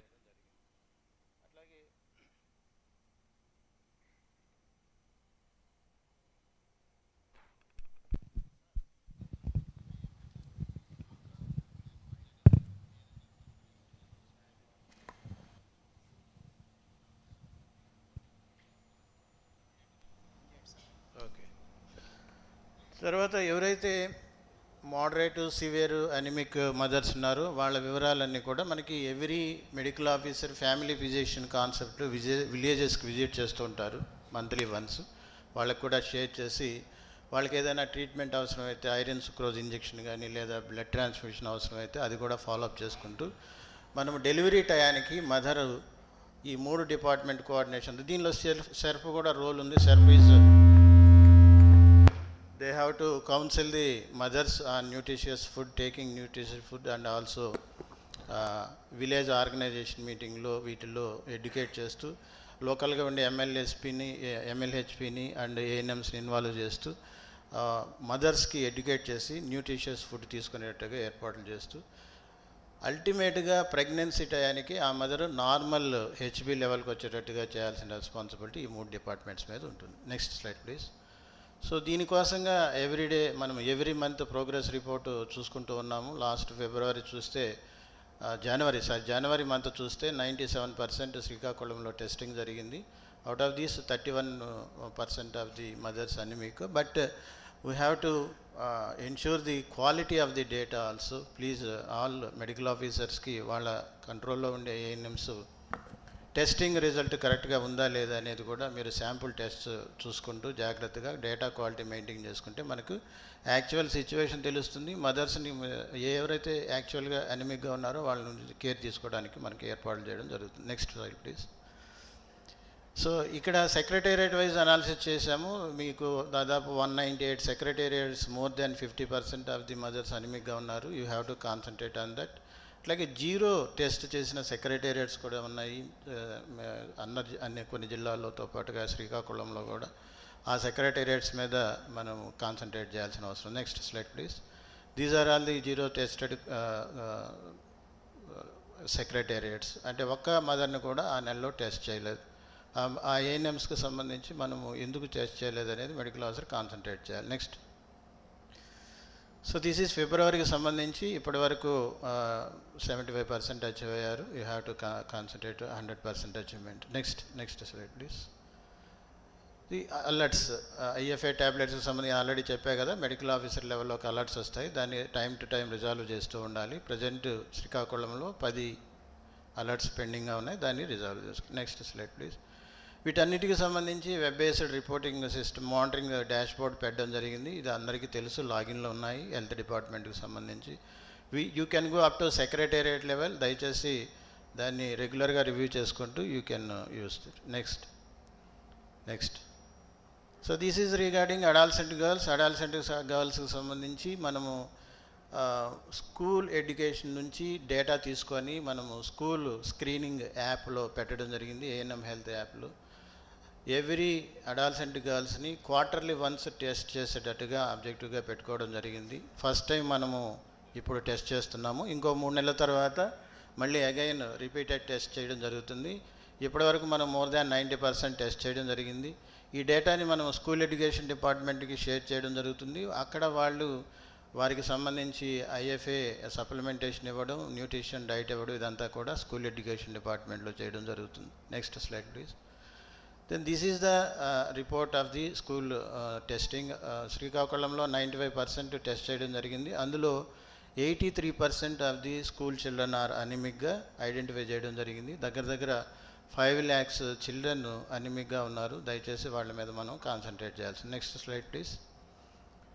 This is regarding tribal welfare schools. Tribal welfare స్కూల్స్లో కూడా 89% ఆఫ్ ది చిల్డ్రన్ అనిమిక్గా ఉన్నారు. Next slide please. ఇది డాష్ బోర్డు. ఇది మామూలుగా మనకి డిస్ట్రిక్ట్ లెవెల్లో కూడా ఇది ఉంది. అప్ టు స్కూల్ వరకు వెళ్ళొచ్చు. దయచేసి దానికి రివ్యూ చేసుకుంటూ ఎక్కడ ఎక్కువ ఉన్నారు అనేది చూసుకుంటూ దాన్ని మనము తగిన జాగ్రత్తలు తీసుకోవడానికి ఉపయోగిస్తాం. నెక్స్ట్. స్కూల్ గోయింగ్ చిల్డ్రన్ తర్వాత అడాల్సెంట్ గర్ల్స్లో నాన్ స్కూల్ గోయింగ్ చిల్డ్రన్ ఉంటారు. నాన్ స్కూల్ గోయింగ్ చిల్డ్రన్ మనము GSWS డిపార్ట్మెంట్ ద్వారా డేటా తీసుకోవడం జరుగుతుంది. దానికి సంబంధించిన అప్లికేషన్ ఇప్పుడు డెవలప్ చేస్తున్నాము. అది కూడా మీకు వితిన్ 1 వీక్లో లైవ్లోకి వస్తుంది. అది వచ్చిన తర్వాత నాన్ స్కూల్ గోయింగ్ చిల్డ్రన్ కూడా స్కూల్ గోయింగ్ చిల్డ్రన్ ఎట్లాగో క్వార్టర్లీ వన్స్ టెస్ట్ చేయాలో వాళ్ళకు కూడా టెస్ట్ చేసి ఆ రిజల్ట్ మనము ఉమెన్ అండ్ చైల్డ్ వెల్ఫేర్ డిపార్ట్మెంట్కి షేర్ చేయడం జరుగుతుంది. అక్కడ వాళ్ళకి న్యూట్రిషన్ డైట్ కానీ ఐఎఫ్ఐ సప్లిమెంటేషన్ కానీ ఇదంతా ఏర్పాట్లు చేయడం జరుగుతుంది. నెక్స్ట్. అట్లాగే స్టంటెడ్ అండర్ వెయిట్ చిల్డ్రన్ నుంచి మనకి డేటా అంగన్వాడీ అంటే women and child welfare department నుంచి వచ్చింది.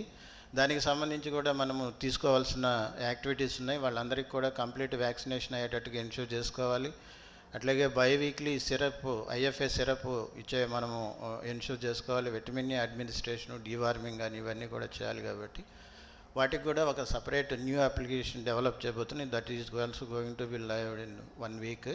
అప్పుడు వాళ్ళకి సంబంధించిన ఈ యాక్టివిటీస్ అన్నీ కూడా మనము ఆన్లైన్లో అప్లోడ్ చేస్తే ఈ మొత్తం డేటాని ఇందాక GSWS డిపార్ట్మెంట్కి సంబంధించిన మేడం చెప్పినట్టుగా వాళ్ళకి షేర్ చేయడం జరుగుతుంది. వాళ్ళు కామన్ డాష్బోర్డు పెట్టి స్టేటస్ ఇది ఇంప్రూవ్ అవుతుందా లేదా, ఎంతమంది ఇంప్రూవ్ అయ్యారు, ఎంతమంది అనిమిక్ డిక్రీజ్ అయింది అనేది దీన్ని మీద రివ్యూ చేసుకొని మనము సక్సెస్ఫుల్గా ఈ 4 టార్గెట్స్ని ఇండికేటర్స్ యొక్క టార్గెట్స్ని అచీవ్ చేయడానికి అవకాశం ఉంటుంది. దయచేసి హెల్త్ డిపార్ట్మెంట్కి సంబంధించిన అందరూ కూడా ఈ యాక్టివిటీలో కాన్సన్ట్రేషన్ చేస్తూ డేటా క్వాలిటీ ఇంప్రూవ్ చేయాల్సిందిగా కోరుచుకుంటున్నాం. Thank you.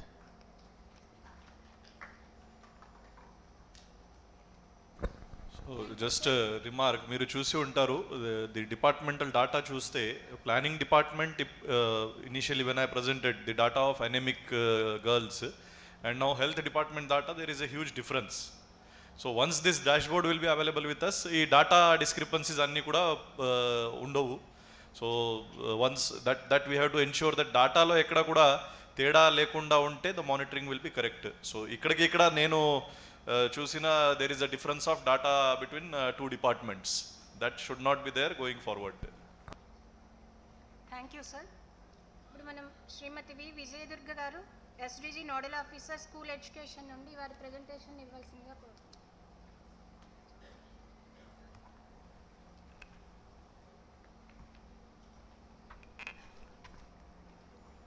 అందరికీ నమస్కారం.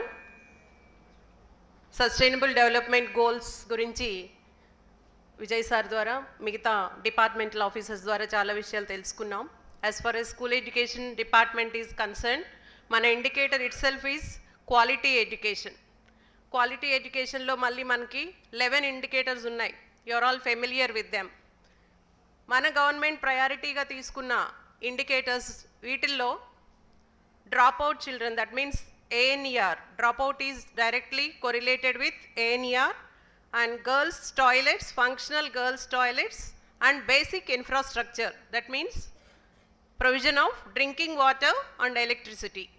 ఈ ఇండికేటర్స్ మీద మనం ఎక్కువ ఫోకస్ పెట్టడం జరిగింది. ప్రజెంట్ మన స్టేట్ డాష్ బోర్డ్ కూడా మనం మెయింటైన్ చేసుకుంటున్నాం. అన్లైక్ ఎనీ అదర్ స్టేట్ మనం డైరెక్ట్గా ఎస్డిజి స్కోర్స్ ర్యాంక్స్ నేషనల్ లెవెల్లో రిలీజ్ చేసినప్పుడు కాకుండా ఎప్పటికప్పుడు మనల్ని మనం టెస్ట్ చేసుకోవడానికి వీలుగా our state is also maintaining one sustainable development dashboard, and through that dashboard we are able to monitor our scores. Where are we when compared with the national score of the previous year? Last year మన score ఎలా ఉంది, మనం ఏ ర్యాంక్లో ఉన్నాము, ఇప్పుడు మనం ఆ particular ఇండికేటర్లో ఏ rank వచ్చాము అనేది తెలుసుకోవడానికి ఈ స్టేట్ లెవెల్ డాష్బోర్డ్ని మనం ఎవ్రీ మంత్ సిపిఓస్ ద్వారా ఈ డేటా ఎంటర్ చేయడం జరుగుతుంది. All HODs sending data to CPOs, and CPOs are entering this data, and very soon they are going to provide logins for this dashboard also, if I am not wrong. Next slide please. Next. So priority interventions అన్ని చూసినట్టయితే ప్రతి ఇంటర్వెన్షన్కి కూడా మన government schemes map అయి ఉన్నాయి. ఈ schemes మ్యాపింగ్ని బట్టి మనం we should be on the top 5 positions in the country, కానీ అన్ఫార్చునేట్లీ వీఆర్ నాట్ దేర్. ఎందుకని మనం అక్కడ ఉండలేకపోతున్నాము అనే దానికి కారణాలు కూడా ఇంకా ముందు స్లైడ్స్లో చూద్దాం. Next, this is our position when compared from 18-19 to 21-22. In ANER 99.19, and GER in higher secondary, that means class 11 and 12 were very poor, that's 57, and percentage of schools with access to electricity and drinking water is 98.32, and these indicators scores also fluctuating based on the data that we are entering in the UDICE Plus portal every year. And as far as functional girls toilets are concerned, 94.09. Next. This is about OSC. OSC ante 6 to 14 years children ఎవరైతే స్కూల్లో enrol కాకుండా school బయట ఉన్నారో వాళ్ళని OSC అంటారు. అలాగే పిల్లలు ఎవరైతే 30 days కంటే ఎక్కువ యాబ్సెంట్ అవుతారో those are also comes under drop out or OSC. So ఈ ఓఎస్సీని ఐడెంటిఫై చేయడం కోసం సమగ్ర శిక్ష సెవరల్ సర్వేస్ టేకప్ చేసి పిల్లల్ని బ్రింగ్ బ్యాక్ చేస్తున్నారు ఆల్రెడీ, but still there are some gaps. Next, sir చెప్పారు కలెక్టర్ గారు ఆల్రెడీ ఎన్ఆర్ఎస్టీసీ ఆర్ఎస్టీసీ గురించి. Next, so this is about Srikakulam district.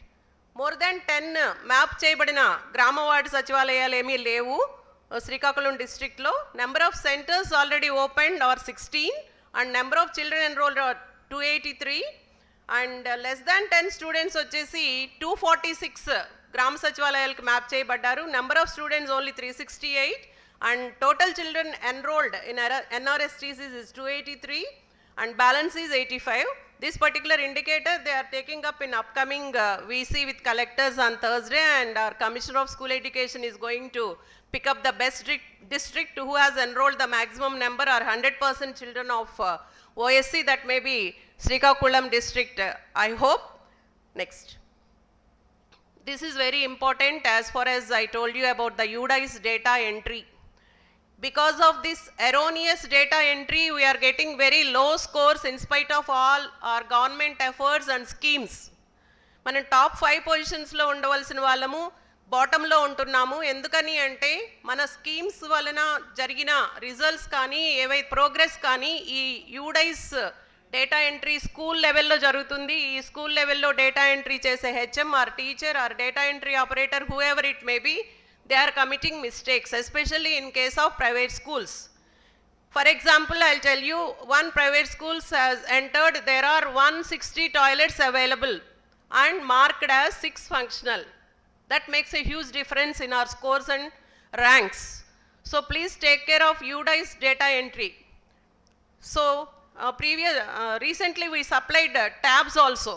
There is a particular indicator for this aspect, that is computer or digital equipment status. ఇక్కడ మనకి అన్ని tablets కూడా reflect అవ్వాలి. 8th class పిల్లలకి టీచర్స్కి ఇచ్చిన ట్యాబ్లెట్స్ అన్నీ కూడా ఈ పర్టికులర్ ఇండికేటర్లో డిజిటల్ ఇనిషియేటివ్స్ ఇండికేటర్లో రిఫ్లెక్ట్ అవ్వాలి. That makes a huge difference in our scores for this particular component. Next, so ఇంకొక ప్రొవిజన్ కూడా ఇవ్వడం జరిగింది యూడైస్ ప్లస్ డాష్ బోర్డ్లో. ఈ బటన్స్ మీరు ఏది క్లిక్ చేస్తే ఆ ఇండికేటర్లో పెండెన్సీ కానీ అవైలబిలిటీ కానీ మీకు మొత్తం స్కూల్స్ లిస్ట్ డిస్ప్లే అయిపోతుంది. So this particular this thing was enabled in the dashboard now, which is not there previously.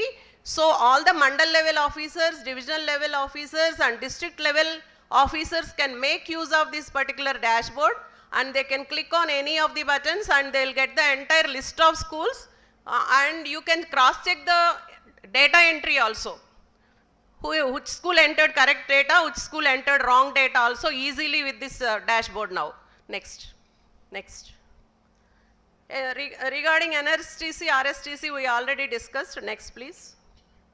So suggested approach for ensuring basic infra in 100% schools for drinking water, to ensure that the data entry in UDIS Plus is completed on time and correctly without any erroneous data. List out the schools with no drinking water.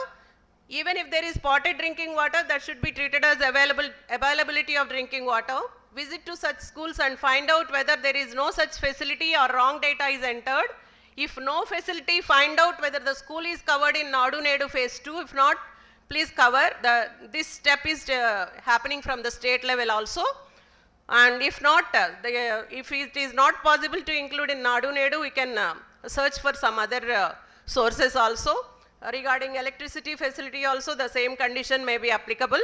Next. Regarding suggested approach for availability of 100% functional girls toilet, here also data entry must be accurate. List out the schools with no toilet facility, visit such schools. If no facility, find whether the school is covered in Nadu Nedu phase 2. If no, find some other alternative. About functionality, list out the schools with girls toilet but not functional. Check whether IA is placed in such schools and material is supplied under TMF, Toilet Maintenance Fund. If yes, find the reasons for poor maintenance. Whenever IA is placed, there should be proper maintenance. If IA is there and functionality is not good, find out the reasons. Please cross check with the data submitted, and if wrongly reported, take disciplinary action against the concern and rectify the data. If any other issues, sort out such issues and ensure that toilet is functional. Next. So regarding functional girls toilets, this is the position of tickets raised and resolved at 79.1%. Percentage of tickets resolved, Srikakulam is 79.17%. Next. In case of basic infrastructure, Srikakulam is somewhere 40%. It's very poor regarding basic infra. Please kindly take care, all monitoring officers.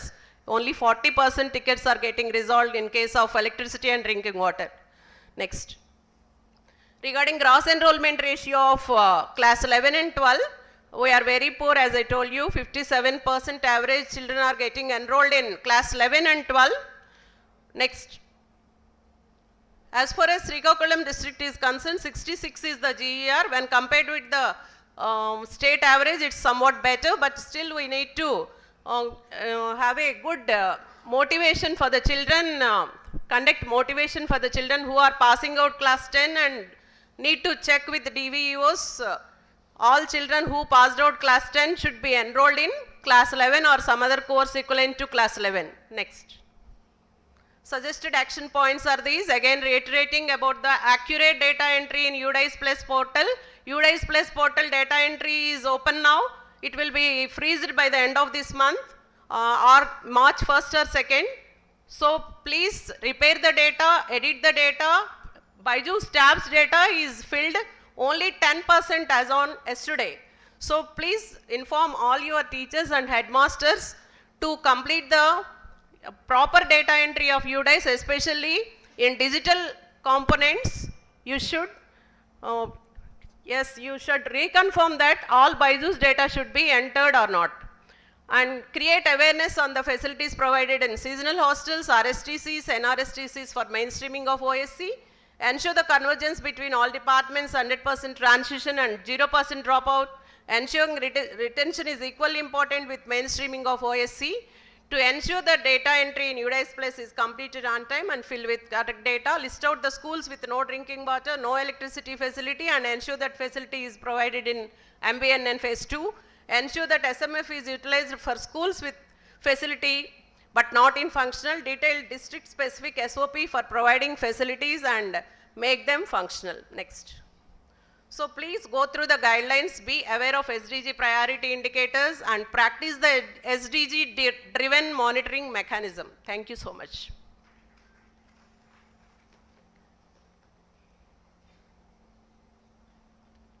Thank you, madam. Now, Dr. Rosa Rani Garu, State Consultant, Women Development and Child Welfare Department.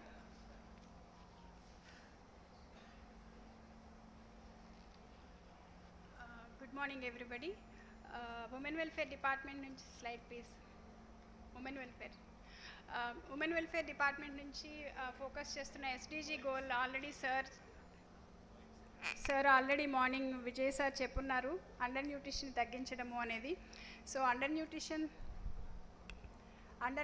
తగ్గించడము అనేది దానిలో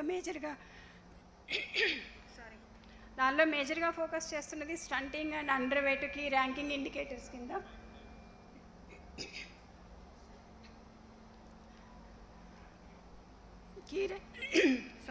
key ranking indicators కింద under weight and స్టంటింగ్ని focus చేయడం జరుగుతూ ఉంది. At the same time మనం under న్యూట్రిషన్ని measure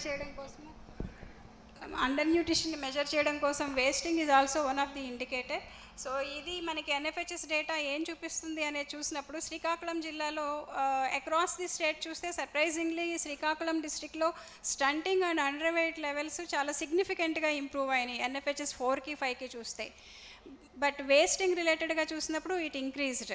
so stunting, under weight, wasting అసలు రావడానికి కారణాలు ఏంటి అనేది ఒకసారి అర్థం చేసుకుంటే, ఎందుకంటే ఫీల్డ్ లెవెల్లో డిఫరెంట్ ఫంక్షనరీస్తో ఇంటరాక్ట్ అయినప్పుడు, అంటే ఈ రీసెంట్గా మనం ఇందాక కన్సిస్టెంట్ రిథమ్స్లో మనం చూసినప్పుడు డిఫరెంట్ డిపార్ట్మెంటల్ ఫంక్షనరీస్ కూడా ఇన్వాల్వ్ అయ్యి మానిటర్ చేస్తున్నారు కాబట్టి వాళ్ళ అండర్స్టాండింగ్ లెవెల్ కూడా ఎలా ఉంది అని చూసినప్పుడు కంప్లీట్ అండర్స్టాండింగ్ ఈజ్ మిస్సింగ్ అనేది అర్థమైంది. So with the permission of Vijay sir, we just would like to tell about the concept of undernutrition. Next slide please.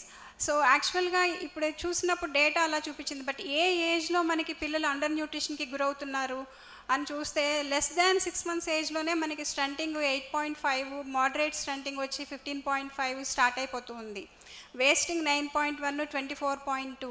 So ఈ ఏజ్లో అంటే ఎందుకు లెస్ దాన్ 6 months చూస్తున్నాము, 6 to 8 months ఎందుకు చూస్తున్నాము, పర్టికులర్గా ఆ ఏజ్ గ్రూప్స్నే మనము ఎందుకు చూస్తున్నాము అనేది we need to understand. So ఇక్కడ మేజర్గా పిల్లల్లో అండర్ న్యూట్రిషన్కి గురవ్వకుండా ఉండాలి అని అంటే పుట్టగానే తల్లిపాలు పట్టాలి, పుట్టినాక 6 నెలల వరకు కేవలం తల్లిపాలే పట్టాలి. సో ఈ రెండు కాన్సెప్ట్స్ చూసినప్పుడు లెస్ దాన్ 6 months ఏజ్లో విదిన్ 1 hour పాలు పెట్టడము, అలాగే 6 months వరకు కేవలం తల్లిపాలే పెట్టడము అనేది చూస్తే అదే జరిగితే మనకి ఇక్కడ స్టంటింగ్ అండ్ వేస్టింగ్ వచ్చే అవకాశం లేదు. సో ఆ జరగడంలో గ్యాప్ ఉంది కాబట్టి మనకి అక్కడ అవి కనిపిస్తూ ఉన్నాయి. We need to educate the members, అంటే విలేజ్ లెవెల్లో చూసినప్పుడు వాళ్ళకి చాలా అపోహలు ఉంటాయి. వాటన్నిటిని ఎడ్యుకేట్ చేసినప్పుడు మాత్రమే అది ఓన్లీ వన్ ఫంక్షనరీతో అయ్యేది కాదు. విలేజ్ ఆర్గనైజేషన్స్లో వాళ్ళు డిస్కస్ చేసి ఎంతమంది డెలివరీ అవ్వబోయే వాళ్ళు ఉన్నారు, వాళ్ళు ఏం చేయాలి.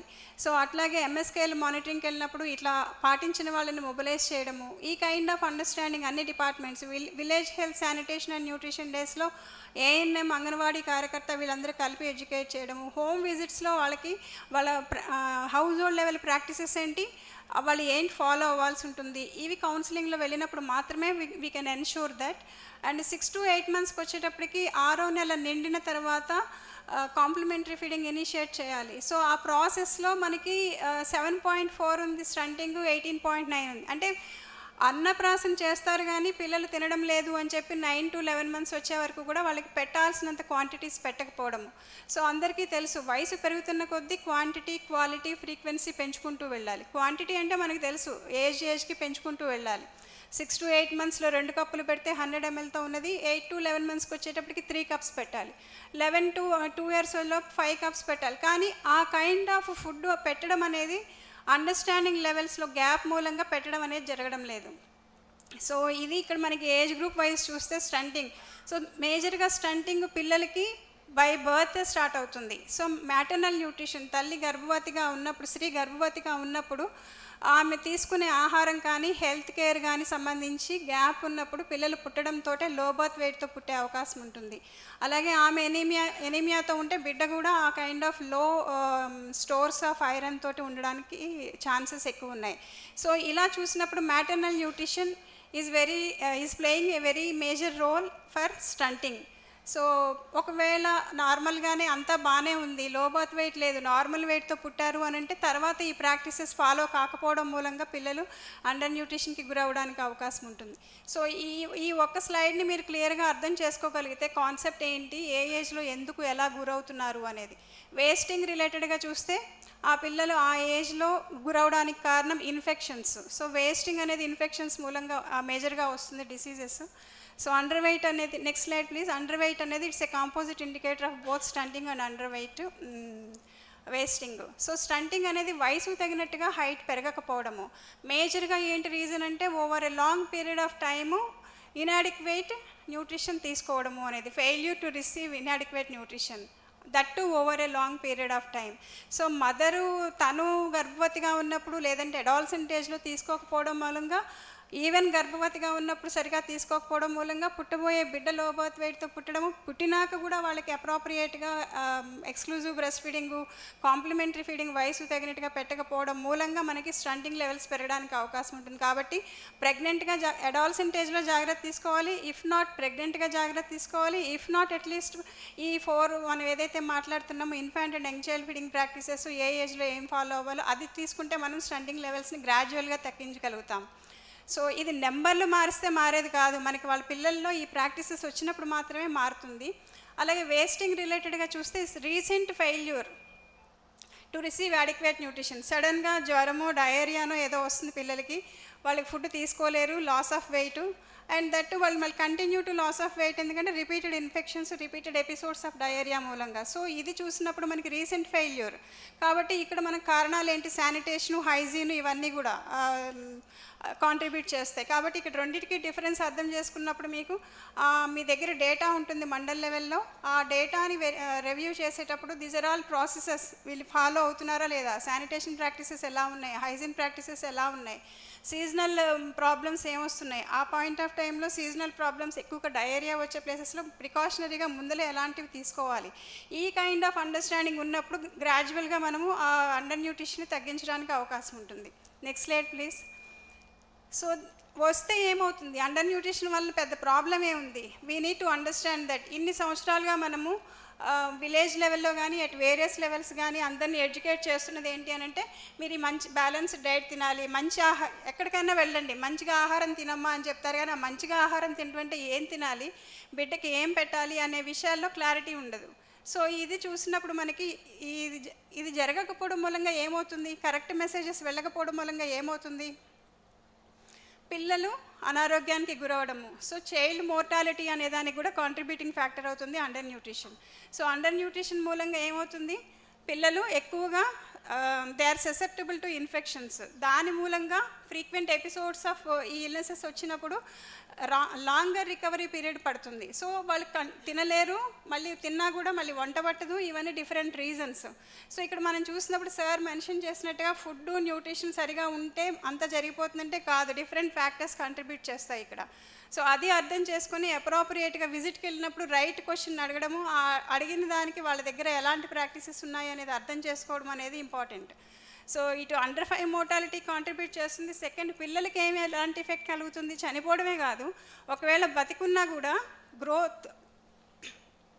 గ్రోత్ రిటార్డేషన్ ఉంటుంది. అది కూడా మళ్ళీ హైట్ పెరగకపోవడము అనేది డిఫరెంట్ ఇండిసెస్ ఉన్నాయి అందులో.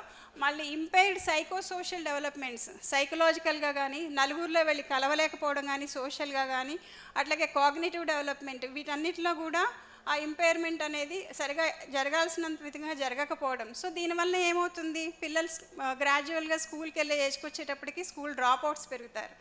సో ఇక్కడ మనకి ఎడ్యుకేషన్ డిపార్ట్మెంట్ ఎందుకు అక్కడ అలా ఉన్నారు అని అంటే ఇక్కడ 2 years లోపల. సో దీనికి కోఆర్డినేషన్ బిట్వీన్ స్కూల్ టీచర్స్, ఎందుకంటే కోలొకేటెడ్ స్కూల్స్ ఉన్నాయి, ఆ విలేజ్లో టీచర్స్ చెప్పిందే వేదం అన్నట్టుగా కొన్ని చోట్ల జరుగుతూ ఉంటుంది. సో ఈ village health sanitation and nutrition కమిటీస్లో టీచర్స్ కూడా మెంబర్స్, అలాగే ఏఎన్ఎంస్ అందరూ ఉన్నారు కాబట్టి కోఆర్డినేటెడ్గా వాళ్ళకి ఆ ఎడ్యుకేషను. కొన్ని విలేజెస్లో వెళ్ళినప్పుడు సర్పంచెస్ వాళ్ళు మేజర్ రోల్ ప్లే చేస్తూ ఉంటారు, వాళ్ళకి దీని మీద అండర్స్టాండింగ్ ఉండదు. ఏంటంటే అది అంగన్వాడీ ఆడవాళ్ళ సెంటర్ అన్నట్టు ఉంటుంది, కానీ అక్కడ చూసే ఉండే పిల్లలు మన పిల్లలు, వాళ్ళకి ఎలాంటి జాగ్రత్త తీసుకోవాలి, శానిటేషన్ హైజీన్ రిలేటెడ్గా అండర్స్టాండింగ్ లేదు. సో ఇలా చూసినప్పుడు ఇక్కడున్న ఆఫీసెస్ అందరూ కూడా దీని మీద అండర్స్టాండింగ్ పెంచుకొని మీరు పనిచేసే విలేజెస్లో, మండలాల్లో ఈ కైండ్ ఆఫ్ అండర్స్టాండింగ్ జనరేట్ చేయడం మూలంగా మనము అన్ని హోలిస్టిక్గా కాంపోనెంట్ని అడ్రస్ చేసినప్పుడు మాత్రమే అండర్ న్యూట్రిషన్ తగ్గించగలుగుతాం. అలాగే the degree of cognitive impairment అనేది డైరెక్ట్గా దేనికి రిలేట్ అయి ఉంటుంది అంటే ఎంత స్టంటింగ్కి గురవుతున్నారు, ఎంత ఎనీమియాకి గురవుతున్నారు పిల్లలు అనేది డెఫినెట్గా కాగ్నిటివ్ డెవలప్మెంట్ మీద ఇంపాక్ట్ చూపిస్తుంది. కాబట్టి మనము ఇవి లేకుండా చూసుకోగలిగినప్పుడు మాత్రమే పిల్లలు ఫుల్ పొటెన్షియల్తో ఎదగడానికి అవకాశం కల్పించిన వాళ్ళం అవుతాము. వెనక్కి తిరిగి మనము రిటైర్మెంట్ అయిన తర్వాత వెనక్కి తిరిగి ఆలోచించుకుంటే నేనేంటి కాంట్రిబ్యూట్ చేశాను ఈ సమాజానికి అనే దానికి మనకు ఒక సాటిస్ఫాక్షన్ ఉండాలి, అవునా కదా? అవసరం లేదా? సో ఎంతమందికి నేను చేసిన పని వల్ల నాకు సాటిస్ఫాక్షన్ ఉండాలి అనే దానికి ఆలోచించుకుంటే ఆటోమేటిక్గా సార్ మార్నింగ్ కూడా మెన్షన్ చేస్తున్నారు. సో మనం చేసే పని మన ఊరికినే చేయటంలా, మన శాలరీ తీసుకుంటున్నాము, చేస్తున్నాము, దానివల్ల ఇంతమంది పిల్లల భవిష్యత్తుకి మెడికల్ డాక్టర్స్ ఉండొచ్చు, డాక్టర్ కాని వాళ్ళు కూడా చాలా రోల్ ప్లే చేయగలుగుతారు ఈ పిల్లల గ్రోత్కి సంబంధించి, వాళ్ళ ఫుల్ పొటెన్షియల్ ఎదగడం గురించి, సామాజికానికి. సో ఇవన్నీ కూడా ఆలోచించినప్పుడు మాత్రమే మనం చేసే పనిలో 9 to 5 ఏది చేస్తున్నామో 100% చేయగలిగితే డెఫినెట్గా అండర్ న్యూట్రిషన్ మనం తగ్గించగలుగుతాము. అలాగే పిల్లలు బిలో 2 years లోపల, మనం మాట్లాడుతున్నది 5 years లోపల అంగన్వాడీ సెంటర్లో ఉంటారు, కానీ 2 years లోపల పిల్లలు అండర్ న్యూట్రిషన్కి గురైతే కనుక అది ఇర్రివర్సిబుల్ డ్యామేజ్, అంటే తిరిగి రాలేని స్టేజ్లోకి మనం నెట్టిన వాళ్ళం అవుతున్నాం. ఎందుకనంటే it's our lack of understanding. ఆ పిల్లల తల్లులకి ఏం చెప్పాలి, పేరెంట్స్కి ఏం చెప్పాలి అనే విషయాలు మనకు అండర్స్టాండింగ్ లేకపోవడం మూలంగా వాళ్ళకి చెప్పలేకపోవడము. సో కాబట్టి ఆ ఇర్రివర్సిబుల్ డ్యామేజ్ ఏ విధంగా అనంటే ఇందాక ఆల్రెడీ మాట్లాడున్నాం, చనిపోవడం లేదు అనంటే కాగ్నిటివ్ ఇంపైర్మెంట్ మూలంగా పిల్లలు స్కూల్ డ్రాప్అవుట్స్ పెరగడము, ఎడ్యుకేషనల్ అటైన్మెంట్ లేకపోవడము. అలాగే కొన్ని కాంటెక్స్లో మనకి గ్లోబల్ స్టడీస్ చెప్తున్నాయి ఏంటి అనంటే 2 years వరకు సరిగా ఎదగని పిల్లలు 2 years తర్వాత ఎదిగినా కూడా సరిగా వెయిట్ అది గెయిన్ అయి పెరిగినా కూడా వాళ్ళకి ఫ్యూచర్లో డయాబెటీస్, బీపీ, క్యాన్సర్ ఇట్లా నాన్ కమ్యూనికబుల్ డిసీజెస్ ఏవైతే ఉన్నాయో అవి వచ్చే ఛాన్సెస్ ఉన్నాయి అని చెప్పి. సో ఇక్కడ మనం పేరెంట్స్ని ఎడ్యుకేట్ చేయాల్సింది ఏంటంటే బిడ్డ 2 years లోపలగా అండర్ న్యూట్రిషన్కి గురైతే ఏమి ఇస్తున్నాం మనం వాళ్ళకి? వేజ్ లాస్, ఒకరోజు పని పోయి ఇక్కడ అంగన్వాడీ సెంటర్కి వచ్చి తీసుకోవడం మూలంగా మాకు వేజ్ లాస్ అవుతుంది అని ఆలోచిస్తున్నారా? లేదంటే పిల్లల్ని అలా వదిలేసి డబ్బు సంపాదించి పిల్లల కోసం కూడబెడుతున్నారా? దేనికి ఉపయోగం? పిల్లలు అండర్ న్యూట్రిషన్కి గురైతే కాన్సిక్వెన్సెస్ ఆఫ్ అండర్ న్యూట్రిషన్ కనుక వాళ్ళకి అర్థం చేయించగలిగినప్పుడు మాత్రమే ఏ పేరెంట్స్ అయినా ఎంత పని చేసినా పిల్లల కోసమే అల్టిమేట్గా చేస్తాం, అవునా కదా? సో ఆ అండర్స్టాండింగ్ లేనప్పుడు వాళ్ళు ఆ విధంగానే ఉంటుంది. వాళ్ళ అలవాట్లలో మార్పు వచ్చినప్పుడు మాత్రమే పిల్లల భవిష్యత్తుని వాళ్ళు తీర్చిదిద్దుకోగలుగుతారు. Next slide please. సో దానిలో ఫస్ట్ స్టెప్గా మనం చూడాల్సింది early registration. Pregnant women early registration Srikakulam డిస్ట్రిక్ట్లో చూస్తే 54.50 మాత్రమే ఫస్ట్ ట్రైమిస్టర్లో రిజిస్ట్రేషన్ అవుతూ ఉంది. సో రిమైనింగ్ అందరూ కూడా ఫస్ట్ ట్రైమిస్టర్లో రిజిస్ట్రేషన్ అయ్యేలాగా ఎన్ష్యూర్ చేసుకోవాల్సిన అవసరం ఉంది. Next slide please. సో ఇది మనం ఎన్ఎఫ్హెచ్ఎస్ డేటాలో ఇంకొక పాయింట్ అర్థం చేసుకోవాల్సింది ఏంటంటే ప్రెగ్నెంట్ ఉమెన్ 53.7 ఉన్న అనీమియా ఉంది. అలాగే 63.2% చిల్డ్రన్ బిలో 5 years అనీమిక్గా ఉన్నారు. ఇందాక ఆల్రెడీ చెప్పున్నాను. సో డిగ్రీ ఆఫ్ అనీమియా అనేది కాగ్నిటివ్ డెవలప్మెంట్ మీద ఎంత ఇంపాక్ట్ చూపిస్తుంది అనేది. సో ఇక్కడ అనీమియా లేకుండా చేసుకోవాలి అని అంటే balanced diet, iron rich foods, iron బాడీకి అబ్జార్బ్ కావాలంటే విటమిన్ సి రిచ్ ఫుడ్స్, అలాగే ఇన్ఫెక్షన్స్ రాకుండా అంటే వైటమిన్ ఏ రిచ్ ఫుడ్స్, ఇవి మనము ఎంతవరకు వాళ్ళకి అండర్స్టాండింగ్ జనరేట్ చేసి వాళ్ళు కన్జ్యూమ్ చేయగలిగేలాగా గవర్నమెంట్ నుంచి ఇచ్చే ఐరన్ సిరప్ వీక్లీ ట్వైస్ ఏదైతే ఇస్తున్నారో అది వేసుకునేలాగా చేయగలిగినప్పుడు మాత్రమే మనం మార్పు తీసుకురాగలుగుతాము. అండ్ ఎస్పెషల్లీ బిలో 5 years సంబంధించి చూసినప్పుడు మనకి ఆల్రెడీ గైడ్ లైన్స్ ఉన్నాయి. ఆర్బీఎస్కే ప్రోగ్రామ్ ద్వారా బిలో 5 years వాళ్ళకి కూడా స్క్రీనింగ్ చేయాలి అనేది. సో స్క్రీనింగ్ చేసినప్పుడు మీకు నెక్స్ట్ చూస్తే prevalence of anaemia in children ఏ ఏజ్లో స్టార్ట్ అవుతుంది అని చూస్తే 6 to 8 monthsలో 28.7 మైల్డ్, 36% మోడరేటు. సో ఈ డేటా చూస్తే ఏజ్ వైజ్గా మనకు క్లియర్గా కనిపిస్తుంది, అప్పుడే స్టార్ట్ అవుతుంది. మనం ఇస్తున్నది కూడా 6 months దాటాక ఇస్తున్నాం, ఎందుకంటే 6 months లోపల తల్లి తీసుకునే ఐఎఫ్ఏ మూలంగా బిడ్డకి వెళ్తుంది తల్లిపాల ద్వారా. కానీ ఇక్కడ మనం ఇస్తున్నాము ఈ ఏజ్లో ఇలా స్టార్ట్ అవుతుంది అని అంటే దానికి గురి కాకుండా చేయాలి అంటే స్క్రీనింగ్ ఈజ్ ఆల్సో ఇంపార్టెంట్. అది చేసి ఒకవేళ పిల్లలు అనీమియాని ఐడెంటిఫై చేసుంటే వాళ్ళకి డైలీ ఇవ్వాల్సిన అవసరం ఉంది. సో ఇక్కడ వీక్లీ ట్వైస్ బదులు డైలీ వెళ్ళాల్సిన అవసరం ఉంది. So that we need to ensure. అంటే ఇవన్నీ జరగాలి అని అంటే ఏజ్ స్పెసిఫిక్గా ఎవరు అండర్ న్యూట్రిషన్తో ఉన్నారు, ఎవరు ఎనీమియాతో ఉన్నారు అనేది మనం ఏజ్ వైజ్గా చూసినప్పుడు, ఏజ్ వైజ్గా అడ్రస్ చేసినప్పుడు మాత్రమే మనము అండర్ న్యూట్రిషన్ తగ్గించగలుగుతాం. Next slide please. ఇక్కడ ఇన్స్టిట్యూషనల్ డెలివరీస్ కూడా ఒక ఇంపార్టెంట్ కాంట్రిబ్యూటింగ్ ఫ్యాక్టర్. మనకి బాగా జరుగుతున్నాయి శ్రీకాకుళం జిల్లాలో 98% ఇన్స్టిట్యూషనల్ డెలివరీస్ జరుగుతున్నాయి. బట్ ఇన్స్టిట్యూషనల్ డెలివరీ అనగానే మనకి ఇమీడియట్గా ఏం గుర్తొస్తుంది? Early initiation of breast feeding, అంటే విదిన్ 1 hour ఆఫ్ బర్త్ జరగాలి బిడ్డకి. కానీ అది ఎంత పర్సంటేజ్ ఉంది మనకి? 41.9, ఎగ్జాక్ట్లీ 0.5% మాత్రమే జరుగుతుంది. Though institutional deliveries are happening. That we need to ensure in all institutions, either private or public, అక్కడ జరిగేలాగా ఎన్ష్యూర్ చేసుకోవాలి. Next slide please. సో ఇక్కడ మీకు అర్థం చేయించడం కోసం ఈ స్లైడ్ పెట్టాను. సో ఇక్కడ ఈచ్ డిస్ట్రిక్ట్ వైజ్ చూసినప్పుడు శ్రీకాకుళంలో 41.9 early initiation of breast feeding జరుగుతుంటే how it is contributing to under nutrition అని చూస్తే హైట్ అంటే స్టంటింగ్ లెవెల్స్ 19.7, వేస్టింగ్ లెవెల్స్ 19.5. ఎందుకు? రిమైనింగ్ జరగలేదు కాబట్టి within 1 hour. So infant and young child feeding practices how it is important for reduction of under nutrition అనేది మీకు అర్థం చేయించడం కోసం డేటాని కోరిలేట్ చేస్తూ పెట్టడం జరిగింది. Next slide please. And micro nutrient intake చూసినప్పుడు మీకు మనము డిపార్ట్మెంట్ తరపు నుంచి వైటమిన్ ఏ ఇస్తున్నాము, ఐరన్ ఇస్తున్నాము. At the same time food consumption కూడా ఇట్స్ వెరీ ఇంపార్టెంట్. మనకి చెప్తారు కదా ఫుడ్ని మెడిసిన్ లాగా తీసుకోవాలి, మెడిసిన్ని ఫుడ్ లాగా తీసుకోకూడదు. కానీ రీసెంట్ టైంలో అంతా కూడా మెడిసినే ఫుడ్ లాగా తీసుకుంటా ఉన్నాము. కాబట్టి ఫుడ్ మీద ఇంపార్టెన్స్ చెప్పి అది తీసుకుంటే వచ్చే నష్టాల గురించి, తినకపోతే వచ్చే నష్టాల గురించి ఎడ్యుకేట్ చేయాల్సిన అవసరం ఉంది. అలాగే feeding during and after illness, diarrhoea వచ్చినప్పుడు పిల్లలకి ఎలా పెడుతున్నారు, పెద్దవాళ్ళ మనమే ఆ టైంలో లిక్విడ్స్ ఎక్కువ తీసుకుంటాము, అలాంటిది పిల్లలకి ఎలా పెడుతున్నాము అనేది చూసినప్పుడు పెట్టవలసిన దానికంటే చాలా తక్కువ పెడుతున్నారు.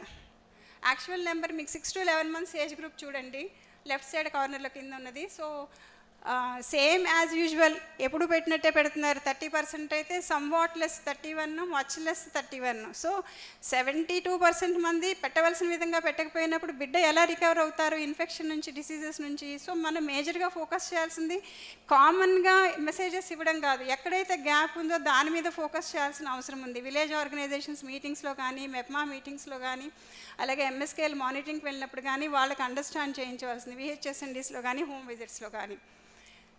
సో మినిమం యాక్సెప్టబుల్ డైట్, మనం ఇప్పటివరకు మాట్లాడింది ఏదైతే ఉందో, quality of food, quality, quantity, frequency, ఎంత ఫ్రీక్వెంట్గా పెట్టాలి అంటే రోజుకు 2 సార్లు పెడుతున్న వాళ్ళు ఎంతమంది 6 to 8లో, అలాగే 8 to 11లో రోజుకు 3 సార్లు పెడుతున్న వాళ్ళు ఎంతమంది? ఇలా చూసినప్పుడు మీకు percentage is very less, 29.2% below 1 yearలో. అంటే రిమైనింగ్ వాళ్ళకి వెళ్ళడం లేదు. మూడు కలిపి క్వాంటిటీ, క్వాలిటీ, ఫ్రీక్వెన్సీ మూడు కలిపి పెడుతున్న పిల్లలు ఓన్లీ 4.2 మాత్రమే ఉన్నారు ఏపీ స్టేట్లో. So is it agreeable? Is it acceptable? 100 మందికి 4 మాత్రమే పిల్లలకి పెట్టవలసిన విధంగా పెడుతున్నారు అని అంటే అండర్ న్యూట్రిషన్కి గురి కాకుండా ఎలా ఉంటాం? సో మన విజిట్స్లో, మన రివ్యూస్లో ఈ ప్రాసెస్ ఇండికేటర్స్ ఏవైతే ఉన్నాయో వాటిని రివ్యూ చేసినప్పుడు మాత్రమే మనం ఆ డిఫరెన్స్ చూడగలుగుతాం. Next slide please. గవర్నమెంట్ తరపు నుంచి ఉమెన్ వెల్ఫేర్ డిపార్ట్మెంట్ గర్భవతులకి ఫుడ్ ఇస్తూ ఉంది, అలాగే పిల్లలకు కూడా ఫుడ్ ఇస్తూ ఉంది. టేక్ హోమ్ రేషన్ ఇస్తూ ఉన్నారు. ఇవన్నీ కూడా ఐరన్, కాల్షియం, B12, B2 ఇవన్నీ కూడా కలిపి, జింక్ ఇవన్నీ కలిపి ఇస్తూ ఉన్నారు. కానీ నెక్స్ట్ స్లైడ్ ప్లీజ్. ఇన్ని ఇస్తున్నా కూడా కన్జంప్షన్ లెవెల్స్ ఎలా ఉన్నాయి, ఎలా తీసుకుంటున్నారు వాళ్ళని చూసినప్పుడు మనకి టోటల్గా అండర్ వెయిట్ చిల్డ్రన్ ఉన్నవాళ్ళు శ్రీకాకుళం జిల్లాలో 6,452 ఉంటే అంగన్వాడీ సెంటర్లో వచ్చి ఇవి తీసుకుంటున్న వాళ్ళు 81.83 మాత్రమే తీసుకుంటా ఉన్నారు.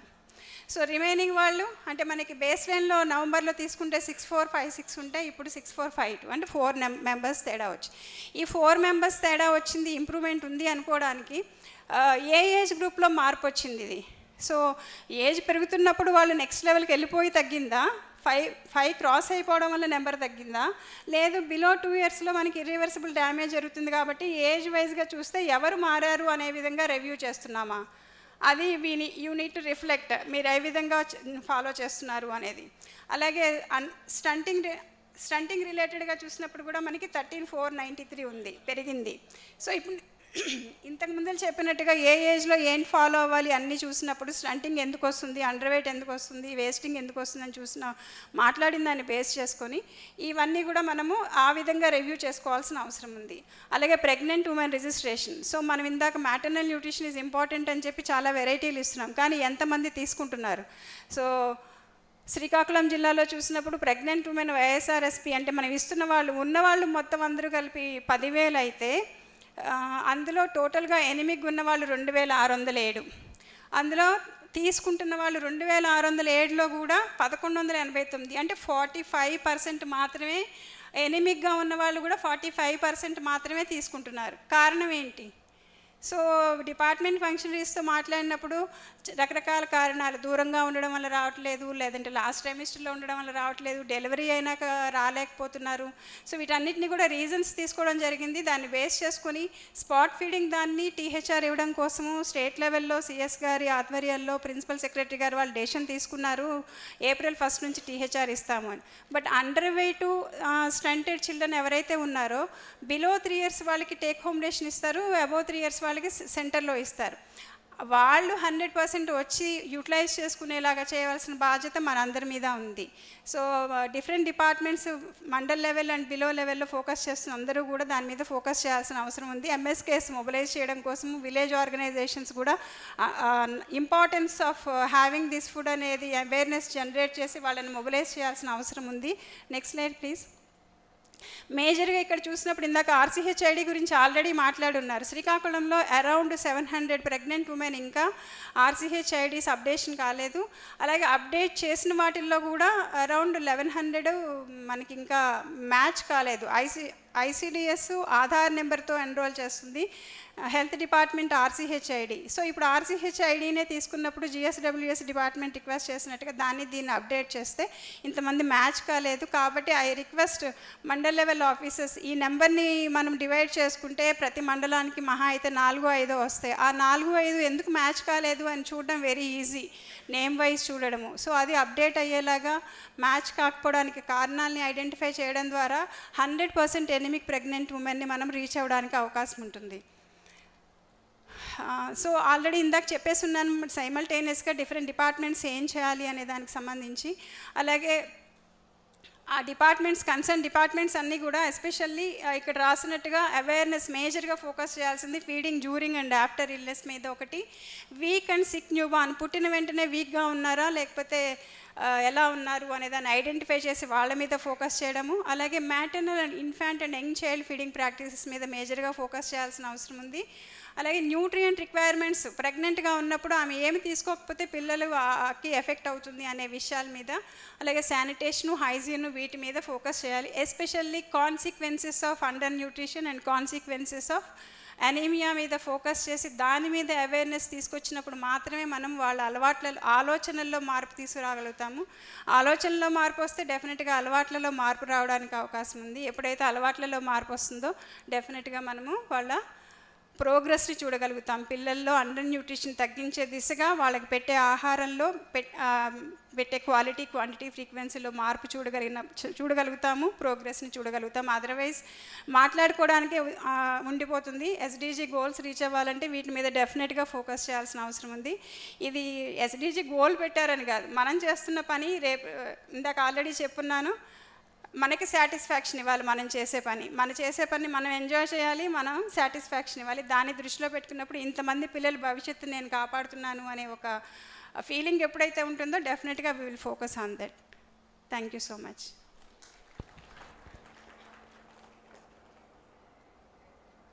Thank you madam. Doctor Rojarani garu. Now additional director municipal administration and rural development department నుండి శ్రీ పూర్ణచంద్రరావు గారిని వచ్చి వారి ప్రజెంటేషన్ ఇవ్వాల్సిందిగా కోరుతున్నాను. Urban development.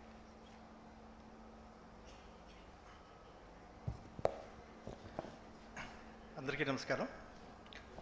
ఇందాక సెక్రటరీ గారు చెప్పినట్లుగా ప్రయారిటీ ఇండికేటర్స్ 20 ఉన్నట్లయితే ఆ 20లో slide please, next slide. Municipal administration డిపార్ట్మెంట్కి సంబంధించి 6 ఇండికేటర్స్ ఉన్నాయి. అయితే ఇందాక సెక్రటరీ ప్లానింగ్ గారు చెప్పినట్లుగా 20 ప్రయారిటీ ఇండికేటర్స్ తీసుకున్నట్లయితే అందులో ఈ సీవేజ్ జనరేటెడ్ అంటే మనకి శ్రీకాకుళం జిల్లాలో 4 మున్సిపాలిటీలు మాత్రం ఉన్నాయి. ఈ 4 మున్సిపాలిటీల్లో జనరేట్ అయ్యేటువంటి సీవేజ్ని ట్రీట్ చేస్తున్నామా లేదా, చేస్తున్నట్లయితే ఎంత పర్సెంటేజ్ చేస్తున్నామన్న దాని మీదే ఈ ఇండికేటరు. మిగిలిన 5 కూడా నీతి ఆయోగ్ మానిటర్ చేసే 115 ఇండికేటర్స్లో మిగిలిన 5 కూడా ఉన్నాయి. అందులో వీటి గురించి సింపుల్గా మీ దృష్టికి తీసుకొస్తాను. శ్రీకాకుళం జిల్లాలో 4 మున్సిపాలిటీల్లో అంటే శ్రీకాకుళం, ఆమదాలవలస, ఇచ్చాపురం, పలాస, కాశీబుగ్గ ఈ 4 మున్సిపాలిటీల్లో టోటల్గా ప్రతిరోజు 20.6 MLD సీవేజ్ జనరేట్ అవుతున్నట్లయితే టోటల్ సీవేజ్ కూడా అన్ట్రీటెడ్గా మనం వదిలిపెట్టడం జరుగుతుంది. దీని మీదే నేషనల్ గ్రీన్ ట్రిబ్యునల్లో కూడా శ్రీకాకుళం కార్పొరేషన్ ద్వారా నాగావల్లి రివర్ పొల్యూట్ అవుతోంది అని నేషనల్ గ్రీన్ ట్రిబ్యునల్లో కూడా ఒక కేసు ఫైల్ చేయడం జరిగింది. ఆ కేసు ఇంకా పెండింగ్ ఉంది. మన విజయ్ కుమార్ సార్ CDMAగా ఉండగా ఒక 10 crores పెర్ఫార్మెన్స్ గ్యారంటీ కూడా మనం ఇవ్వడం జరిగింది. ఇప్పటికీ కూడా ఆ STP కన్స్ట్రక్షన్ కంప్లీట్ కాలేదు, అందువల్ల మనం కంప్లీట్ కాలేకపోయాము.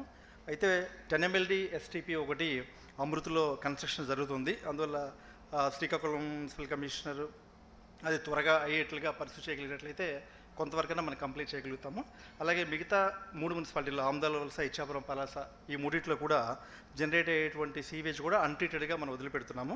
అయితే ఈ మూడింటిని కూడా స్వచ్ఛ భారత్ మిషన్లో బిలో 1 lakh పాపులేషన్ కేటగిరీ కింద మూడిట్లో కూడా STPల కోసం ఆల్రెడీ టెండర్స్ పిలవడం జరిగింది. ల్యాండ్ ఎక్విజిషన్ అనేది ప్రాసెస్లో ఉంది. ఈ కదా పూర్తి అయినట్లయితే మనం ఈ SDG గోల్ని మనం కంప్లీట్ చేయగలుగుతాము. Next slide please. అదేవిధంగా టోటల్గా మున్సిపాలిటీస్లో జనరేట్ అయ్యేటువంటి సాలిడ్ వేస్ట్లో ఎంత సాలిడ్ వేస్ట్ జనరేట్ అవుతుంది, ఎంత ట్రీట్ చేస్తున్నాం అన్నది ఒక ఇండికేటర్. అంటే మనకు ఉన్నటువంటి ఇన్స్ట్రక్షన్స్ నేషనల్ గ్రీన్ ట్రిబ్యునల్ కానివ్వండి, municipal solid waste management rules కానివ్వండి, 100% టోటల్గా జనరేట్ అయ్యేటువంటి వేస్ట్ అంతా కూడా ట్రీట్ చేయటం అన్నది ఒక ఇండికేటర్. అయితే శ్రీకాకుళం మున్సిపల్ కార్పొరేషన్లో ఒక ISDB ప్లాంట్ ఒకటి శాంక్షన్ అయింది. మిగతా 3 మున్సిపాలిటీల్లో కూడా వేస్ట్ కంపోస్ట్ మేము చేస్తున్నామని చెప్పి కమిషనర్స్ తెలియజేశారు. అయితే ఖచ్చితంగా ప్రతిరోజు జనరేట్ అయ్యేటువంటి వెట్ వేస్ట్ని విండ్రో కంపోస్టింగ్ ద్వారా లేదా ఈ 3 మున్సిపాలిటీల్లో ఉన్నటువంటి వేస్ట్ కంపోస్ట్ ప్లాంట్స్లో మీరు దాన్ని పూర్తి స్థాయిలో ట్రీట్ చేసినప్పుడు మాత్రమే ఈ గోల్ని మనం అచీవ్ చేయగలుగుతాము. టోటల్గా జిల్లాలో 130 మెట్రిక్ టన్స్ ఈ వేస్ట్ జనరేట్ అవుతుంది. దీంట్లో 100% చేస్తున్నామని చెప్పి కమిషనర్స్ తెలియజేశారు. అయితే అది ఒకసారి వాళ్ళు వెరిఫై చేసుకుని 100%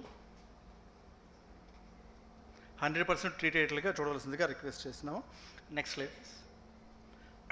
ఇంకొక SDG గోల్ టోటల్గా ఎన్ని హౌస్ హోల్డ్స్ ఉన్నాయి, ఉన్న వాటిల్లో ఎంతమందికి టాయిలెట్ ఫెసిలిటీ ఉన్నది అన్నది. అయితే స్వచ్ఛ భారత్ మిషన్ కింద మొత్తం 4 మున్సిపాలిటీల్లో కూడా మొత్తం టోటల్గా స్టేట్లో 2,37,000 కట్టినట్లయితే అందులో 9,600 ఈ 4 మున్సిపాలిటీలో కట్టడం జరిగింది. అయితే ఈ ఓడిఎఫ్ స్టేటస్ రిటైన్ చేసుకోవాలి అన్నట్లయితే 100% ప్రతి ఇంట్లో కూడా టాయిలెట్ ఉండాలి. కాబట్టి కొత్తగా ఏవైనా ఇళ్ళు కన్స్ట్రక్షన్ జరిగినట్లయితే బిలో బీపీఎల్ ఫ్యామిలీస్ ఏమైనా ఉన్నట్లయితే అవి ఐడెంటిఫై చేసి స్వచ్ఛ భారత్ మిషన్ ఎండి స్వచ్ఛత కార్పొరేషన్ పంపించినట్లయితే అక్కడ కూడా ఈ టాయిలెట్స్ కన్స్ట్రక్షన్ చేయగలుగుతాము. ఆ విధంగా ఓడిఎఫ్ స్టేటస్ రిటైన్ చేయగలుగుతాము, ఈ గోల్ని అచీవ్ చేయగలుగుతాం. కాబట్టి ఈ 4 మున్సిపల్ కమిషనర్లు రీసర్వే చేసి వాళ్ళ ఏదైనా రిక్వైర్మెంట్ ఉంటే తెలియజేయవలసిందిగా రిక్వెస్ట్ చేస్తున్నాము. Next slide. అదేవిధంగా ఇంకొక indicator drainage facility, house holds with drainage facility. దీంట్లో చూసినట్లయితే శ్రీకాకుళం కార్పొరేషన్లో 56.86 మాత్రమే హౌస్ హోల్డ్స్లో డ్రైనేజ్ ఫెసిలిటీ ఉంది. ఆమ్దాల వలసలో 98% ఉంది. ఇచ్చాపురంలో 86%, పలాస కాశీబుగ్గులో 90.35. అంటే టోటల్గా వాళ్ళకున్న హౌస్ హోల్డ్స్లో 90.35కి డ్రైనేజ్ ఫెసిలిటీ ఉంది. అయితే కచ్చా డ్రైన్స్ని మనం డ్రైనేజ్ ఫెసిలిటీగా మనం పరిగణించము, ఓన్లీ సీసీ డ్రైన్స్ మాత్రమే డ్రైనేజ్ ఫెసిలిటీ ఉన్నట్లుగా పరిగణిస్తాం. కాబట్టి మున్సిపల్ కమిషనర్లు వాళ్ళకి రిలీజ్ చేసినటువంటి ఫండ్స్లో అది 15th ఫైనాన్స్ కానివ్వండి, అదర్ ఫండ్స్ కానివ్వండి, డ్రైనేజ్ రోడ్డుతో పాటు డ్రైన్ కూడా ఆ ఫెసిలిటీ వచ్చేట్లుగా ఏర్పాటు చేసుకున్నట్లయితే ఈ ఇండికేటర్ కూడా మనం అచీవ్ చేయగలుగుతామని చెప్పి తెలియజేస్తున్నాం. Next slide. ఇది door to door garbage collection.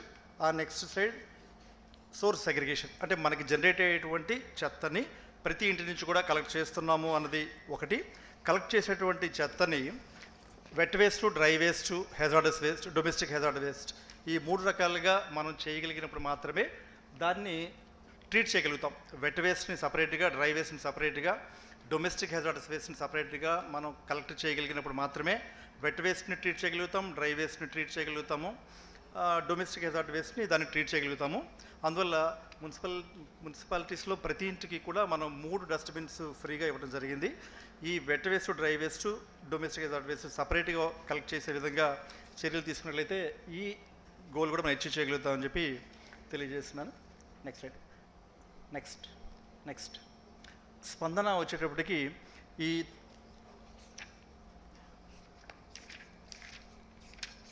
టోటల్గా ఈ 4 మున్సిపాలిటీస్లో మనకు వచ్చినటువంటి గ్రీవెన్సెస్ అన్నీ కూడా బియాండ్ ఎస్ఎల్ఏ ఏమీ లేకుండా వాటిని మనం రిడ్రెస్ చేయగలిగాము.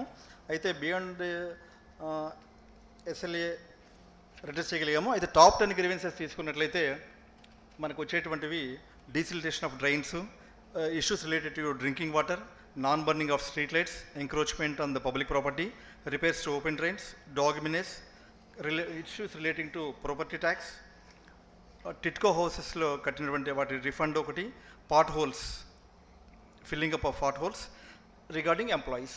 ఈ టాప్ 10 గ్రీవెన్సెస్ మనకి ఉన్నాయి.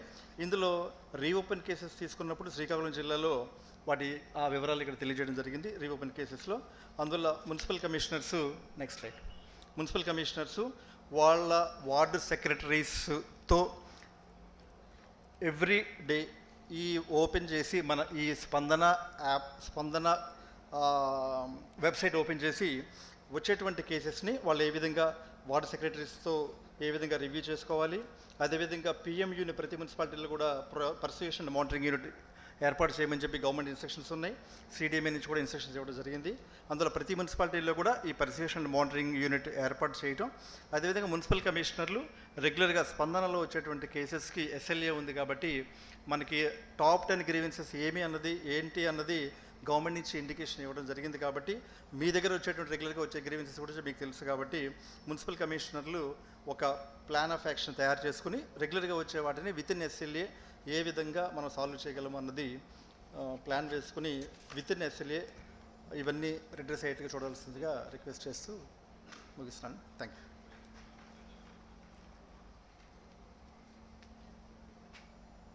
థ్యాంక్ యూ సార్ పూర్ణచంద్రరావు గారు.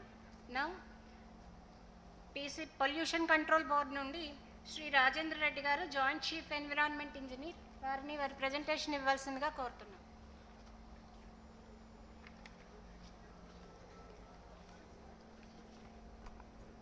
అందరికీ నమస్కారం. సమయాభావం వల్ల కొంచెం త్వరగా ముగించమని కోరుకున్నారు, లాస్ట్కు వచ్చాము. సారు విజయ్ కుమార్ సార్ ఇందాక చెప్తూ ఈ సస్టైనబుల్ డెవలప్మెంట్ గోల్స్లో సోషియో ఎకనామిక్ ఎన్విరాన్మెంట్ ఫ్యాక్టర్స్ గురించి చెప్తూ అనమాట. సో ఏ విధంగా socio economic factors indirectly or directly ఎన్విరాన్మెంట్ని ఎఫెక్ట్ చేస్తాయి. ఎన్విరాన్మెంట్ మనకు ఎంత స్వచ్ఛంగా ఉంటే అంత ఆరోగ్యంగా మనం ఉంటాము. దాన్ని కాపాడవలసినటువంటి బాధ్యత మనందరి మీద ఉంది అనేది కూడా దాని యొక్క ఎంఫసిస్ చెప్పడం జరిగింది. ఇక్కడ ఒకటి అందరం గమనించవలసింది ఏంటంటే, మనము ఈ క్రియేషన్లో హ్యూమన్ సెంట్రిక్ అనుకుంటూ ఉంటాము, కానీ హ్యూమన్ సెంట్రిక్ ఎట్టి పరిస్థితుల్లో కాదు. అదొకటి దయచేసి అందరూ గమనించాలి. ఎందుకంటే ఒక స్టడీస్ ఏం చెప్తుందంటే, ఈ ఇన్సెక్ట్స్ ఏవైతే కంప్లీట్గా డిసప్పేర్ అయిపోతే, హైపోథెటికలీ డిసప్పేర్ అయిపోతే, టోటల్ క్రియేషనే ఇన్ అబౌట్ 2 to 3 yearsలో కంప్లీట్ ఎక్స్టెంట్ అయిపోతుంది అని చెప్పి అంటున్నారు. అదేవిధంగా హ్యూమన్ బీయింగ్స్ కంప్లీట్గా ఎక్స్టెంట్ అయిపోతే మిగతా అన్నీ ఫ్లరిష్ అవుతాయి అంటున్నారు. కాబట్టి మనది ఎట్టి పరిస్థితుల్లో హ్యూమన్ సెంట్రిక్ కాదు. మనం చేసిన డ్యామేజెస్ను మనం రెక్టిఫై చేసుకోవాల్సినటువంటి అవసరము మన మీద ఉంది. ఇందులో భాగంగా ఈ 6, 11, 12 goals, clean air and sanitation. Next slide please.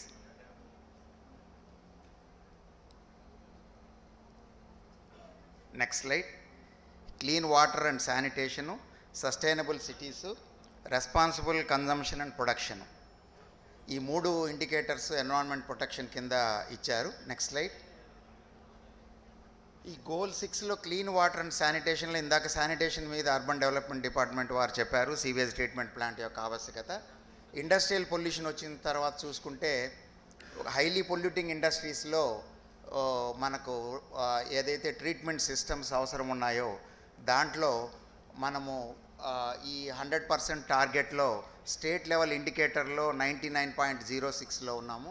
అలాగే శ్రీకాకుళం డిస్ట్రిక్ట్ వరకు వస్తే మాత్రము అన్ని 17 కేటగిరీ ఇండస్ట్రీస్లో రిక్వైర్డ్ ట్రీట్మెంట్ సిస్టమ్స్ అన్నీ ఉన్నాయి. అక్కడ 100% శ్రీకాకుళం డిస్ట్రిక్ట్లో మనం ఉన్నాము. అలాగే ట్రీట్మెంట్ కెపాసిటీస్ కూడా ఉన్నాయి. నెక్స్ట్ సస్టైనబుల్ సిటీస్లోకి వచ్చిన తర్వాత, సో మనకు ఈ PM 2.5, PM 10 ముఖ్యంగా అనమాట, ఈ 2 ఇండికేటర్స్. సో గ్యాసియస్ ఎమిషన్స్ అయితే మాత్రం మనం వరీ కావాల్సిన పరిస్థితుల్లో well with in the normal లెవెల్లో ఉన్నాము. అయితే ఈ నాన్ అటైన్మెంట్ సిటీ కింద మనం శ్రీకాకుళం డిస్ట్రిక్ట్ కూడా 13 జిల్లాల్లో, స్టేట్లో ఉన్న 13 జిల్లా సిటీస్లో శ్రీకాకుళం డిస్ట్రిక్ట్ కూడా ఒకటి ఇండికేట్ అయింది. PM 2.5 వరకు వస్తే ఒక యాన్యువల్ యావరేజ్ వాల్యూ 40 అయితే లక్కీగా మనము 27 మనం యాన్యువల్ యావరేజ్లో ఉన్నాము, వెల్ బిలో లిమిటే ఉన్నాము.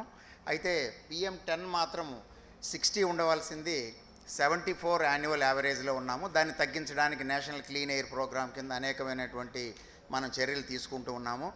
అలాగే నంబర్ ఆఫ్ డేస్, ఈ మీన్ 0.25 సంవత్సరంలో 47 రోజులు ఎక్సీడ్ అయ్యింది మీన్ లెవెల్ కన్నా కూడా.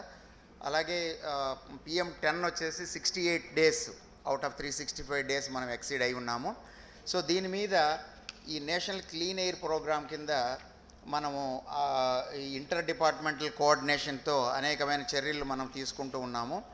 లైక్ 2.6 crores మనకు గ్రాంట్ కూడా ఇక్కడ ఇచ్చి ఉన్నారు. హాట్స్పాట్ ఏరియాస్లో ఒక 5 హాట్స్పాట్స్ మనము ఐడెంటిఫై చేసి ఉన్నామన్నమాట.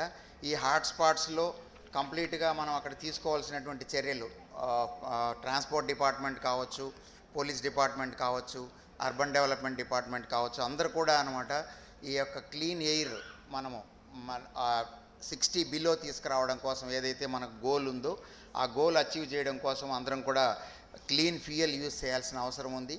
CNG కానీ, బ్యాటరీ ఆపరేటెడ్ వెహికల్స్ కానీ, ఇలాంటివన్నీ కూడా చేయవలసిన అవసరం ఉంది. సో దీనిపైన మనము డిస్ట్రిక్ట్ లెవెల్లో కలెక్టర్ గారి అధ్యక్షతన రెగ్యులర్ రివ్యూ మీటింగ్స్ జరుగుతూ ఉన్నాయి. దీని మీద క్లీన్ ఎయిర్ వచ్చేసి అందరూ, అంటే this a fundamental right to life in clean air and water అనేటువంటిది ఉంది కాబట్టి అందరం కూడా దీనిపైన చేసుకుంటూ ఉన్నాము. అలాగే ఈ హజార్డస్ వేస్ట్ జనరేషన్కి వస్తే టార్గెట్ అంటే కంట్రీ లెవెల్లో 11 metric tons per 1000 పాపులేషన్ ఉంటే మనం కొంచెం ఎక్కువ 22.6లో ఉన్నాము. ఇక్కడ శ్రీకాకుళం వరకు వస్తే దాదాపు 8,100 tons మనం మేనేజ్ చేయగలుగుతున్నాము ఎవ్రీ మంత్. సో ఇది కొంచెం రెడ్యూస్ చేయవలసిన అవసరం ఉంది. We are encouraging industries to go for zero waste generation and more waste for recycling కోసం ఎంకరేజ్ చేస్తూ ఉన్నాము. అలాగే ప్లాస్టిక్ వేస్ట్కి వస్తే 1.27 టార్గెట్ అయితే మనం 0.7 ఆర్ 0.8లో ఉన్నామన్నమాట. సో ప్లాస్టిక్ వేస్ట్ అంటే మా మున్సిపాలిటీస్ వాళ్ళు ఇచ్చినటువంటి యాన్యువల్ రిటర్న్స్ ఆధారంగా అరైవ్ అయినటువంటి ఫిగర్ ఇది. సో మనము సింగిల్ యూజ్ ప్లాస్టిక్ని అందరం కూడా బ్యాన్ చేసి ప్రతి ఒక్కరం మనం కూడా అటువంటి సింగిల్ యూజ్ ప్లాస్టిక్ వాడకుండా ప్లాస్టిక్ వేస్ట్ జనరేషన్ ఎంత రెడ్యూస్ చేస్తే మనం సస్టైనబుల్ డెవలప్మెంట్ గోల్స్లో మన స్కోర్ కూడా పెరుగుతూ ఉంటుంది. అలాగే బయోమెడికల్ వేస్ట్లో మాత్రము door to door collection hospitals జరుగుతూ ఉంది, కామన్ ట్రీట్మెంట్ ఫెసిలిటీ ఉంది, అక్కడంతా కూడా 100% వేస్ట్ని మనము చేయగలుగుతున్నాము. అర్బన్ లోకల్ బాడీస్కు మా యొక్క విజ్ఞప్తి ఏంటంటే ఎక్కడైనా సరే బయోమెడికల్ వేస్ట్ జనరల్ వేస్ట్లో కలవకూడదు. ఎక్కడైనా కలిస్తే దయచేసి మా పీసీబీ దృష్టికి తీసుకొని వస్తే ఆ హాస్పిటల్ మీద తగిన చర్యలు తీసుకొని వాళ్ళని కొంచెం ఎడ్యుకేట్ చేయడం జరుగుతుంది. సో ఈ విధంగా ఈ 3 గోల్స్లో కూడా మనము చూస్తే 2021లో సార్ ఇచ్చిన ప్రజెంటేషన్ ప్రకారము మనం 4th పొజిషన్లో ఉన్నాము కంట్రీలో క్లీన్ వాటర్ అండ్ శానిటేషన్లో. సస్టైనబుల్ సిటీస్లో 22nd పొజిషన్ నుంచి లాస్ట్ ఇయర్ ఇప్పుడు 11th పొజిషన్కి వచ్చాము. అలాగే రెస్పాన్సిబుల్ కన్జంప్షన్ ప్రొడక్షన్లో 16th పొజిషన్ నుంచి 6th పొజిషన్కి వచ్చాము. ఈ పొజిషన్ ఇంకా కూడా ఇంప్రూవ్ చేయాల్సినటువంటి అవసరం ఉంది. సో అందరి యొక్క డిపార్ట్మెంటల్ కోఆర్డినేషన్ కూడా అవసరం ఉంది. So thank you for the opportunity.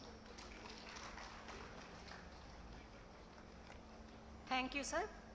ఇప్పుడు senior faculty extension training centre Samarlakota నుండి శ్రీ ప్రసాద్ గారు వారి PR&RD డిపార్ట్మెంట్కి సంబంధించిన ప్రజెంటేషన్ని ఇస్తారు. Thank you madam. అందరికీ నమస్కారం అండి. మనం మిలియన్ డెవలప్మెంట్ గోల్స్ తర్వాత స్విచ్ ఆన్ అయిన SDGs గురించి ఆల్రెడీ సార్ చెప్పారు. So simple, million development goals only quantities మీద ఫోకస్ చేస్తే SDG it's matter of quality. So ఆ ఆస్పెక్ట్లో department of Panchayati Raj rural development ఎలా తన అప్రోచ్ని మార్చుకొని SDGని అచీవ్ చేయడం కోసము కొత్త కాన్సెప్ట్స్ కోసం లేదా కొత్త అప్రోచ్ని తను తీసుకొచ్చింది. ఆల్రెడీ ఏవైతే రెస్పాన్సిబిలిటీస్ని డిశ్చార్జ్ చేస్తుందో డిపార్ట్మెంట్, దాంట్లో కొత్త మార్పులు ఎలా వచ్చాయి, అవి ఇప్పుడు ఇంప్లిమెంట్ చేయడానికి కావాల్సిన కొత్త అంశాలు ఏమన్నాయనే విషయం గురించి మనం మాట్లాడుకుందాం. So next please. సో ఇది ఇస్ ద ఇన్స్టిట్యూషనల్ అరేంజ్మెంట్స్, అంటే ఫ్రమ్ ద MOPR నుండి గ్రామ పంచాయతీ వరకు ఈ SDGs సంబంధించి ముఖ్యంగా మనకు తెలుసు ఇండియాలో ఉన్న జనాభా ఇప్పటికీ 70%, అబౌట్ 70% రూరల్ ఏరియాలో ఉంది. సో రూరల్ ఏరియాలో ఉన్నప్పుడు ఈ SDGsని మనం సాధించాలంటే ఎవరిని ఇన్వాల్వ్ చేయాలంటే రూరల్ పీపుల్.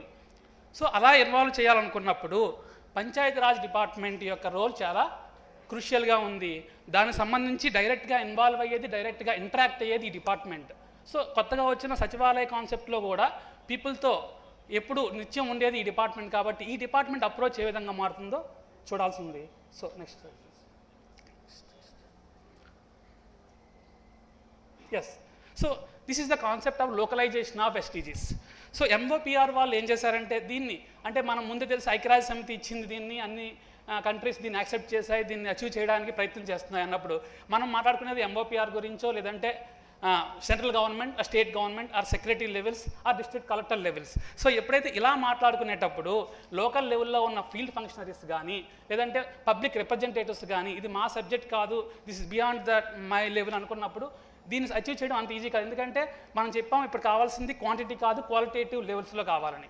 అలా చేయాలంటే బిహేవియరల్ చేంజ్ అప్రోచ్లో ప్రతి ఒక్కరికి అర్థమయ్యేలా దీన్ని తీసుకుపోవాల్సిన అవసరం ఉంది. దానికోసం MOPR చేసిన పని ఏంటంటే ఒక ఎక్స్పర్ట్ కమిటీని ఫార్ములేట్ చేయడం జరిగింది. ఆ ఎక్స్పర్ట్ కమిటీ రికమెండేషన్ ఏంటంటే ఉన్న 17 గోల్స్ని 7 థిమాటిక్ అప్రోచెస్గా మార్చి ఫీల్డ్ లెవెల్లో తీసుకొని వెళ్ళాలి. దీన్ని అచీవ్ చేయడానికి కావాల్సిన మెకానిజం మనం డెవలప్ చేయాలి అనేది పంచాయతీరాజ్ డిపార్ట్మెంట్ తీసుకున్న నిర్ణయం. దానిలో భాగంగా department of Panchayati Raj rural development Andhra Pradesh government నుంచి ఏం చేశారంటే ఈ 9 థిమాటిక్ అప్రోచెస్ని మనం అచీవ్ చేయడం కోసము ఏవైతే పంచాయతీ డెవలప్మెంట్ ప్లాన్స్ తయారు చేస్తున్నామో ఎవ్రీ ఇయర్, దాంట్లో దీన్ని ఎలా ఇన్సర్ట్ చేయాలనుకున్నప్పుడు ఈ 9 థిమాటిక్ అప్రోచ్ని ప్రతి గ్రామ పంచాయతీ లెవెల్లో మినిమం 1 థీమ్, మ్యాక్సిమం 3 థీమ్స్. అంటే ఏదైనా గ్రామ పంచాయతీ తనకు ముందు అవైలబుల్గా ఉన్న రిసోర్సెస్తో కానీ తను మ్యాచ్ అవుతున్న రిసోర్సెస్తో కానీ సంబంధం ఉన్న గోల్స్ని 1 లేక 2 లేక 3 గోల్స్ని సెలెక్ట్ చేసుకొని దానికి సంబంధించిన యాక్టివిటీస్ని టేకప్ చేయడం ద్వారా సంవత్సరానికి 1 to 3 గోల్స్ అచీవ్ చేయడానికి కావాల్సిన టార్గెట్స్ ఇవ్వడం జరిగింది. అంటే ఇక్కడ మరీ ప్రోయాక్టివ్గా ఉండి 9 థీమ్స్ చేసేస్తానన్నా కూడా అలౌ చేయలేదండి.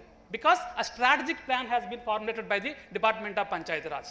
ఎందుకంటే 10 చేస్తానని చెప్పి మళ్ళీ ఇది క్వాంటిటేటివ్ అప్రోచ్లోకి వెళ్ళిపోతే అందరూ క్వాంటిటేటివ్లో ఉండిపోతారు, క్వాలిటేటివ్ అనే కాన్సెప్ట్ని ఎస్డీజీ ఆ sustainability will not be sustain again. అందుకనే వాళ్ళు చాలా క్లియర్గా 1, 2 or 3 ఇయర్లీ తీసుకుంటే మనకున్న ఈ 7 ఇయర్స్ ఉంది ఇంకా. Because SDG achievement year is 2030. So ఈలోగా మనం దాన్ని అచీవ్ చేయడానికి కావాల్సిన మెకానిజంని మనం డెవలప్ చేసుకోవాలి అనేది ఈ లోకలైజేషన్. అందులో ఈ 7 SDGsని 9 థీమ్స్గా మార్చారండి. First poverty free and enhanced livelihood panchayat. So దీంట్లో ఈజీగా 1 and 2 and 8 SDGs కవర్ అయిపోతాయి. అంటే గ్రామ పంచాయతీ ఆల్రెడీ ఈ పనులు చేస్తూ ఉంది, దాన్ని ఇప్పుడు సస్టైనబుల్ మోడ్లో చేయడానికి కావాల్సిన స్కీమ్స్ని మనం డెవలప్ చేయడానికి ఫీల్డ్ ఫంక్షనరీస్కి ట్రైనింగ్ కూడా ఏర్పాటు చేయడం జరిగింది. మీకు చాలామంది తెలుసు ఆల్రెడీ ఈ 9 థీమ్స్ పైన ఎవరైతే ఫీల్డ్ ఫంక్షనల్గా పనిచేస్తున్నారో సచివాలయ ఎంప్లాయీస్, అలాగే medical and health, medical officers and school education సంబంధించిన వాళ్ళకి ఆన్లైన్లో ట్రైనింగ్ ఇవ్వడం జరిగింది ఆల్రెడీ. ఈ ట్రైనింగ్ కూడా ఏదో సేక్ ఆఫ్ ట్రైనింగ్ కాదు, క్లియర్గా ట్రైనింగ్ అయిన తర్వాత ఆన్లైన్లో ఎగ్జామ్ కూడా కండక్ట్ చేయడం జరిగింది. అంటే ఆ functionaries they must be know about the objective of a training and SDGs. వాళ్ళకంతా అప్ టు ద మార్క్ లేకపోతే మళ్ళీ we asked to login in to the training portal. So అంత క్లియర్గా అంత క్లీన్గా దీనిపైన అబ్జర్వ్ చేస్తుంది పంచాయతీరాజ్ డిపార్ట్మెంట్. సో ఈ 9 థీమ్స్ని బేస్ చేసుకొని ఈ 7 ఇయర్స్లో ప్రతి గ్రామ పంచాయతీ, మండల ప్రజా పరిషత్ అండ్ జిల్లా పరిషత్తులు సైతం ఈ థీమ్స్ని అప్రోచ్ అవుతూ ఈ మోడల్లోనే తమ ప్రణాళికలు ఉండాలి అనేది పంచాయతీరాజ్ యొక్క మెయిన్ మోటివ్. నెక్స్ట్ సో మనకు తెలుసు సాధారణంగా మనం తీసుకున్న SDGsలో గ్రామ పంచాయత్స్ లేదా మండల ప్రజా పరిషత్, జిల్లా పరిషత్ లోకల్ గవర్నమెంట్స్గా ఉన్న ఇవి మెయిన్ చేయాల్సిన పనుల్లో క్లీన్ వాటర్ అండ్ శానిటేషన్ కానీ, లోకల్ ఇన్ఫ్రాస్ట్రక్చర్ ఫెసిలిటీస్ కానీ, అలాగే ముఖ్యంగా శానిటేషన్ ఆస్పెక్ట్లో కొత్త తీసుకున్నాం మనం చెత్త నుండి సంపద తయారీ కేంద్రాలు. ఏదైతే అర్బన్ ఏరియాలో ట్రీట్మెంట్ ప్లాంట్స్ని రన్ చేస్తున్నారో మనం SWPSని రన్ చేస్తున్నాము. దీని ద్వారా we have connected with the other departments. దాని నుంచి ఎలా మనం ఎరువు తయారు చేస్తాం, ఎలా దాన్ని మనం బెస్ట్ సేంద్రియ ఎరువుల ద్వారా సేంద్రియ పంటలు పండించడానికి దీన్ని ఎలా మనం మాడిఫై చేస్తున్నామని ఆల్రెడీ చూస్తున్నాం. దీన్ని 100% సస్టైనబుల్ వేలో చేయడానికి ఈ స్కీమ్ పనికొస్తుంది. Next please. సో ఆర్డీలో ఉన్న మెయిన్ ప్రోగ్రామ్ ఏమిటంటే మనం free poverty and enhanced livelihood అన్నాం. కేవలం వాళ్ళకి ఒకరోజు పని చూపించడమే కాకుండా దాన్ని ఖచ్చితంగా మనం గోల్లో చెప్పుకున్నట్టుగానే 7th గోల్లో చెప్పాము ఏంటంటే అది వాళ్ళకి జీవనోపాధి ఇచ్చేది ఖచ్చితంగా డీసెంట్గా ఉండాలి వర్క్. అండ్ ఇక్కడ వచ్చే ఇష్యూస్ ఏంటి మనం ఐడెంటిఫై చేస్తామంటే స్పందనలో వర్క్ ఇస్తున్నాము అండ్ పేమెంట్ చేస్తున్నాం, కానీ ఒక్కొక్కసారి వాళ్ళు తీసుకున్న టైం కానీ చేసిన పనికి సరిపడా వేజ్ రావడం లేదు అనేది మనం స్పందన ద్వారా ఐడెంటిఫై చేస్తున్నాం. అంటే ఏంటి ఇక్కడ బిహేవియర్ చేంజ్లో వాళ్ళు ఖచ్చితంగా ఆ క్వాంటిటీ ఆఫ్ వర్క్ని కంప్లీట్ చేయడానికి కావాల్సిన మోటివేషన్ మనం ఇవ్వాల్సి ఉందనే విషయాన్ని మనం గమనించాం. Next please. So this is the way.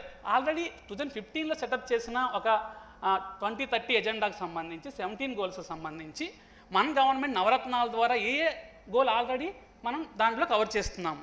So చాలా క్లియర్గా ఉంది, ప్రతి ప్రోగ్రామ్ ఏదైతే టేకప్ చేసిందో గవర్నమెంట్ దాంట్లో ఈ SDGs కవర్ అవుతున్నాయి. అయితే దీన్ని బిహేవియరల్ అప్రోచ్లో వాళ్ళకి క్వాలిటేటివ్గా చేర్చడంలో కానీ దాన్ని యూటిలైజ్ చేసుకోవడంలో మనం ఇప్పుడు పనిచేయాల్సి ఉంది అనేది మనకు తెలుస్తుంది. Next please.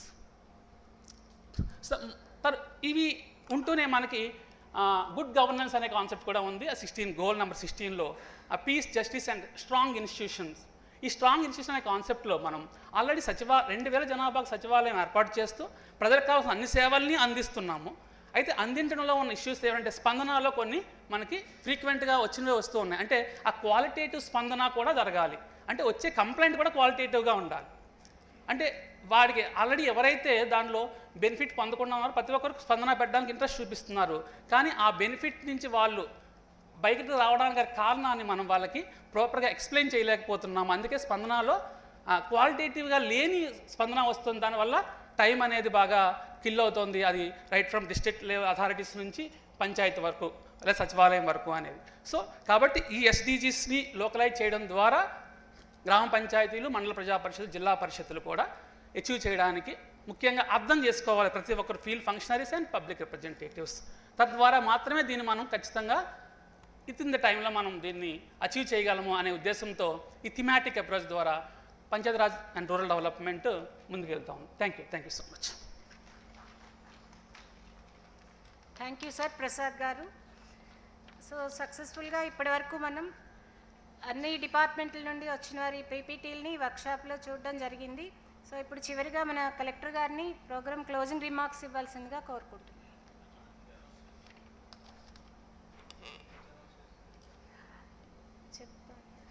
ఇక్కడ అందరికీ కూడా మనకి వచ్చిన పార్టిసిపెంట్స్ అందరికీ కూడా వర్కింగ్ లంచ్ అరేంజ్ చేయడం జరిగిందండి. ఇక్కడ మన 3rd ఫ్లోర్కి వెళ్ళిపోతే అందరికీ 3rd ఫ్లోర్లో లంచ్ ఏర్పాటు జరిగింది. లేదా స్టేట్ లెవెల్ అఫీషియల్స్ ఎవరైతే వచ్చారో వారిని మేము దగ్గరుండి తీసుకెళ్తాము. ఇక్కడ వారికి విడిగా అరేంజ్మెంట్ జరిగింది. సో ఇక్కడ వచ్చిన పార్టిసిపెంట్స్ అందరూ 3rd ఫ్లోర్లో లంచ్కి వెళ్ళాల్సిందిగా కోరుతున్నాం. థ్యాంక్ యూ సిపిఓ గారు. మనం అందరూ కూడా ఒక 7 ప్రజెంటేషన్స్ దాదాపు జరిగాయి. సో దీని ద్వారా sufficient sensitisation, sufficient awareness creation at all levels జరగాలి, అది నేను అనుకుంటున్నాను. దాంతోపాటు I give this task to the district level HODs of the concerned departments. ఏదైతే స్టేట్ లెవెల్ హెచ్ఓడీస్ ఇప్పుడు ప్రజెంటేషన్ ఇచ్చారు, వాళ్ళు 26 డిస్ట్రిక్ట్ తాలూకా డాటా చూపించారు. శ్రీకాకుళం ఎక్కడ లా అవుతుంది, where is the Srikakulam. So now the same presentation, you have to take that presentation and prepare a district presentation where mandal wise data will be shown. So concerned HODs at the district level, you prepare the same presentation for them with the mandal level data, which we will utilize for then subsequent reviews. So CPO garu ee state presentations anni kuda consolidated ga mee daggara unchukondi and communicate those presentations to the district HODs of those departments. For example, ippudu women and child welfare nunchi there were lots of statistics shown, like stunting ఎక్కడ ఉంది, wasting ఎక్కడ ఉంది, Srikakulam lies at what position, 40% మాత్రమే మనము first అవర్లో breast feeding చేస్తున్నాం. So this data has to be now converted into mandal level as well as village ward secretariat level. So అది by month end as GSWS department మనకి inform చేయడం జరిగింది. By month end will get a dashboard also for entering the consolidated data. అది చేయడానికి మన దగ్గర అంత data రెడీగా ఉండాలి. So let us make that data available so that we can go ahead. ఖచ్చితంగా అన్ని ఇండికేటర్స్ మీద మనకి ప్రోగ్రెస్ బాగానే ఉంది, పని జరుగుతుంది. But reporting and uploading the డాటాలో కొన్ని గ్యాప్స్ ఉన్నాయి. అది రాబోయే రోజుల్లో క్లియర్ చేస్తూ we will try to see that ఎలాగైనా శ్రీకాకుళం జిల్లా నుంచి ది ట్రైబల్ డామినెంట్గా ఉన్న పోర్షన్ వేరే జిల్లాకి వెళ్ళిపోయింది, which is now what ever Srikakulam district is presently available, 85% of the district is sea coast district. Sea coast lo mana Ranasalam nunchi Ichapuram varaku we have sea coast. Ranasalam nunchi Ichapuram varaku we have a national highway. So this district now need not have a tag of backward district. Anni vidalga manamu forward ga velladaniki ee SDGs మీద మనం activity చేస్తే, దాంట్లో indicators improve చేస్తే we will not be considered as a backward district. But అది మన పనుల్లో తర్వాత మన రిపోర్టింగ్లో కూడా కనిపించాలి. ఇది చెప్పి మళ్ళీ ఒకసారి విజయ్ కుమార్ సార్కి నేను ఇది ఏర్పాటు చేయడము, దాంతోపాటు ఆయన అమూల్యమైన సందేశం ఇవ్వడము, స్టేట్ లెవెల్ ఆఫీసర్స్ కూడా అందరూ ఇక్కడ వచ్చి వాళ్ళ డిపార్ట్మెంట్ తాలూకా డీటెయిల్స్ అందరికీ తెలియచేయడం, ఈ విషయంలో ధన్యవాదాలు తెలియజేస్తాను. మళ్ళీ ఒకసారి థ్యాంక్ యూ ఆల్.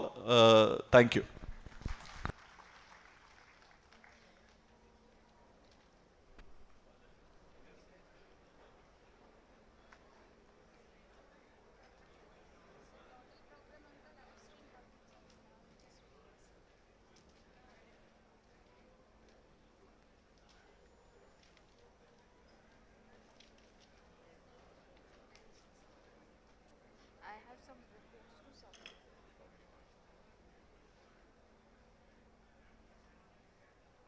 సార్ అందరికీ లంచ్ ఏర్పాటు 3rd ఫ్లోర్లో ఏర్పాటు చేశారండి. అక్కడికి వెళ్ళి అందరూ లంచ్ తీసుకుని వెళ్ళాల్సిందిగా కోరుతున్నాను.